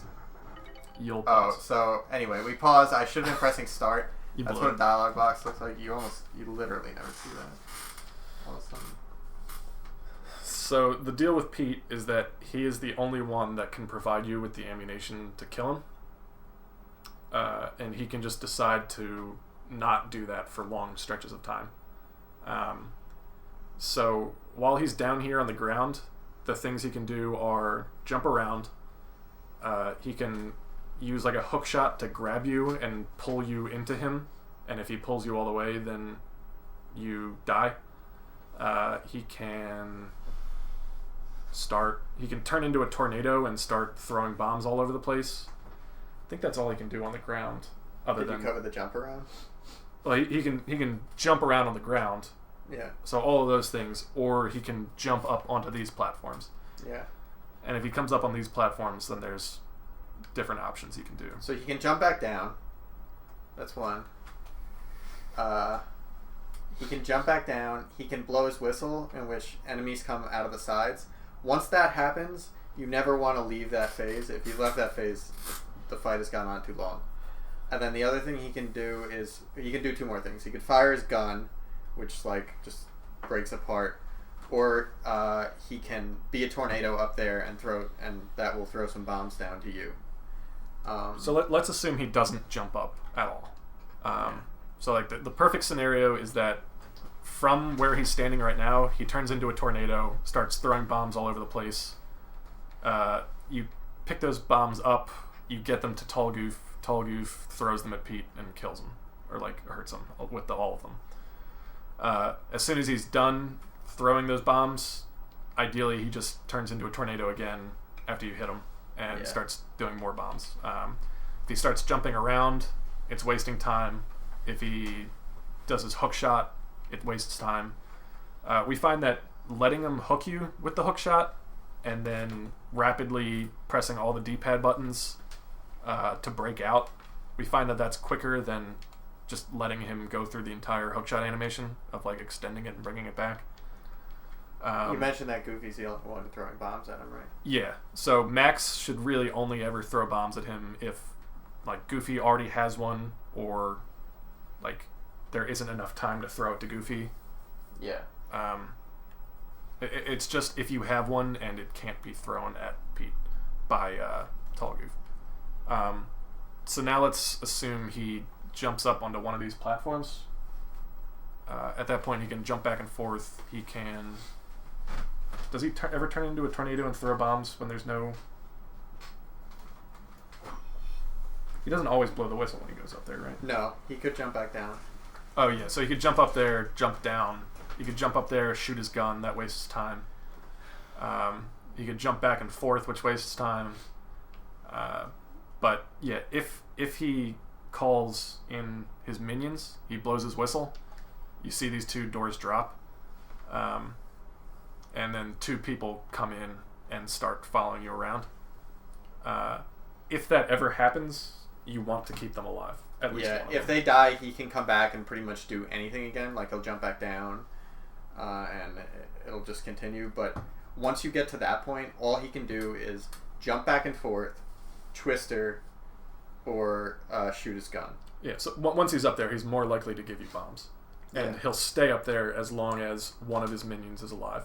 Right. If both of them die, he comes back down. So sometimes we find that, like, let's say you have a bomb and he jumps up there and it looks like he's going to blow his whistle. Rather than hitting him with a bomb and canceling that, we let him blow the whistle and let the minions come in. I don't know what order we want to explain all this in, just because there's a lot of outcomes. I mean, I think that's most of it. So if you have like one last bomb and it looks like he's going to blow his whistle, and you can hold on to it a little bit, you want to let him blow the whistle, and as soon as the doors open, then you throw your bomb and hit him. Because now you've hit him, he's going to stay up there, and you can keep the minions alive. Yeah, I guess the other last thing is when he's doing the twister on one of the platforms and he shoots bombs down, the last bomb you have, if it wasn't like grouped with the rest, you won't like be able to get a clear shot on him.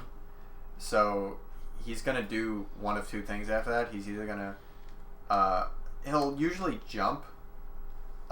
When he jumps, he'll either jump back immediately or stay there and do something. So you need to make a judgment call, and there's almost, you're either going to be right or wrong.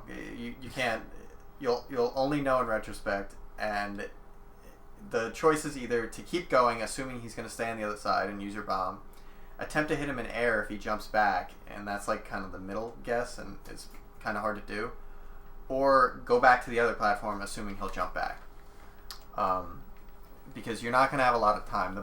If you go all the way to the right, the bomb is like, if you switch sides completely, the bomb will almost be at the point of blowing up. And just to clarify from a character perspective, Tall Goof is doing almost everything. Fast Goof is like gathering bombs and getting them to Tall Goof if he can't get them all himself. And when the minions come in, he is just keeping them alive, distracting them, like keeping them away from Tall Goof, and taking a bullet if he needs to in order to keep them alive. Yeah. All right. Let's actually play the boss now. Get ready for a one-way trip to Davy Jones's locker. Oh man, I didn't even press it.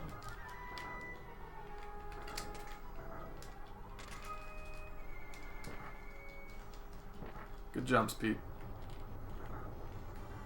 So yeah, sometimes he spits out a bomb but blows it up himself. All you. Alright, so he blew the whistle. Yeah, you only need to keep one of the minions alive, that's right. So I usually stand in the center so that they both walk towards me, and then you could just do little circles to keep them alive. So like here, is he going to jump back? No. But there was almost like, that was my only shot on that bomb.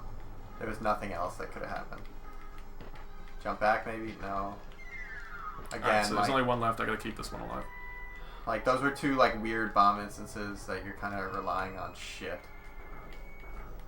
If you can throw them like in quick succession, that's your best bet. But they need to be close together for that. Alright, we got him. Nailed it. Restart. Oh. Got him. Alright. Do this like one or two more times. I wonder if we're gonna get the same pattern. Yeah, we did. I think we changed it. And now we get no sound effects. It's really awkward. Oh shit. Come at you. So that was pretty good. He threw a lot of bombs. We probably could have got 2 more hits if I wasn't dumb. Yeah. So he jumped up there and just jumped back down. That sucks. One problem we run into, or we used to anyway, was like not being clear about who's picking up what bombs. So like there were times where like you would be walking towards it, I would pick it up and throw it to you thinking you knew I was going to do that, and I would just end up hitting you with the bomb. So as a Fast Goof, I try and say whether or not like all of the bombs are his responsibility or if I'm going to go get one. So like I'm getting this one. Nope. Nope. Shit. So that was bad. I'm dead. There you go. Got him. One more. Who is the better Goof? It's like to play as in a speedrun. It's hard. Say separate but equal. Yeah, like. Do you want to be like? I don't know. It's. I think Blecky described it well actually. That like. Fast Goof is like consistent, like always doing something. Like the movement matters a lot more, and like you're just always focused a lot more. And then like Tall has sorry, I'm just skipping that one. It's fine. Like more like points of difficulty. Oh yeah. Oh in co-op, it's Fast Goof is like doing most of the things, but the things that Tall Goof are doing are like much more critical. Like a lot of what I do is running from one end of a room to another, whereas a lot of what you do is making sure like everyone in my path is dead. So yeah, I don't know. I think we both enjoy our jobs. Yeah. That was a bad throw. Shouldn't have even thrown it.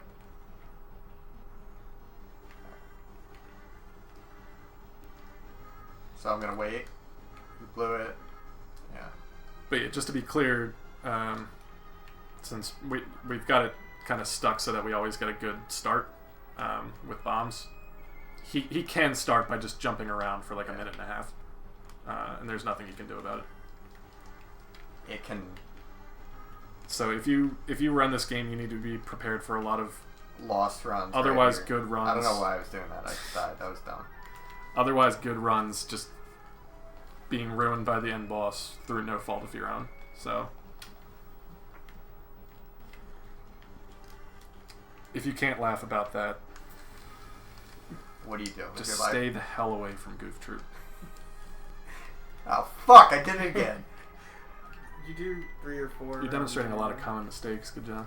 A lot of beginner mistakes that people can relate to. Like I've never.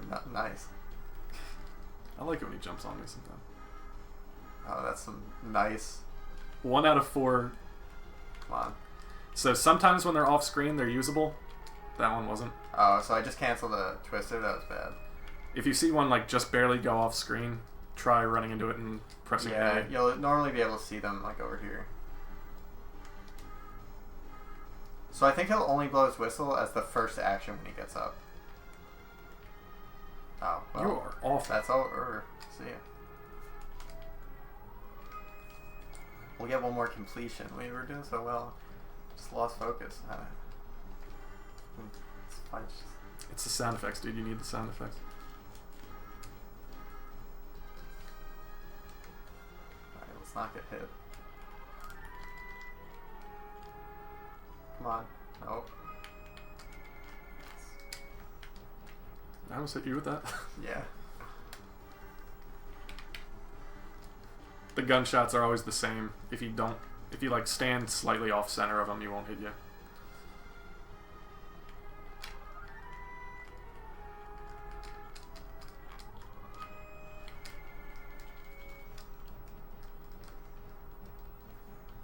This is Pete. This is classic Pete right here. It's important to say Pete Willing. That's like just the conclusion of this fight. Like oh, we're on great pace, Pete Willing. Like this should be a good run, assuming Pete doesn't just destroy everything. Oh God, get away! Oh God, get away! Got him. All right, that's it. Oh, also worth noting, after you defeat a boss, you can't die. Just bombs will just go through you. Enemies will stand inside you and whatnot. That's it. The game froze. I hope you've enjoyed this Goof tutorial.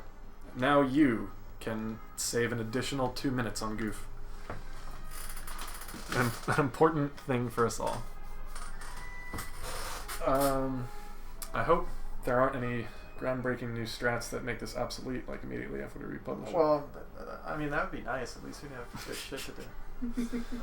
Yeah, unless anybody has any questions, let's gonna be it. We will stick around approximately 24 seconds Yeah. for any more questions. That should be enough for the lag and for you guys to type. But Yeah. I think we covered it pretty perfectly, and We've missed nothing. we only put 4 hours into a 20-minute games tutorial, so I think we should have covered most of it. Why are the skeletons assholes? Yeah, you know. Yeah. All right. Thanks, everyone.